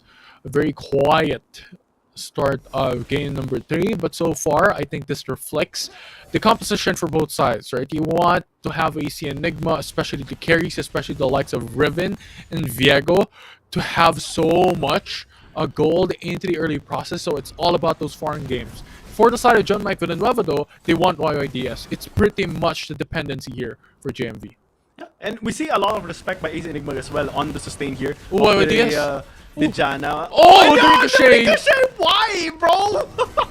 Nadali siya, nakasama niya. And ngayon, John Mike Villanueva will have to fight this 4 versus 5, but they actually are confident enough that they can actually fight them in this numbers disadvantage. Pero mukhang kailangan nila mag-ingat. Nandito ni Riven, Wakasa going for that flank and going for that wind slash as well. Still, it's gonna be taken down already. That's another reset on that wind slash. And man, the damage are starting to balloon inside of AC Enigma. Muntik ang patamaan ng dredge line doon. Si Ortros Pero man, Ace Enigma this time found the opportunity. They got 2. They lost 2 as well though. But they will get this turret down. Yeah, a very unfortunate turn of events. AC Enigma was able to capitalize the overextension for John Mike Villanueva. They went in for the chase onto Kinto-un, and that was the chance for AC Enigma to answer back. They had a lot of CCs. They still also had the On the Hunt, which was really amazing in terms of that short amount of period into an all-in clash. Yeah, saka ang laki ng respeto na binibigay na ngayon ng Ace Enigma, buying 3 anti-heal items, 3 Executioner's Calling, kinuha nila dahil lang sa epekto ng monsoon kanina ni Orthros, lalo na sa Dragon Fight na yun. Nakita naman natin kung gaano kataas yung sustain, lalo na yung shield din na binibigay niya, tapos buo kaagad yung buhay ng mga members dito ng John Mike Villanueva. Kaya sila yung nakakuha ng Dragon kanina, kaya nakakuha sila ng kills, nang hindi sila na mamatayan din ng members. Now they double down on it as well. The 40 quick blades na secure na rin dito ni Shai, so he's gonna be able to do a lot of things on fights. Especially dahil sa cooldown, mas magkakaroon na siya ng kanyang boomerang, ng kanyang ricochet din, na pwede mag-bounce around sa mga members dito ng John Mike Villanueva. Tapos dahil may Executioner's Calling siya, reduce lahat ng healing ng members dito ng red side. Yeah, and that calling will come into play now with the Ocean Drake now alive. And John Mike Villanueva expected they want to contest this. They could just let AC Enigma start it off, but they don't have any information. They will soon, especially after Silat going here already, spells rather. Let's see what's gonna be the adjustment here by John Mike Villanueva. May flank sila dito nung Aatrox. Finally, andito na rin si Elion. Tushubarat tumama dito sa dalawa. They're stalling for time. Wasa popping in already. Ult. Word as well. Dancing finale onto 4 members. And the Monsoon as well as a response. Pero burst dito! Nung Renekton, napakataasan ngayon naman. Gusto na makakuha ng reset dito. Nung Viego, going in already, fully committing onto this fight. But he wasn't able to get anyone down as well.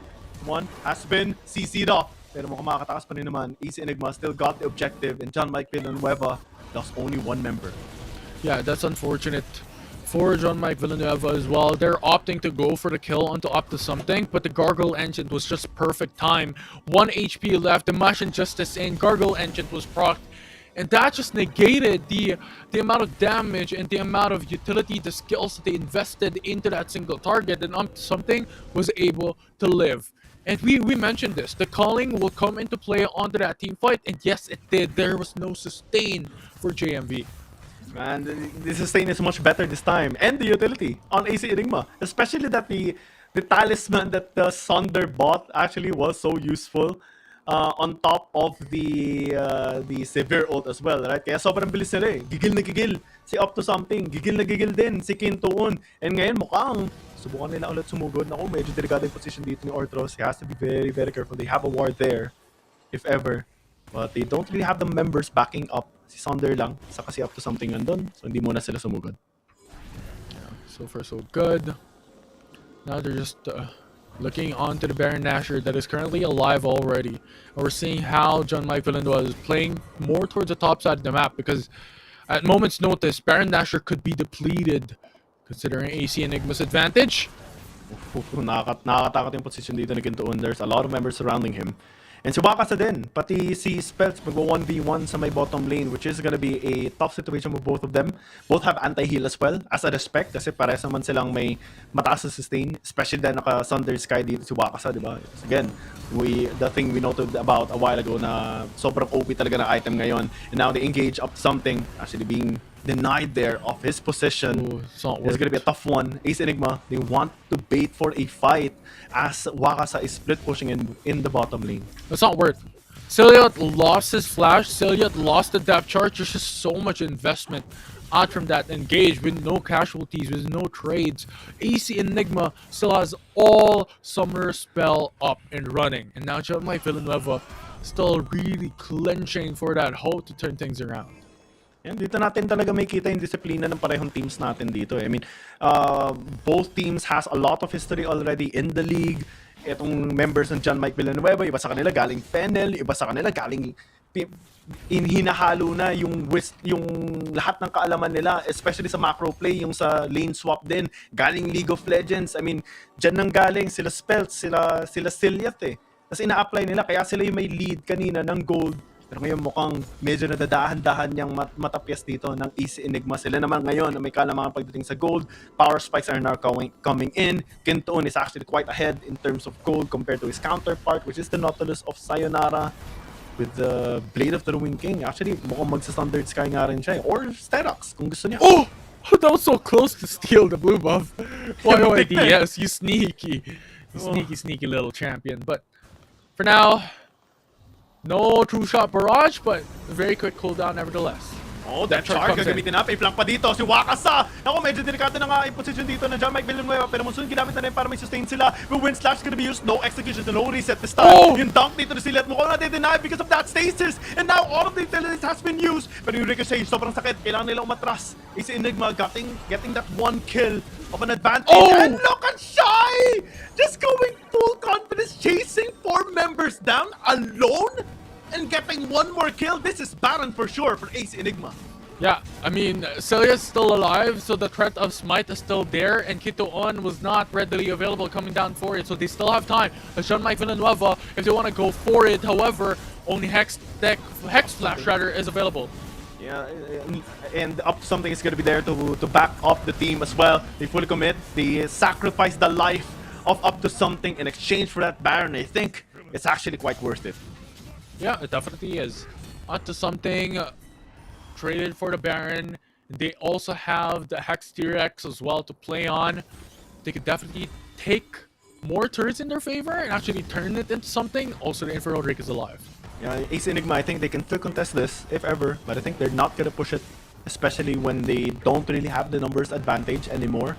Masyadong delikado na ma-ace sila. So gagamitin na lang nila, of course, they have the T-Rex already in the mid lane, wanting to push. This has been the pace or the pattern that we have seen all throughout the series. Tuwing meron ka ng Hex T-Rex, push na ka agad ng mid lane. It's so hard to take this objective down. Sobrang kunat nito. Easy burst ng towers. We see spells actually split pushing into the bottom lane, but it's gonna be easily answered here by up to something for sure. Yeah, and look at Wakaza just piloting the T-Rex, just roaming around. What a play. But now, looking at Celia, just going in from the back. AC Enigma has information as well. They're rotating more towards the mid lane instead. Yeah, susubukan sana mag-flank doon ni Spells sa may top side, if ever. Kaso, ang ganda rotation ginawa dito ng AC Enigma. Props to Eliana. Sobrang consistent at magtama ng kanyang true shot barrage to multiple members. But right now, he has to really find ways to damage also the Hex T-Rex here. Because this tower is getting melted easily so. Double tornadoes used already by Orthros there. It's not enough to shove them away.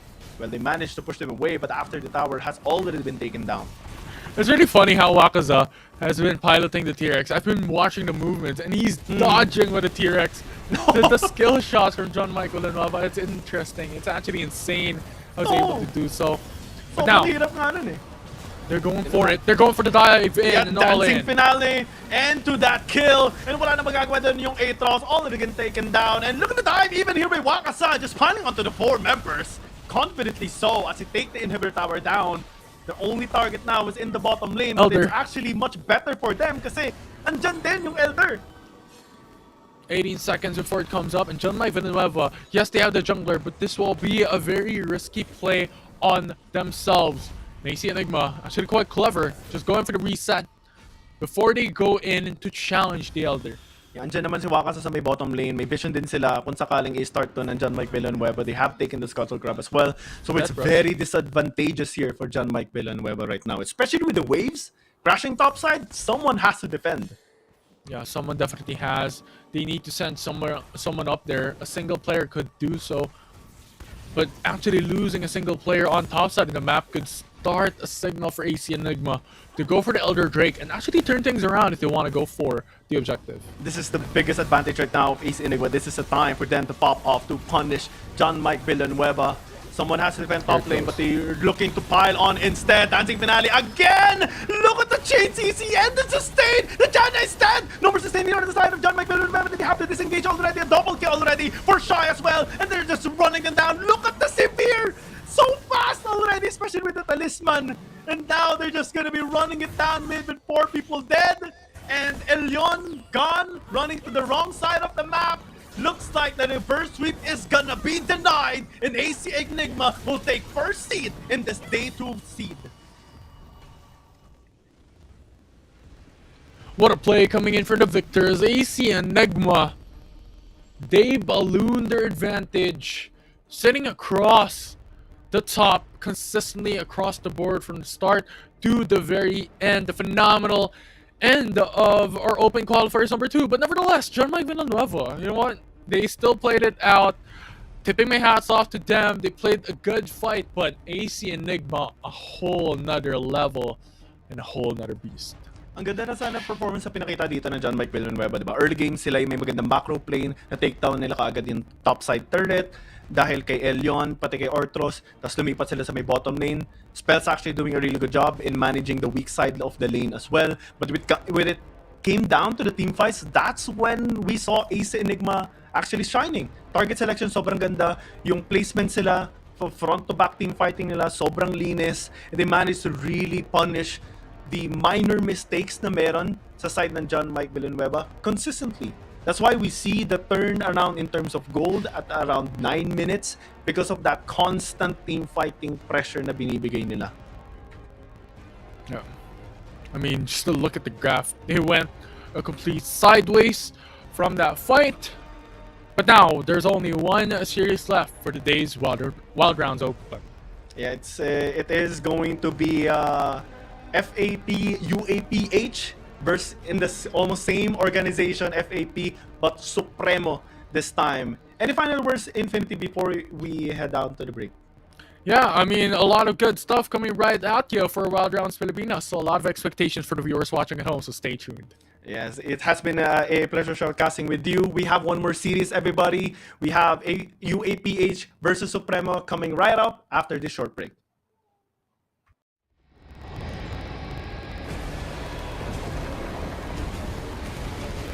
Destiny, domination, deceit. All will die. All will be mine. Twice slain, thrice born.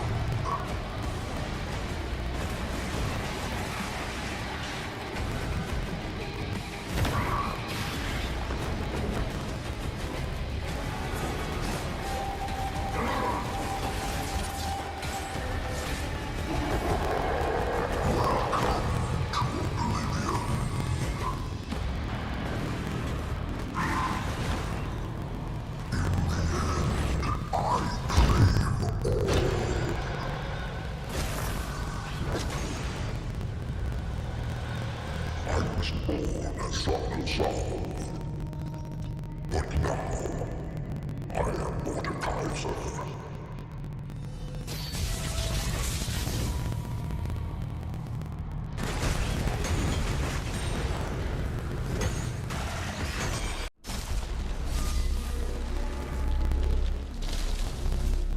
Feel the power of true ice.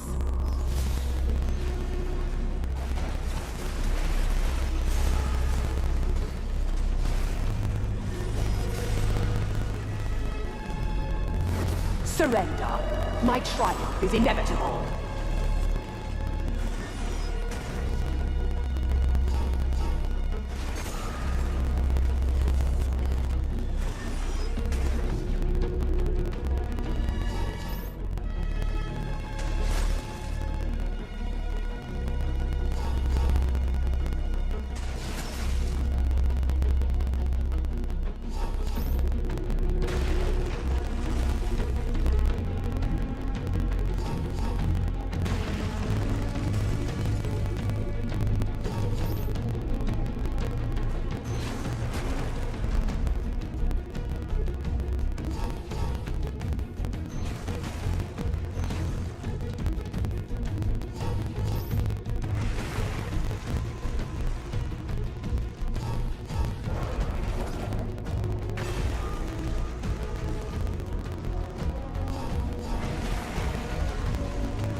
Close your eyes and let the code take you.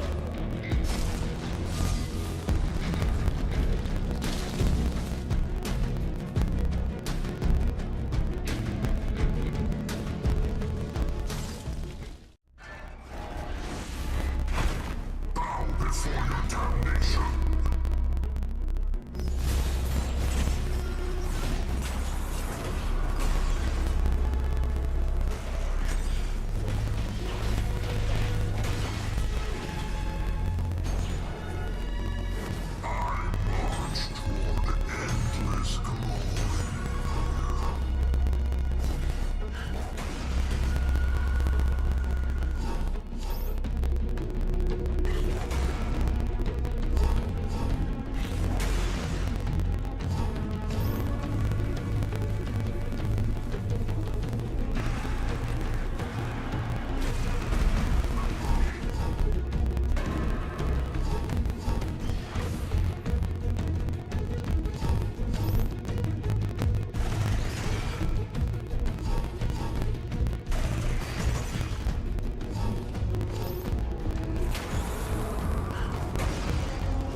Destiny, domination, deceit.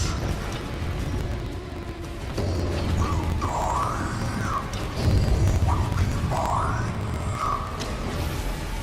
Twice slain, thrice born.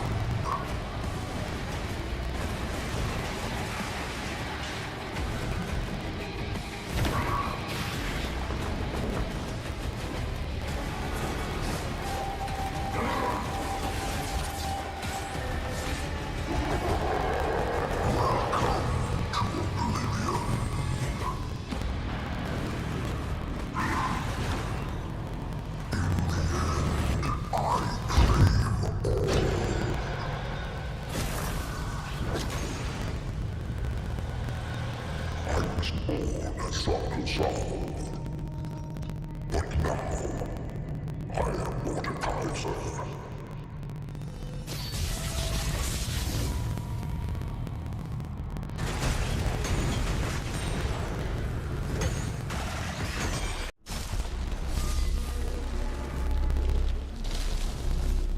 Feel the power of true ice.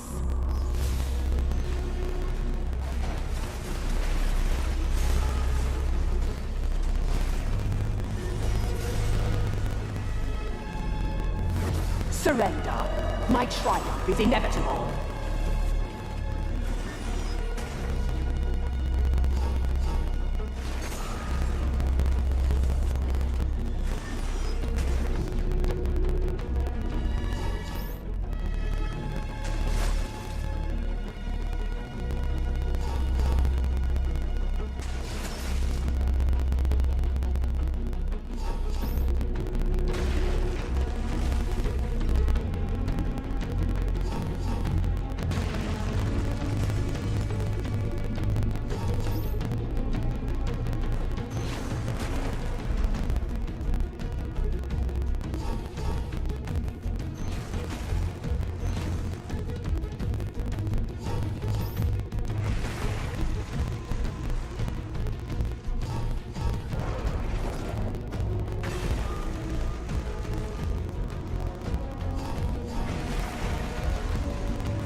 Close your eyes and let the code take you.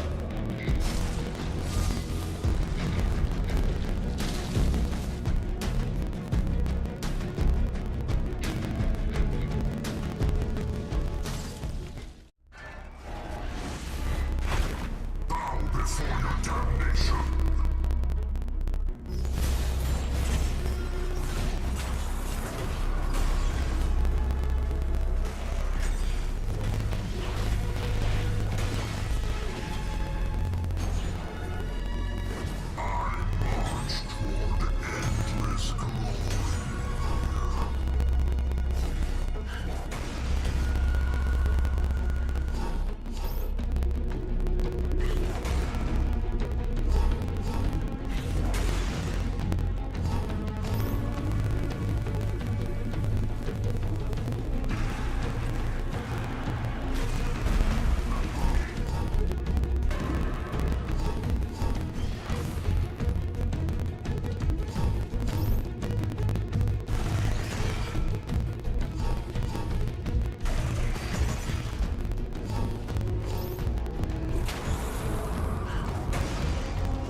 Destiny, domination, deceit.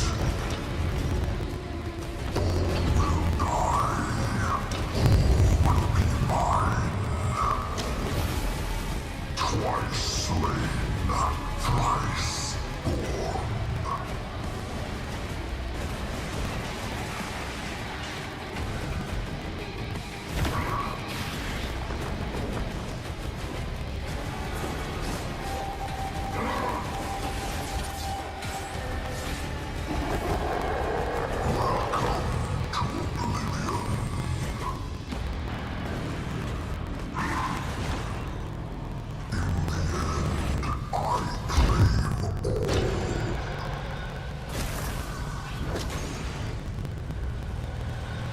I was born a soccer soul, but now I am Mordekaiser.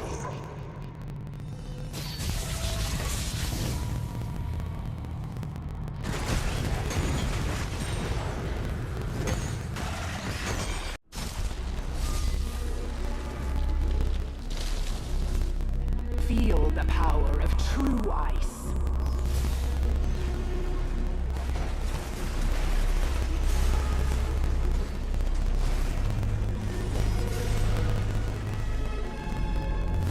Surrender. My triumph is inevitable.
Welcome nga ulit dito sa Wild Rounds Pilipinas Open kung saan dito na tayo sa pinakahuli nating best of 3 Salvatore sa mga aking tropa na si Giyang Gaming ang pinakagiyang pa sa mga pinakagiyang nakilala nyo. At tonight pala, hindi pala today, tonight, meron tayong wala sibling rivalry na setup dito, no, Giyang Gaming. Kala ko sabihin mo good night. Hi guys, good night. Kasi pareho itong team na Filipino Alpha Pride, kaya FAP. Yung mga otak nyo, ayusin nyo, mga ano tayo, wholesome tayo dito. Filipino Alpha Pride tayo dito. Ng UAPH and Supremo. Both teams actually, sobrang, again, maganda yung foundation ng mga teams. Kaya out of the 64 teams na register, plus, every round natin ng qualifiers, sila yung naka-qualify. Ganun katindi yung mga teams ito. May iba galing Fennel, may ibang X-Pro din, may ibang galing TWR, may ibang galing UAPH, ganyan na, kumbaga nagkahalo-halo din kasi may ibang teams. Depende sa synergy. That's how good the Wild Rift community scene actually is in terms of the competitive scene. And right now, they're gonna be battling brothers versus brothers. Nga, sabi mo kanina, sibling rivalry. Kumbaga, sino yung panganay sa tingin mo?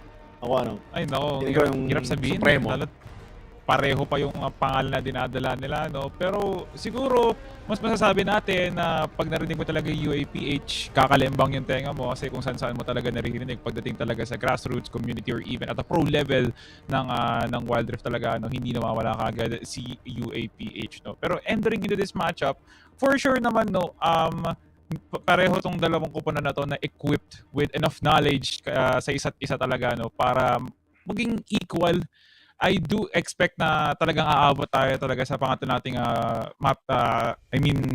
game 3 kasi considering na of course FAP kayo pareho, no, you have this extensive amount of time para aralin yung isa't isa, no, so hindi na magkakalayo talaga kung ano talaga yung connection nyo sa isa't isa, so that's going to be a recipe talaga para umabot tayo sa game number 3. So ayun, nasabi ko na sa akin, abot yung Giyang, no, so knowing na pareho silang FAP, tingin mo ba may kalamangan sila dun sa isa't isa, no? Or do you think it's going to be an equal footing to one another? Parang pareho lang eh. Ang malupit kasi dito na onting backstory din. Kasi may isa akong hinahanap. May isa tayong lahat for sure na hinahanap na team. Asan yung team nila Rebenga? Kasi sila yung pinakamamaw, isa sa pinakamamaw din kasi pagdating nga sa Wild Rift, 'di ba? I mean, Glam Slam sila yung nandurog doon kaya champion sila Rebenga. Pero onting context lang, they actually weren't able to qualify due to sa team ng na John Mike Villanueva. They eliminated them nung nakaraan lang dahil yun sa leasin ni Sayonara, ganun katindi. And unfortunately, kaya naging ganito yung result din. Nagkaroon tayo ngayon sa Open Qualifiers 3 ng sibling rivalry. Kaya antindi, actually, sila yung mga naging strongholds na rin ng Qualifiers 3 natin. Sila yung magbabakbakan dito. I think in terms of meta na picks and bans, it's still gonna be the same. Lots of respect on Gwen, yung mga initiators natin. Respect Prayo for sure on the Nautilus. Lilia, big threat as well. Kasama na din nung Camille Gallo na nakita nyo nung Game 1. So, I guess you could say, no, na in terms of odds, wala talagang pinipili, no? Kasi maraming nasirang expectations. It does feel like it's such a tournament na it's open for everybody, no? Talagang lahat ng mga sumali dito is may bounty sa ulo at wala talaga.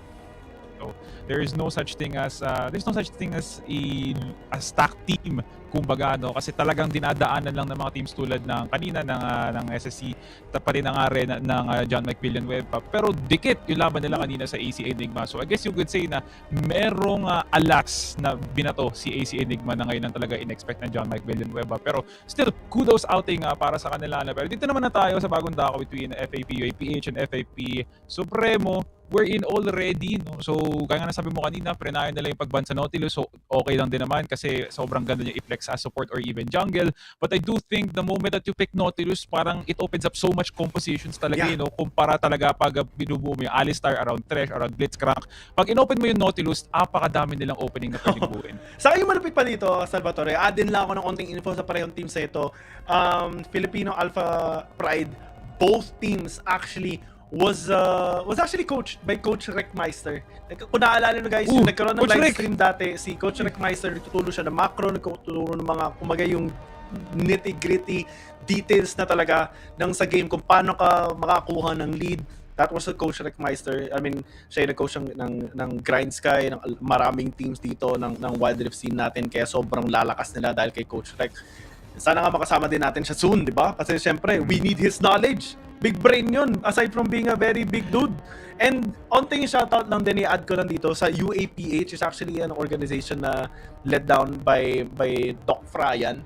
Siya, isipin mo, doktor ka na, tapos nag-handle ka pa ng big community ng Wild Rift. Yan, dami mga enthusiasts sa atin dito sa Wild Rift community natin. First pick, Maokai, followed up by Lilia and Galio. Mukhang batakan ka agad yung mga picks natin dito, Salvatore. I mean, sobrang saturated, pero cannot blame all the teams that competed, no? So, hindi nawawala yung Lilia, Galio, Ezreal, pati nga Corki, no? Kasi, when it comes to team fighting, yun talaga yung pinaprayo ng mga teams tulad ng Filipino Alpha Pride, UAPH, na alam mo talagang nambubrusko pagdating sa objectives, and they really want to force their entry in a way na hindi ganon kalamang yung kalaban. Kasi nga, they really want more gold, the sustainability, plus yung tagal sa laban. Kumikinang ang mga tani idol, tumataas ang signal, ayan na nga, dumediretso ang katawan, pwede na mag-lock in, pero marami pang oras. Kasi pwede boss eh. Pwede nila i-flex, pwede nilang idako to sa Dragon Lane. Tingin mo na! Nako men, sisigaw sige ang gaming. Uy, naiba, naging alligator si Idol. Naging buhaya. Wala ako eh! Wala na, tampo si Idol, 24 hours, hindi nyo pwedeng guluhin sige ang gaming. Doon naka-do not disturb na yan. Cool down na, naka-off na ang cellphone dahil hindi pinik yung Sena, pero mahal mo, may chance pa rin naman, di ba? Baka sakali lang. Pero hindi na kasi, bira na lang tayo makakita ng Sena din eh. Tinry ko rin, wala. Natadtad ako ng mga beautiful words ng mga kakampi ko. Dami, no? Oo. Lalo na pag may Jarvan sa kalaban, no? Okay, how to play League of Legends as Sena, no? Wala. Wala. Kahit third skill mo talaga, no? Parang nauhuli ka pa rin talaga kasi parang doon pa lang sa part na, okay, third skill. So, ano pang isa-second skill mo kung patakas ka na, no? Kasi kaya din naman ni QSS Enchant, di ba? Yung mga ganong klaseng bagay. Pero parang sa current meta talaga kasi, no, kung distansya naman yung habol mo, pwede mag-Tristana, pwede mag-Ezreal. Yan, tulad yan, pwede mag-Corki, no? So, why pick Sena? Siguro kung gusto nyo mag-innovate sa bot, kung gusto nyo mag-Ornsena or mag-Sena Galio, o kaya Idol nyo ako. Sena Nasus, yun. Yung mga pwede yung ganun siguro, pero sa high stakes na matchup kasi na to Gayang Gaming, naintindihan ko kung bakit hindi ganun kalinang si Sena sa ngayon. Okay lang, kahit di na gamitin na Sena. Okay lang. Okay lang Kasi, talaga. Kasi naman eh. Okay lang. Kasalanan na sa premo yan eh. Okay lang Tampo talaga, si Kuro, Idol eh. kung hindi ka mag-Sena. Hay, nako, Kuro. Okay lang.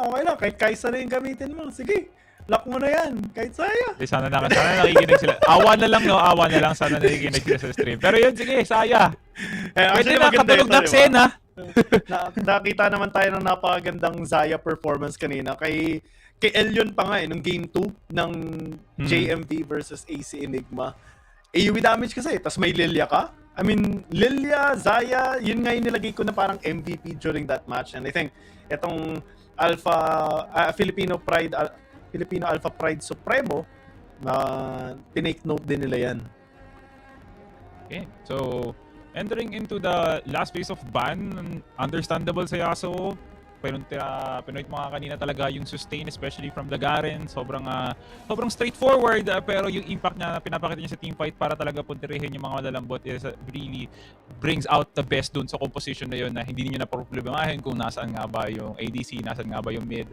Pero guys, binabati ko nga pala ang aming tropa ni Boss Gayang Gaming dito na si James Daniel Ramido na tumatambay na ngayon dito sa ating stream. Maraming salamat sa iyong suporta, idolo. Follow nyo nga siya sa kanyang Facebook page, no? Search lang yung huling 4 na letters ng apelido niya, tapos lalabas yan for sure. Picture ng laro yan, yung makikita nyo. So ayun, locked in na tayo ang dalawang teams, mga kaibigan. We're in ang ating battlegrounds will now be drawn in the sand here between UAPH and Supremo, with a very skewed comp for Supremo, opting for the Saya mid, imbes na Kaysa mid. But then again, no, it might just be, a ruse para dun sa kalaban nilang Corki dun sa mid. Talagang stuck isipin mo, ang layo na natin sa patch ng Wild Rift, pero stuck pa rin tayo at patch 4.1c. Double ADC is the name of the game. Well, mages. May nakita ko kanina nag-comment sa comment section natin na live stream, bakit wala daw mage, ganyan. It's really hard, guys. Wala na yun, guys. Isipin mo gumamit ka ng mage, ganyan, tapos biglang haharasin ka lang ng isang, lapagan ka bigla ng Lucian mid, nabubugbugin ka, dash ng dash sa'yo.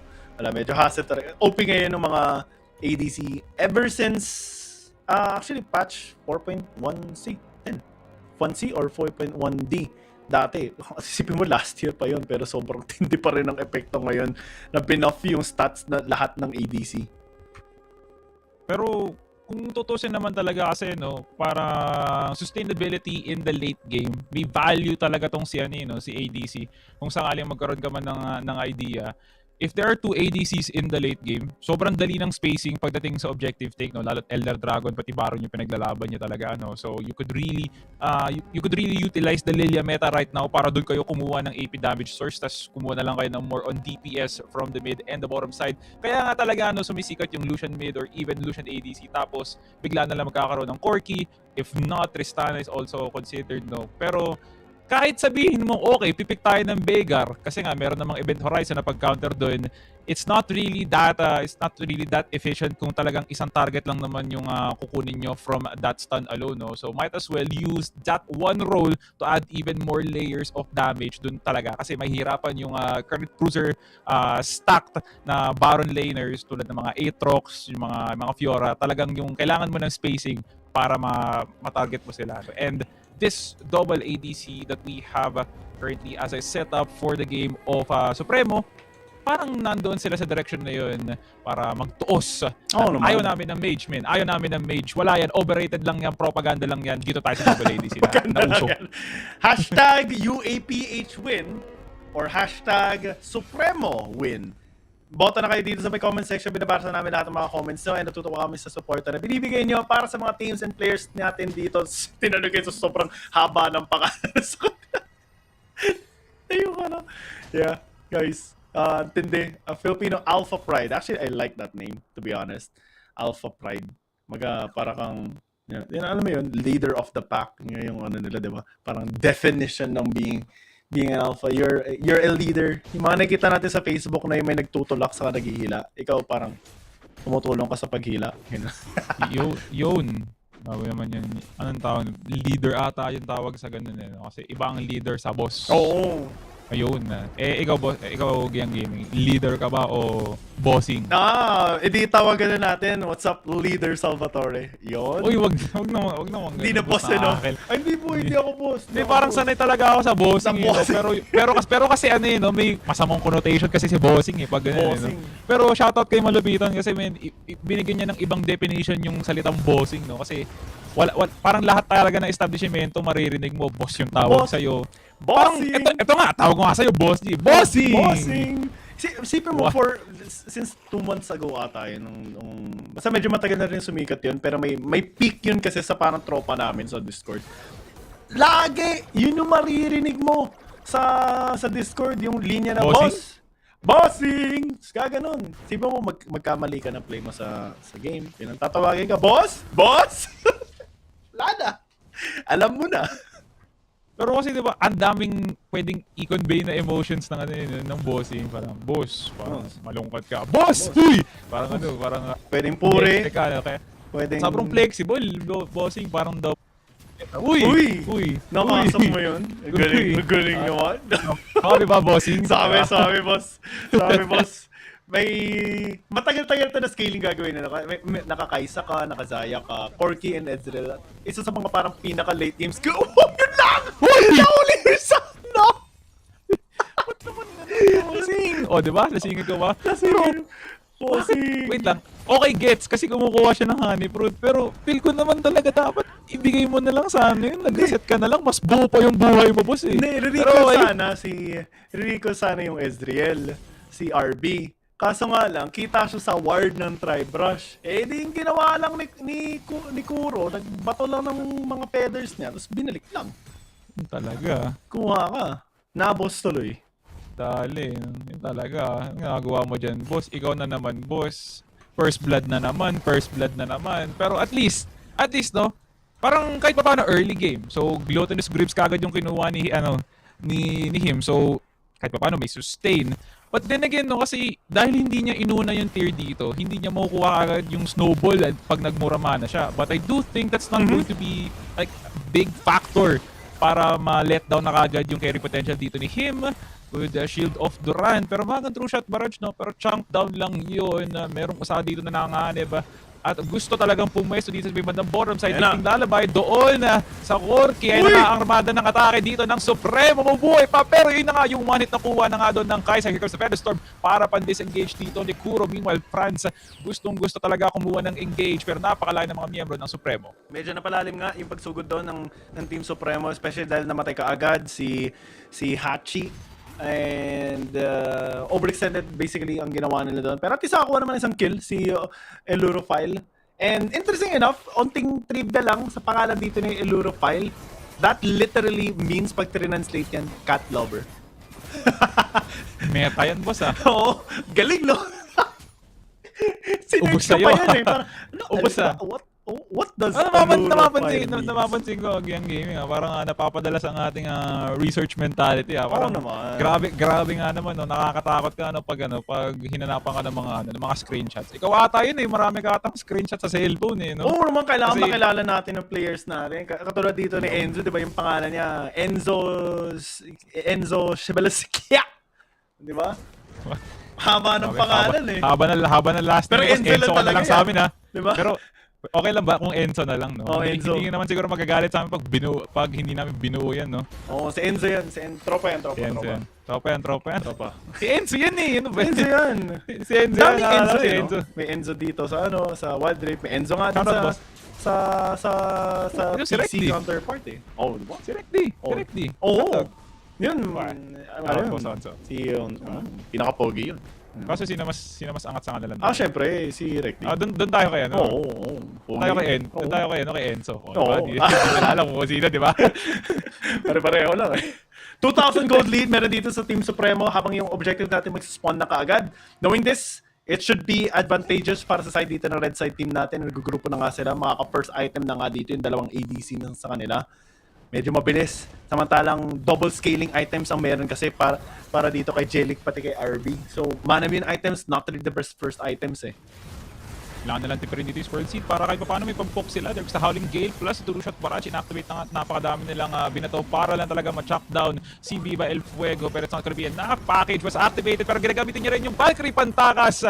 And there goes the change of environment na kung saan pwede ito makuha ng Supremo basta makuha nila yung map advantage. Ayan ang Kaldamik para mas down dito si Hikari. Pero one more hit will do it. Tama yung lifting lalabay pero napakalayo niya nga naman. And there goes the Featherstorm plus Dominus activated by 2 members here by Supremo. And Kuro is still hitting, men.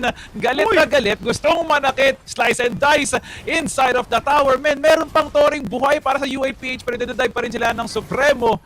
And that is how you handle the objective plus the lane itself. And that is a masterclass presented by Supremo. Tapos sila pa yung makakuha ng tower na ito. Grabe, lahat na ng objectives na kuha nila. 1 kill, 2 plates. Actually, 3 plates na kuha nila. Tapos itong turret na pwede lang gamitin siguro sa bottom lane na lang para masulit nila yung plating. Sulit-sulit na kaagad. And kanina nga, nag-uusap lang tayo, 2,000 lang yung gold nila. Ngayon, nasa 3,000 na. Pwede umangat yan na 4 to 5 after just all the structures taken down. Ang bilis, ang lakas ng threat na pinapakita dito ng Supremo. Mabilis lang pumaldog dito ang Supremo knowing na okay, kaya nga naman mag-silent dito ni Enzo kung gusto talaga ng full value. Kailangan magkaroon ng presence nung Dinarecton sa may bandang Baron side and then utilize yung lakas ni Kuro para mas may makuha pa sila dong platings sa may bandang baba. But I kinda understand this lane swap. They want to add more pressure. They want to put more values to their carries. Talo na si Kuro pati si him na alam mo talagang habang tumatagal mas tumataas yung value nila because they're able to provide so much doon sa team fight na yon. And Jelly, di ko lang sure kung okay yung pwesto mo pero may bite pa naman na Torre pero okay lang naman yun. Ito na nga ang Killer Instinct at may babagsak nga rin mula langit papuntang baba. Nandun lang para masama sa screenshot. That is an overkill over to Jelly and Supremo still on the board. Sama sa tropa no? Okay. Tumulong ako, tumulong. Bossing, Bossing. lagay mo ako sa credits ha, hindi Oo. pwede. Assist yan ang ginawa niya. Pero mahirap din ang ginawa kasi ni Jelly. I mean, you build mana immune, you're not gonna deal as much damage as a Kai'Sa na meron na kaagad item. Mahirap yun. You have to stall, you have to stack it up for now, and look at the amount of punishment na ginagawa dito ng Philippine Alpha Pride Supremo. 3 outer turrets taken down already at 8 minutes. Man, grabe, napaka-agad kumilos ng Supremo dito, no? And can't blame them. They have all the information plus yung mga kagamitan, no, para talaga mag-force ng teamfight kung sakali man, no? Like, kaya naman nilang i-dispel yung Nature's Grasp because they have the sleep plus they have Justice Punch if ever na talagang bubruskohin nila yung crowd control na yun, no? But then again, they still need to be careful because like I mentioned a while ago, UAPH does need to scale before they do go to their true potential. Pero itong Supremo talaga to, lahat ng oras, lahat ng pwesto is kaya nilang kunin as long as early game at hindi sila kagad na pick off, no? And so far, isang beses pa lang yun, and it all went to the support. So I guess you could say the efficiency of Supremo from all stages of the game, knowing na papunta pa lang tayo ng mid game, is maasahan talaga, no? Interesting din yung item dito ni Franz, getting Syrian Crown. Kaso topside, papatulugin yung isa. Uy, teka lang, diving Jason, tatlo sila laban sa isa, 3 greater than 1, basic mat lang naman yon. Wala na nagawa yung counter strike using para mag-mitigate ng damage pa. Napakalalim kagad na nakukuha doon ng Supremo doon sa may bandang top side, already tier 2 tower down, pero may pambawi naman ngayon ng UAPH na mag-force dito ng dive, and there goes Monsoon para masustain pa, pero hindi pa rin sapat para mabuhay si him. And here comes the follow up and the next stage of the fight. Napakalakas ng sustain ng Renekton, men, partida endangered pa yung mga katulad ni Enzo. Tinan mo nga naman, men, ayaw niya sa mga puno. Ayaw na, tinapyas talaga, tinaga lahat eh. Di ba? Ginawa ng pencil eh. Hindi naman number 2. Ginawa pang papel. Ginawang papel, lahat na. Environmentalist, galit na galit dahil dyan. Ayaw niya, men. Eh, kasi 9,000 na, pre. Ang lamang, medyo mahirap to Sana para all sa 9,000, di ba? LF 9,000 yung kukunin na lang, oh. Baka meron dyan sa comment section. Mga meron dyan. Yun lang. Meron ba dyan sa comment section? 9K? Pengi 9K naman. gold? Yung Boss. kukunin na lang, no? Boss, Pahate, oh. Baka sana naman. makapitik. pampares lang. Grabe naman yung pares mo, boss. Oo. Dapat 9K yung kailangan mo pang pares. Naka-wagyu beef yun, pre. Magkano ba mga pares ngayon? 100, mga 50? Para sa mo gagamitin yung ano? Oo, pre. May inflation na kasi. Medyo mahirap. Ay, sabagay, no? Kasi pamasahe pa, no? Dati 30 pares lang yun, pala, eh. no? Pang ibang bansa. Dati 30 lang, busog ka din. Ngayon, medyo kailangan mo nang umubo ng onting barya pa eh. Bagay, no? Ayun, no? So, di ko lang sure kung okay itong pwesto ni Viva El Fuego. Parang gusto atang burmusto dito ng UAPH ng laban. Pero tinaman naman ang follow-up dito ng Supremo kung sakaling ma-enter man si Viva El Fuego. And nandun naman dito si Enzo. Ay nga Nature's Grasp and Fuego. Napakadaming bawas doon sa buhay ni El Fuego. And he's now taken down. He really wanted to go for an engage pero napakalayo pa ng mga miyembro ng Supremo. Hindi na siya nakatakas eh. Ang daming crowd control ginamit sa kanya. Sunod-sunod pa. And ngayon, ito na. Naka-time na yung UAPH. Mura na yung items sila. Meron pa Leandris nga dito para kay Jelly. So, power spike na kagad to para sa kanila. Pwede na sila pumalag. At yun na nga, nagsisimula na rin sila. Sinusubukan nilang bawasan yung gold lead. Meron dito yung FAP Supremo. Top side gusto nila ma-push kasi yung bottom side nila pinapressure. So, kailangan sagutin niya ni Jelly.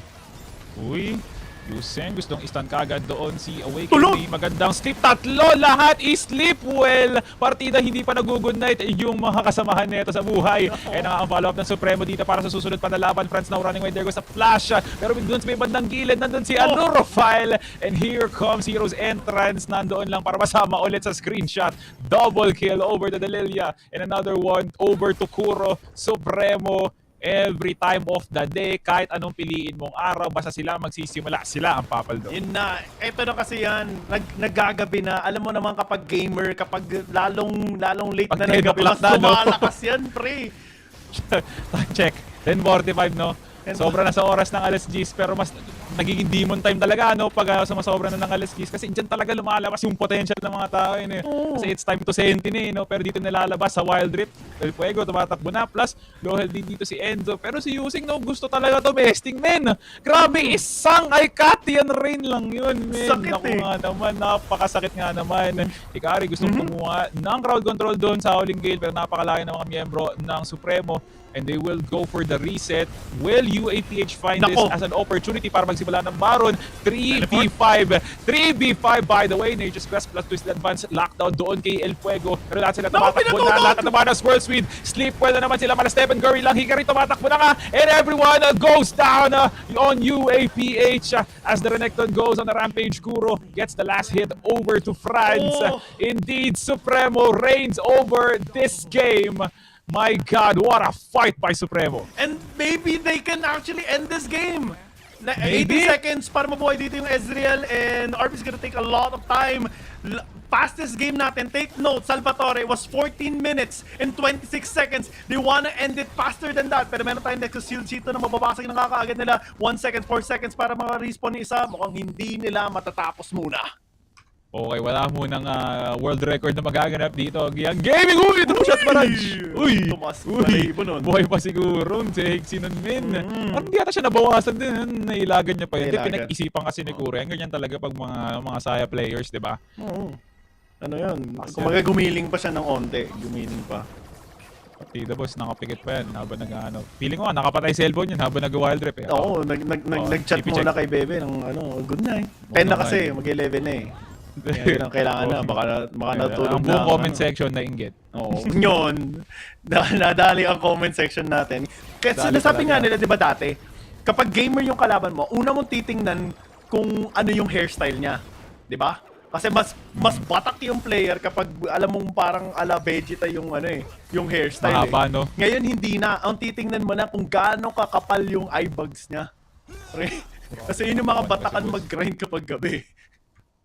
Nakakatakot talaga yung mga ganun. Tapos aayain mo pa talaga ng casual lang. Pero para sa kanya lahat competitive no? Yung mga trip-trip lang na laban. Naglabas bigla ng 2 million mastery points mga naman. Tapos kada patay bibigyan ka ng lalabasan ka ng badge. Din talaga. Yari talaga sa mga ganun. Makakadala ba kayong ganun? Mga ganun pa ba? Yung mga paloki lang. Madami pre. Dami, napakalakas naman ng network ni Bossing Yang Gaming. Hindi siya nakakatuwa Ako yung nadadali Ikaw pala yung nadadali, boss. Kala ko ikaw yung dumadali. Sayang, masaya sana ako kung ganun. Grabe. Sakit yun Ano mo, nakaka-scale na kagad din sila Jelly kasi may Horizon Focus na Tapos talagang mura mana. Yun lang, Kaisa. Pero imbis na ipampasok, pinang-ganon na lang Imbis na pag-ganon. Pag-ganon. Oo. Na-ganon tuloy yung Dragon. 3 na, kinompleto dito ng Supremo. Unat na yan. Sama sakit. I mean, Infernal Soul yan Talaga. So, parang siguro kahit anong isipin dito ng Supremo, kahit mag-autopilot nga ata sila dito, makukuha pa rin nila yung panalo sa teamfight just because of the item advantage plus yung objectives pa na nakuha nila dun sa tatlong tower. Kasama pa nila si Revenga. Eto na, kasama nila si Rayquaza. Ayun Nandito na sa baba. May laser beam. Wala pa. Kailangan niya muna ng kasamahan. Sipin mo, parating pa lang yung mga alagad yung T-Rex mo, may Icatian Rain, may Belcos Ud pa, may laser beam na malupitan. May Gatling gun pre, talo pa si Jinx. Talo si Jinx Parang imbis na paint the town blue, parang ba kulay na ito? Rainbow. Blue rin pala Hindi, blue din yan. Blue. Tinan mo, may laser beam. Men, isang laser lang yun doon sa Ezreal pre hindi pa nilabas ni Aluropile yung Icatian Rain niya. What more pa kaya pag dinagdag niya yun? Ayun na, dito yung Hextech T-Rex. Pero ito na nga rin ang counter initiation naman ng UAPH. Walang follow-up doon sa Nature's Grasp. Pero the moment na pumasok siya gamit ang Twisted Advance, matutunaw na ngayon ang puno ng UAPH 4v5 Open Nexus under 16 HP na nga lang. Doon na nakafocus si Kuro. And Supremo will take over game number 1. 16 minutes and 35 seconds. Natapos yung laban na yun. Not the fastest, but we saw it. From mid-game, parang decided na yung magiging outcome It was a clean execution na ginawa dito ng Team Supremo and they did not let UAPH come back at any point in the game. nagkaroon nga tayo ng konting desperation call doon sa UAPH, diba? Na nakita nila nag-recall ng ibang members ng Supremo, sinubukan nila mag-baron, kaso biglang dalawang teleport sumugod sa kanila. And man, this combination is quite insane, especially when you get Zaya and Lilia. Medyo nakikita na natin yung pattern kapag meron yung dalawang champion nito. Parang hirap talaga atakihin sila. Even if France or UAPH did get the Maokai, I think mas nakikita natin best role ng isang Maokai is support rather than jungle, kasi mas nakikita tayo ng more rotation calls from Awaken compared to France. So right now on this 18-4, man, this is ang tindi. Gold ano natin, graph natin sobrang one-sided din. It's a tough time for UAPH. But similar to how, John Mike Villanueva performed a while ago after that game number 1, di ba? Pwede naman sila ditong bumawi sa game number 2. Man, pero sa nakikita ko talaga, like, hindi ata nila nirespeto yung Lilia Baan nung first phase man lang. Feeling ko dapat prinayon nila yun. Kasi knowing that sa puso't isipan nila, pipiliin nila yung Jax, pipiliin nila yung Ezreal to counteract probably the distance na kaya talagang i-cover nung Lilia. And the moment that they went into the rift, hindi naman nag-scale na diff kagad yung Jax pick doon because of the Renekton, and others so stacked up against UAPH whenever there's going to be a team fight because of the superior positioning of Supremo, no? So it all boiled down to team fighting, It's not really mostly on the objectives, kasi lahat ng ginawa ng Supremo went to team fighting bago nila makuha yung objectives. And especially if you get a good wipeout of 2-3 players talaga, you get an easy position over to those objectives. At yun nga yung ginawa ng Supremo. Oo, kailangan talaga medyo mag-onting bawi dito ngayon ang side ng UAPH. Yan sila RB, and well, I think they have to contest Lilia now. It's a really helpful champion, lalo sa DPS. Sobrang hassle talaga. Early game nakakita tayo ng reason kung bakit ang hirap mag-double scaling champions, especially kapag pareho kailangan mag-mana-min. Ang tagal. And siguro kung gaganon sila ng composition, kailangan mag-avoid muna sila ng fights early on, kasi nakita naman natin parang hirap talaga tumapat kung wala ka pang stock ng mana-min mo. Tapos kalaban mo, naka-terminus na, kalaban mo, naka-bloodthirster first item na. Siyempre, mas mabilis yung power spike na meron sa kanila compared to the mana-mune. So, I guess a little change in the playstyle lang na UAPH. Maybe they can stand a really good chance against Supreme. And both of these squads has been, coached by Coach Rekmeister. Diba? Pinakitaan na sila ng strategies, tinuruan na sila ng pwede nilang gawin na adjustments depende sa composition, anong composition pwede nilang gawin, anong klaseng rotation pwede nilang gawin. And nakita natin parang mas nagamit yun ngayon ng Team Supremo kasi. So, if I am UAPH, parang I would rely more on the execution. Kasi napakadali na lang siguro gumawa ng mappings for the draft, kasi nga you guys have your specific design kung paano nyo ka-counterin talaga yung draft naman ng kalaban. But when it comes to execution, it does really feel like there should be some tightening of the screws, kumbaga, Giyang Gaming ang punong tawag nila, kasi parang hindi ganun ka-strict yung guidelines, kung paano nila kukunin yung lane advantage, kasi nga there was not really much of a presence doon sa Maokai, knowing na talagang inantay niya pang mag-level 5 yung Maokai bago siya makakuha talaga ng engage, and it all went to waste kasi hindi naman nila nakuha yung trade doon. So level 3, level 4, wala tayong nakuha na ganks, despite the prio that Enzo was getting from the Baron lane. Kahit ganun din naman yung nakikita natin doon sa side ng Dragon lane, wala tayong nakikita ang presence doon sa jungler. So if there is not really much proactiveness doon kay Franz, and lalo engaged jungler pa yung kinuha mo from the Maokai, there's not really going to be much snowballing from your side laners, So yun nga, sabi ko, execution will really matter. When the comp is really nice, tapos hindi naman siya naitawid ng maayos, doon talaga nagkakatalo. Tapos ginamit na lang ng Supremo yung abilidad nila para talagang counterin lahat ng mga initiation ng kalaban. Yeah. Bigyan lang ako ng konting shoutout dito kasi ngayon ko lang din naisip ulit. Big shoutout to RP. Siya yung ADC din kanina kasi na UAPH. This guy is also known as Aloka. Streamer din yan, saka pro player din yan kasi ng League of Legends before. Nung sumasama pa na ako sa mga ilang grassrooting tournament ng League of Legends, mga malilit na tournament pa lang, ng early shoutcasting days ko, lagi ko din nakikita yan. Mamaw yan mag League of Legends. And nakakatuwa lang din ngayon na tata-transfer din niya on Wild Rift. Game number 1 wasn't really the best performance na nakita natin sa kanila, but I think after a couple of reconsiderations, they would be able to address the concerns na meron sa kanila nung game number 1. Kailangan nila pumawi. I mean, ito yung malupit din kasi kapag kumaga sibling rivalry, di ba? Kasi parehas silang Filipino Alpha Pride. Kailangan din talaga nila makahanap ng loopholes, ng mistakes sa isa't isa. And so far, Team Supremo yung nakahanap ng butas sa kanila. So, kailangan mapatyan nila yan, tapos sila naman hanap ng butas ng kalaban nila. Isa actually na meron sa composition sana ng Team Supremo. Sobrang team fighting based composition yung meron sa kanila, di ba? Pero individually, dun sana sila pwede naka-exploit. Dun sana yung pwede sila nag-play around sa picks na meron sa kanila, especially that they did have the Maokai and the Jax that could have engaged quite a lot on the Baron lane side. Dito naman magkakaroon tayo ng change of sides din. Supremo naman ang blue side, may first pick prior sila, so advantageous ng onte nga sa kanila ang game number 2 na ngayon. Sakaling mang may iprayos sila, makukuha nila kagad dito sa first phase na to, no? So, if ever man na makuha nila yung Lilia, kailangan mo na nilang iban talaga yung mga hard counter nito, like the Garen or even like the Nasus, no? Kung if ever man na i-consider nila yung Nasus as probably a support. If ever man na mag-double ADC ang UAPH, that could absolutely be considered. Plus the spacing that you can get from Wither, parang pwede nila magamit yun. But then again, I feel like the bans will still be the same no matter what, considering na the usual bans in this game na nakikita natin are really impactful the moment that they have this opportunity para mapili talaga sa tulad neto. Lilia was open and the moment that Lilia was picked, man, grabe nga naman talaga yung pinakita nga performance and so many stuns, so many sleeps, so many damages. Grabe ka naman kasi talaga yung clearing speed ng isang Lilia. So another ban centered around the jungler.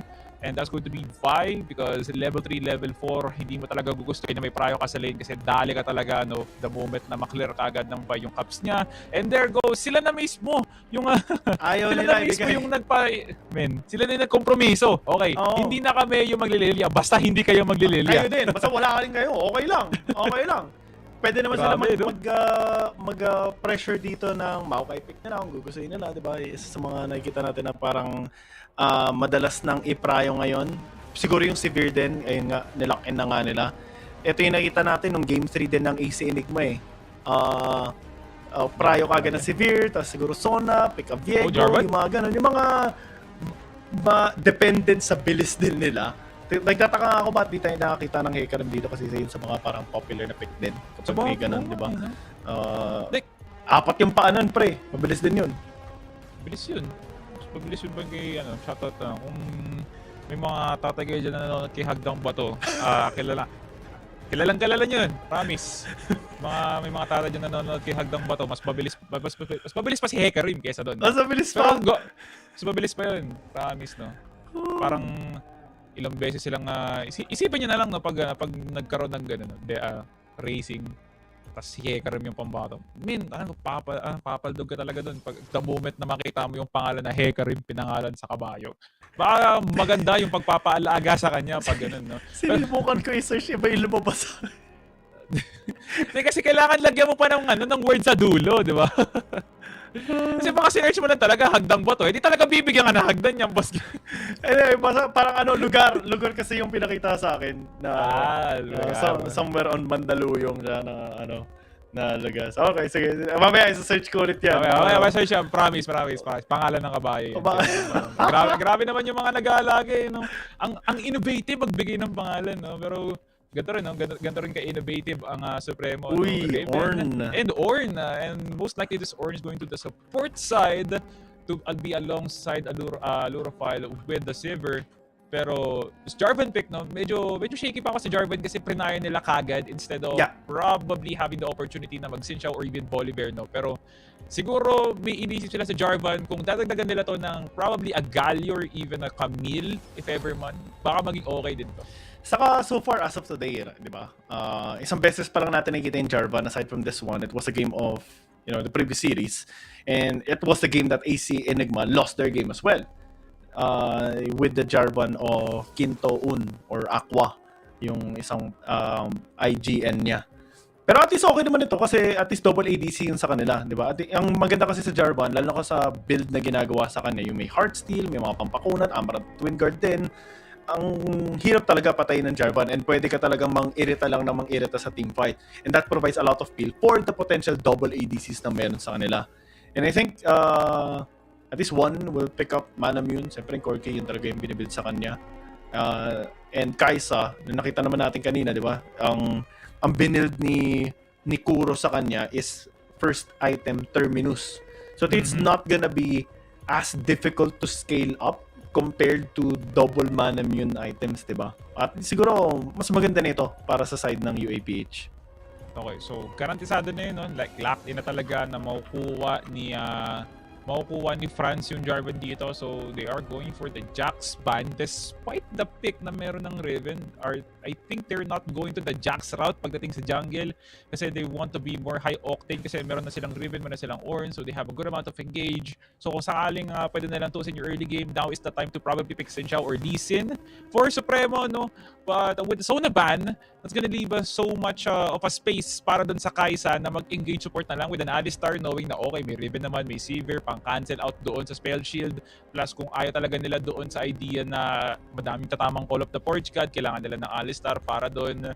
Pero okay, wait lang. Uy! Aurelion Sol! Parang kanina sinasabi mo, Gian Gaming, na excited ka makakita ng Aurelion Sol dito sa laban na to. Baka pwedeng ilakin na yan na nga, boss! Ako nagturo dyan! Ako nagturo dyan mag-Aurelion Sol. Ganito lang yan, guys. Ganito mag-Aurelion Sol, mga kaibigan. Kung gusto nyo manalo, wala dapat kayong pake sa kasama nyo.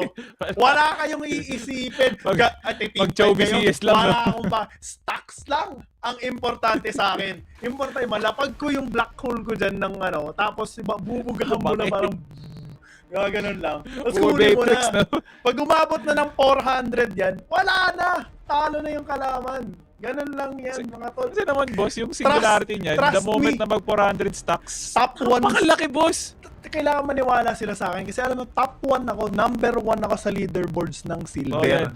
Totoo yan. Yan. Totoo yan, sinerch ka yan. Lumabas si Gian Top Gaming. 1 challenged. So, sabi nga nila, Sovereign 5. Yun. Basta Aurelion Sol. Sa Aurelion Sol. Basta Aurelion Sol. Ito sa iba. Sorry na lang. Tinakwil na si Senna, boss. Paano na si Senna niyan? Hindi mo magagalit yung Senna. Pero wala na nerf eh. Wala. Ganun ba talaga? Wala, parang sa bagay mahirap din. Sa PC din, hindi na minahal eh. Ginawa ng utility. Ginawa ng AP. Ginawa ng AP. Ba't naman ganun?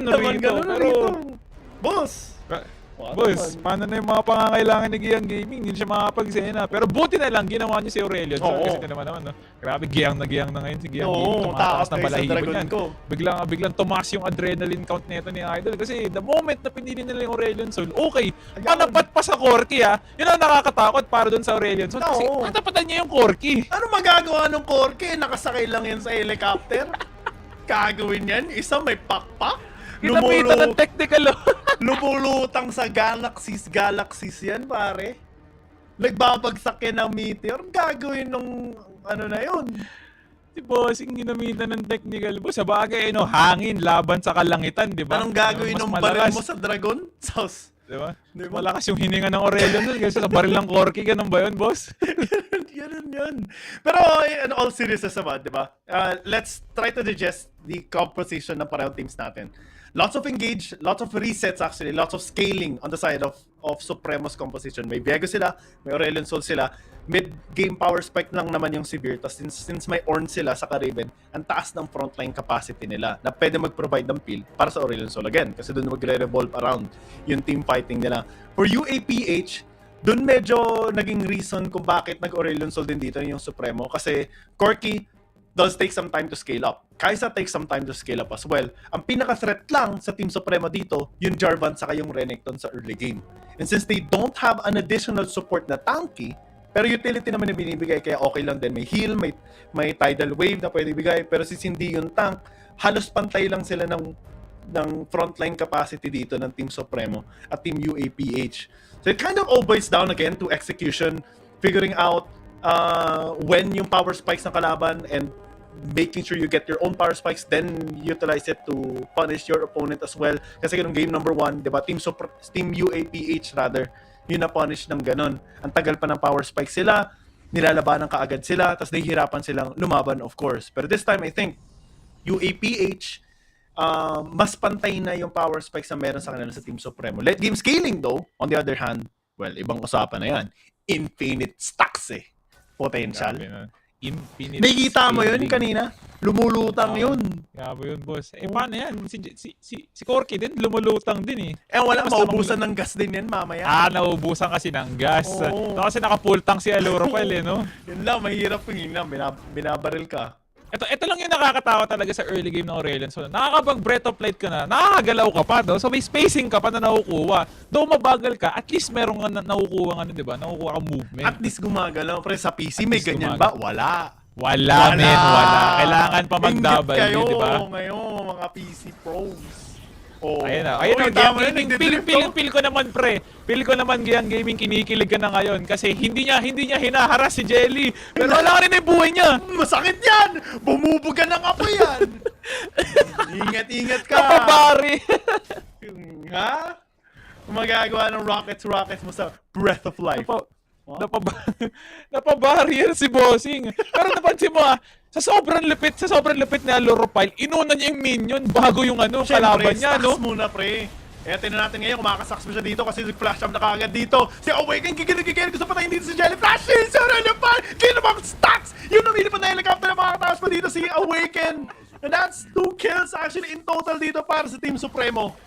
Wala tayong nakikitang scoreboard sa taas, Kailangan lang natin pansinin kung ilan stacks ni Aluropile. Gigil na gigil ang Team Supremo. Laban lang talaga at hindi na mapapawian siguro.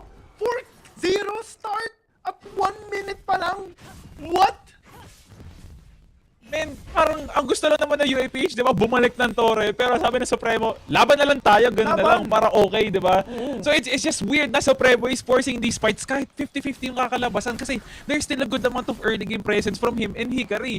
Ang kaso nga lang talaga kasi level 4 na si Awaken, so kaya niyang mag-reset. The moment na nakuha niya si Franz, ang dali ma-activate ng flag and drag kasi. So kahit lumayo pa si him or si Hikari or kahit si Jellyman lang, meron pa ring presence si Awaken talaga. So nakakatakot tong Diego in the early game the moment he forces those fights.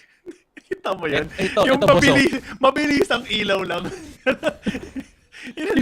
Yung pang pikon lang. Minisikan lang ng onte. Ayun, gusto lang sana mag-stack dito on Elera kasi it gives... Kinukuha niya rin yung Siyempre, yung Enzo. wala kang iisipin, wala kang kakampi. Stacks lang ang importante sa'yo kapag Aurelion Sol ka. Anong gumagana ba sa Sovereign yan? Hindi ka naman tatrash na mga tao sa Sovereign? Hindi. Ay, siyempre, i-disable mo kaagad, mute mo lahat. I-disable. Wala silang masasabi kung wala ka naman naririnig, di ba? Sa bagay, siyempre, ang sabihin mo, hard carry ka, kaya kailangan mo makuha yung gold, di ba? Para makuha mo yung items, di ba? Sasabihin mo lang, bakit? Lumilipad ka ba? Bossing, bakit tumaas yung peak rate ng Aurelion Sol pagkatas neto? Tapos ito yung tumama yung mag-Aurelion Sol.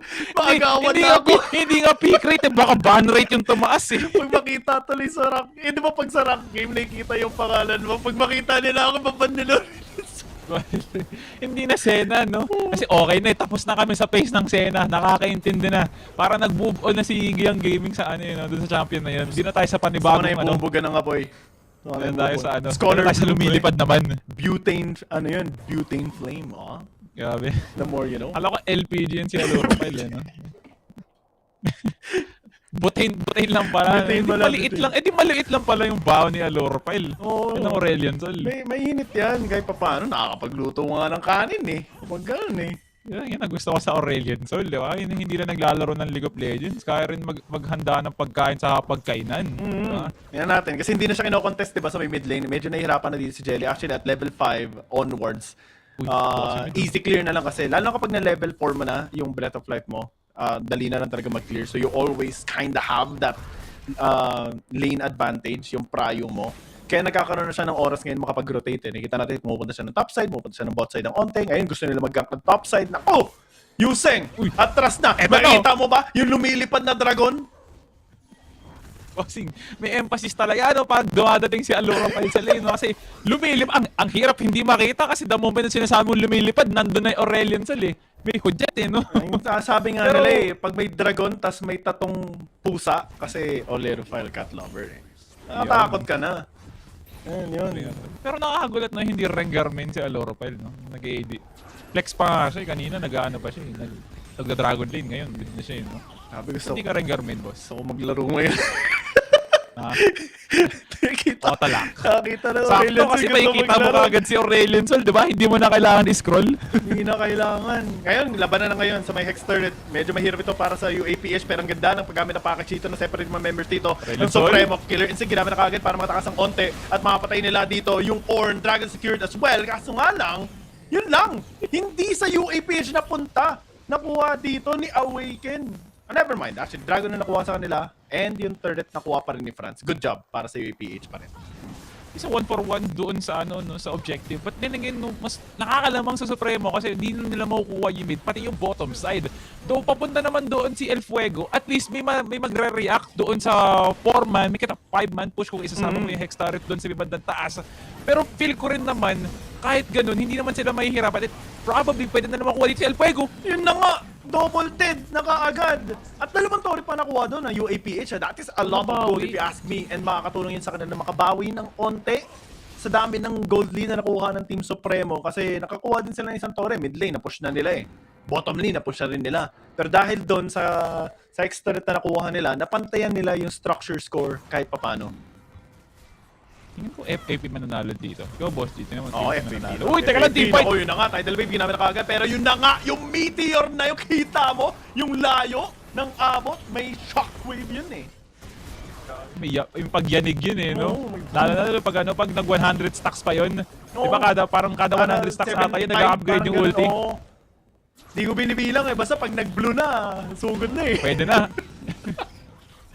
Lalabas naman yun yung, Transcended Skies Ascend, something ganon. The skies descend, boss. Oo, Skies Descend. Ibig Yan. sabihin nun, laban na. Pwede na, boss. Pwede na. Parang parang nakalak parang nakalak pag hindi pa upgraded. Pero pag pag okay na, ayan.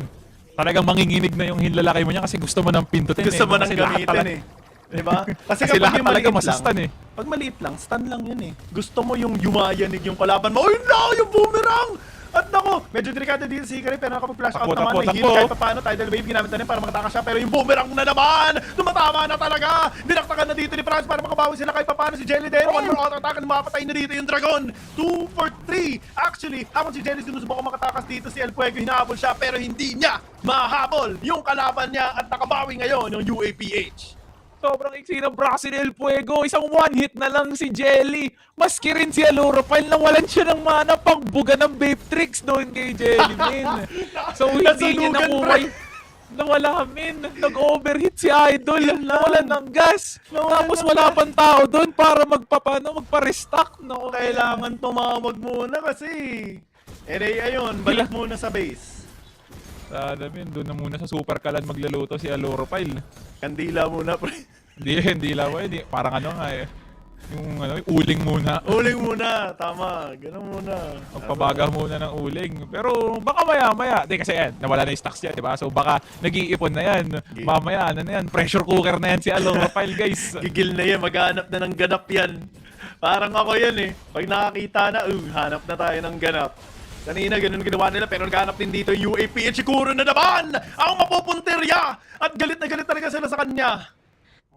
Medyo matagal yung activate ng searing charge para masira yung Cataclysm. No? Kung kailan patay na talaga siguro. Pero UAPH, ang ganda ng engages nila from the past 2 skirmishes na nakita natin sa top side. It just means na UAPH really knows how to read the moment that they see an opportunity. No? So, yun dun pa lang. Kaya nga ba nilang ilipat yun doon sa idea na, okay, we need a major objective. Kailangan natin makuha yung bounty ni Awaken. Kailangan natin makuha si Kuro. May pang-engage sila doon sa mga short team fights. Pero sa ganitong klaseng setting diyan gaming na lamang pa rin ng Supremo na may item advantage pa rin sila. Kaya nga ba nilang ilabas yun sa setting na napakataas talaga ng antas ngayon ng Supremo. So, kailangan pa rin mag-ingat ng UAPH pagdating sa mga ganong klaseng engages talaga. Sobra kasi ngayon pag tinignan natin din yung itemization and yung stats ngayon ni RB, si Him, yung Kaisa natin, malayo pa para sa power spikes niya. Runan Shuriken isn't really the item that normally some people would build kasi ang kinukuha sa kanya is damage kaagad. what the Runan Shuriken gives you as an advantage is at least makakapag-stack ka sa maraming tao, di ba? Tapos, siyempre, yung passive mo nakakatulong yung based on your enemy's missing HP. Pero ang hirap nun din kasi gawin against this comp of Supremo. Isipin mo lahat yan pwedeng dumakdak din sa'yo. At talagang mahirap din mag-gap close kasi may zoning potential dito ng composition ng Team Supremo. Ngayon, mukhang bakbakan na naman. Infernal Dragon is what's at stake. Lagi Dragon naman dito ni Franza is Fuego. Medyo napulado ka agad siya doon. Kailangan matras muna dito. Yung Orn nila, sakit na dito nung Orky. Man, ipwesto na ang UAPH like for the first time in a while. Meron silang priority sa Viva the Dragon, so it's going to be a fight. Yun na nga, dakdak na kaagad. Tinan mo yung backside, si Wake may hinahabol doon. Yung tidal wave hindi na makakatama sa isang member ng Team Supremo. Pero yung iba, gigil na gigil. Dakdak na naman dito. Si Awake nakakuha pa nga ng dalawa. Sino makakapigil sa kanya? Mukhang wala na nga talaga. Si Jelly na lang ang natitira dito. Pero anong magagawa niya? Mukhang wala talaga. Binuga na nga ng apoy. Dinadaktakan na nga doon. Sigurin mo na kasi. Di ba Dragon ka? Uli mo yung stocks, bossing. Worth Stocks na yun, worth pre. yun, pre. Para mas lumaki pa yung bilog ng singularity mo. Pero time check tayo yung gaming entering into the 11-minute mark.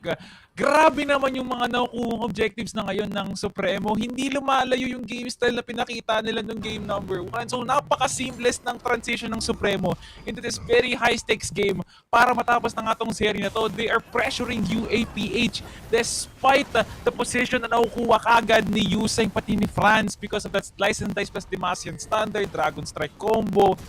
Men, yung nagagawa ng UAPH in terms of engage, napaka-superior. Pero yung babawi ng Supremo, yun yung mas nakakalamang talaga. Isipin mo naman, naka-infinity orb na dito si Olero Falmet. Nagkikrit na yan eh. Kumbaga kapag pulado ka na, mas masakit na yung bawas niya. Kaya, ang hirap na ngayon pa nag-group up yung UAPH. Maganda ginagawa na, group up sila, tapos gank sila ng isolated member ng Supremo. Para makakuha sila ng kahit lead. Ito partida, hindi mo na nag-Leandri si Allura Fight. Sabi niya kay Yuseng tsaka kay Friend, sige, pabubuhayin ko kayo ng matagal. Oo. Basta hindi kayo makakagalaw. Realize kagad tsaka Infinity Orb. Alam mo yung sabi nga nila, pag sa pagkain, pag sa ulam, pag sobrang sarap, hindi mo kaagad uubusin, nanamnamin mo. Tanamnamin mo talaga. Babagalan mo yung pagnuya.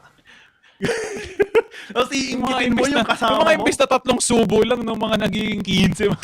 15, pre. Kasi sa sobrang tipid, no? Lalo na kung mahal yung pagkain. Ay, syempre, tatagalan mo yan. Pero natin kung mahal ba ang laban na ito. Kasi Team Supremo kung sila madadakdakan. Si Franz, akakots muna. Medyo masakit na nga dito talaga yung severe. Grabe yung bawas. 12K pa naman na yung pera.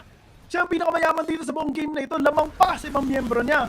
At Baron ngayon ang pupuntiran nila. Wala at makakapigil sa kanila. Susubukan dito ng UAPS. Pero anong gagawin nila? Naku, sobrang hirap nito para sa kanila. Yung Supremo nga lang, medyo na-damage din sila. Pero sugod dito si Awakens. Pati na rin si Enzo. Gusto makakuha ng isa at makakuha nga. Reset, hindi siya napatay dito ni RB. At siya na nga ang inaatake dito. Nakakuha naman na shutdown pero at least makakadalawa dito. Yung Severe. At ngayon si Franz kailangan na umatras. Tinutulungan naman dito ni Hikari. Kaso nga lang, medyo mabilis dito yung isang Riven. Wala ka pa nga nagawa sa kanila. Pero wala na silang ADC, wala na silang damage, wala na silang pwedeng makapagbigay ng bawas sa Team Supremo. Kaya ngayon mukhang kailangan nilang depensa ng topside pero mukhang mas kailangan nilang umatras na muna kasi nakakatakot dito yung Team Supremo masyado. Puro amba lang dun sa Supremo. Pero okay na rin yun kasi yung poke tayo was enough for UAPH para lumayo talaga sila dun sa zone ng mapa na pwede pa nilang i-contest tong bar na to knowing na, okay, ganun talaga yung damage ng Supremo, you know? So, any time of the day dito sa larong Togeang Gaming, baka pwede nilang pumwesto ang Supremo kasi may prior sila sa bot, may prior sila sa mid. Nagpupush pa yung minions sa top. Tapos pwede pa nalang kunin yung quadrant ni Franz doon sa may bandang top side bago sila kumuha talaga ng Baron. If ever man na gusto nalang i-pressure yung jungler, plus kumuha din sila ng pick off doon kay Jelly kasi pwede naman nilang gamitin yun knowing na meron silang ulti ng Ornn, meron silang ulti ni Kuro dito, and Awaken is already entering into his third item. So sustain-wise, hindi na siya kagad mababurst dito nila him. So if ever man makonsider nila mag-Baron dito, they need to go for a teleport play na lang siguro, no? Pag-istakin nyo na muna ng magandang ulti dito si Allurofile, tapos tsaka sila kumuha ng objective. Oo, sa lahat ng fights na nangyari, siyempre, kung pwede lang natin makita ang stocks niyan, feeling ko mga nasa 300 na yan eh. Medyo lumalaki na yung bilog eh. Talagang kapag naglalapag na yan, zone out na kaagad. And yun yung... Buong lane na yung sakop, bossy. Dito kasi. Kapag sa Wild Rift, the stacking is actually quite different compared to League of Legends. It's doubled, man. It's doubled. That's why you get a lot of stacks in a very short amount of time.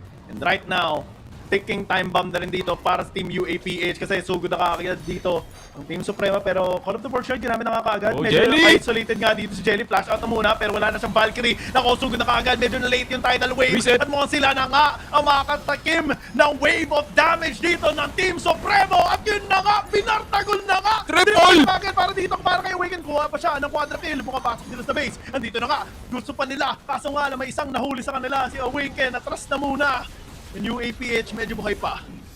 Malungkot na Awaken, wala siyang mamamayday, pero okay na yun, triple kill na yung makukuha niya. That's enough for UAPH to be scared, to be even inside of the presence of the Baron. No, 5 pa yung buhay dito sa Supremo, so they're most likely going to get this guarantee 100% na walang nanggugulo. Pero pwede pa pupwesto dito si Enzo kung gusto niyang ma-zone, at pa dito yung dalawa na nga lang natitira for UAPH. 8 seconds for him para makasama, but there goes the Baron. Nagkikill si Enzo, wala na siyang pake kung nagbabarang makakasama na. Sabi na, basta ako mag-zone dito at susugod din talaga ako sa kanila. At yan na nga, makakasama na nila si Rebenga galing sa base na mayroong missile at laser.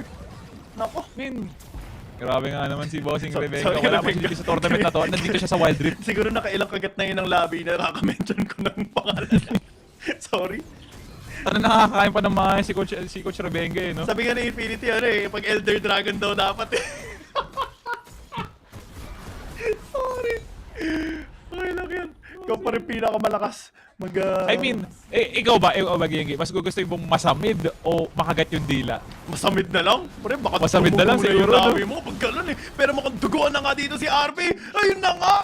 Yung isa lang yung nakauwi, siya yung hindi.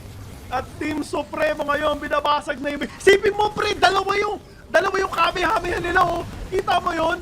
Dalawa. May dragon, tapos may Aurelion. Dalawa technically yung dragon, pero isa lang yung lumilipad. Pero okay lang, malaki naman din yung isa dito kay Kuro. At dinikitan na nga yung Nexus. Mukhang gusto nang tapusin dito ng Team Supremo. At yun nga, ang makukuha nila, 2-0 sweep by Team Supremo. Kauna natin sweep dito sa araw na to, no, Giyang Gaming, and it all went to Supremo. We're in. It looked so easy across 2 games.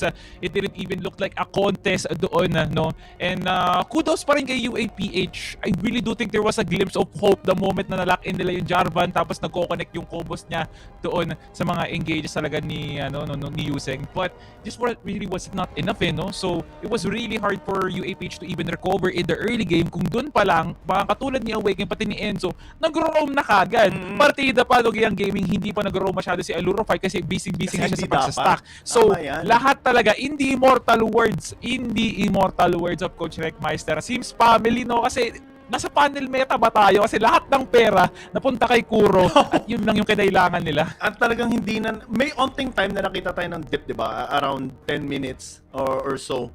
Yan ang mga ibang fights na medyo madami yung napatay sa kanila. That's the shutdown goals na nabigay ng Team Supremo dito. Pero overall, it was actually a very clean execution here by this team. Pick-wise, micro-wise, macro-wise, team fighting-wise, napakaganda na execution na pinakita nila. And it's very understandable din naman na hindi din naman kailangan ma-pressure dito ng UAPH. Yes, they lost here, but there's basically no risk here in this tournament today. Lahat ng teams na matatalo ngayon, wala namang masyadong risk. This tournament today is basically just for seeding. So kung nanalo kayo, first seed kayo. Kung natalo kayo, second seed lang kayo.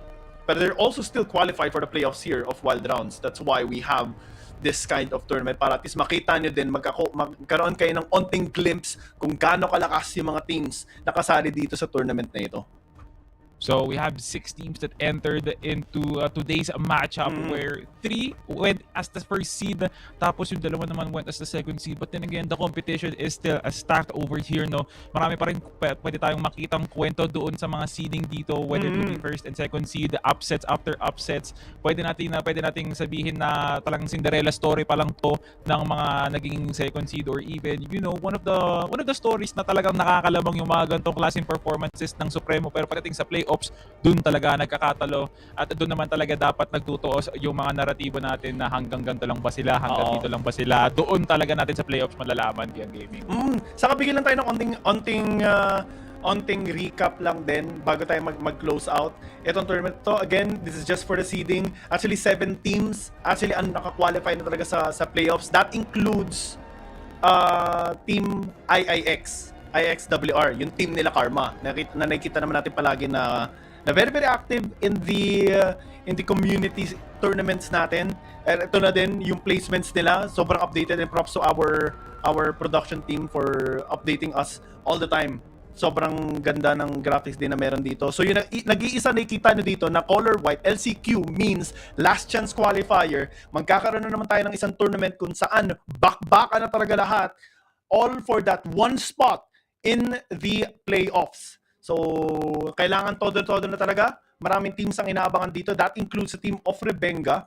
Their team, kung naka-follow kayo sa mga tournaments ng mga nakaraan, yung 3 qualifying days natin or qualifying weeks, yung pangalan nila was actually testing the waters. So you can check out their names dun sa sa mga links. Kompleto naman din sa buong Wild Rounds. You can check out the page as well. And makikita din naman natin yung last chance qualifier next week, di ba, Salvatore? Next week yun, I believe. Guys, buong Sabado, Linggo ng buwan ng September is meron tayong Wild Rift, no? So hindi tayo mababagot pagdating sa mga aksyon na nadala ni Wild Rounds Pilipinas Open. Hanggang katapusan, men, hindi namin kayo bibigoyin sa mga gantong klaseng init sa loob ng Wild Rift. Kami pa rin ang inyong makakasama hanggang sa punong dulo ng mga pangyayarin to. Kaya sa unang-una sa lahat, maraming salamat sa mga tumutok, no? Sa unang segundo hanggang sa puntong to, men, nandiyan pa rin kayo, sinusuportahan yung mga teams, sinusuportahan yung mga casters, pati na rin yung production natin, no? So shoutout na rin sa production, plus dun sa mga observers natin na talagang nagbibigay ng ulat dito sa mga pangyayari sa loob ng Wild Rift. And maraming salamat rin kay Gian Gaming para sa pagkakataon na to. Kasi guys, ngayon na lang ulit kami nagsama. Oo nga, no? Tagal na rin. Ngayon na lang ulit, no? Kaya maraming salamat, Riot. Of course, this tournament is not possible without the help of Riot Games. That's why it is live streamed here on the League of Legends Wild Rift page as well. Thank you so much to you guys as well. Siyempre, kayo ang nagbubuhay ng ating komunidad. Kung hindi dahil sa inyo, wala din kami. Kaya maraming salamat sa suporta niyo na binibigay, lalo na sa mga teams natin, mga players na todo yung grind. Keep supporting them, keep supporting the teams, and keep sharing live stream every single time we have a community event, every single time we have a tournament just like this, and we will go from there. On behalf of Riot Games, yung casters natin, Infinity, Salvatore, and I, and our production team as well, we thank you all for your support here for today, and we'll see you again next week. Bye-bye, guys!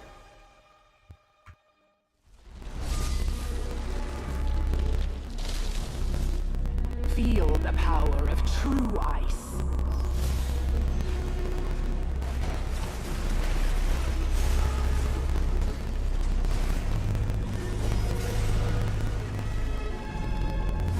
Surrender. My triumph is inevitable.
Close your eyes.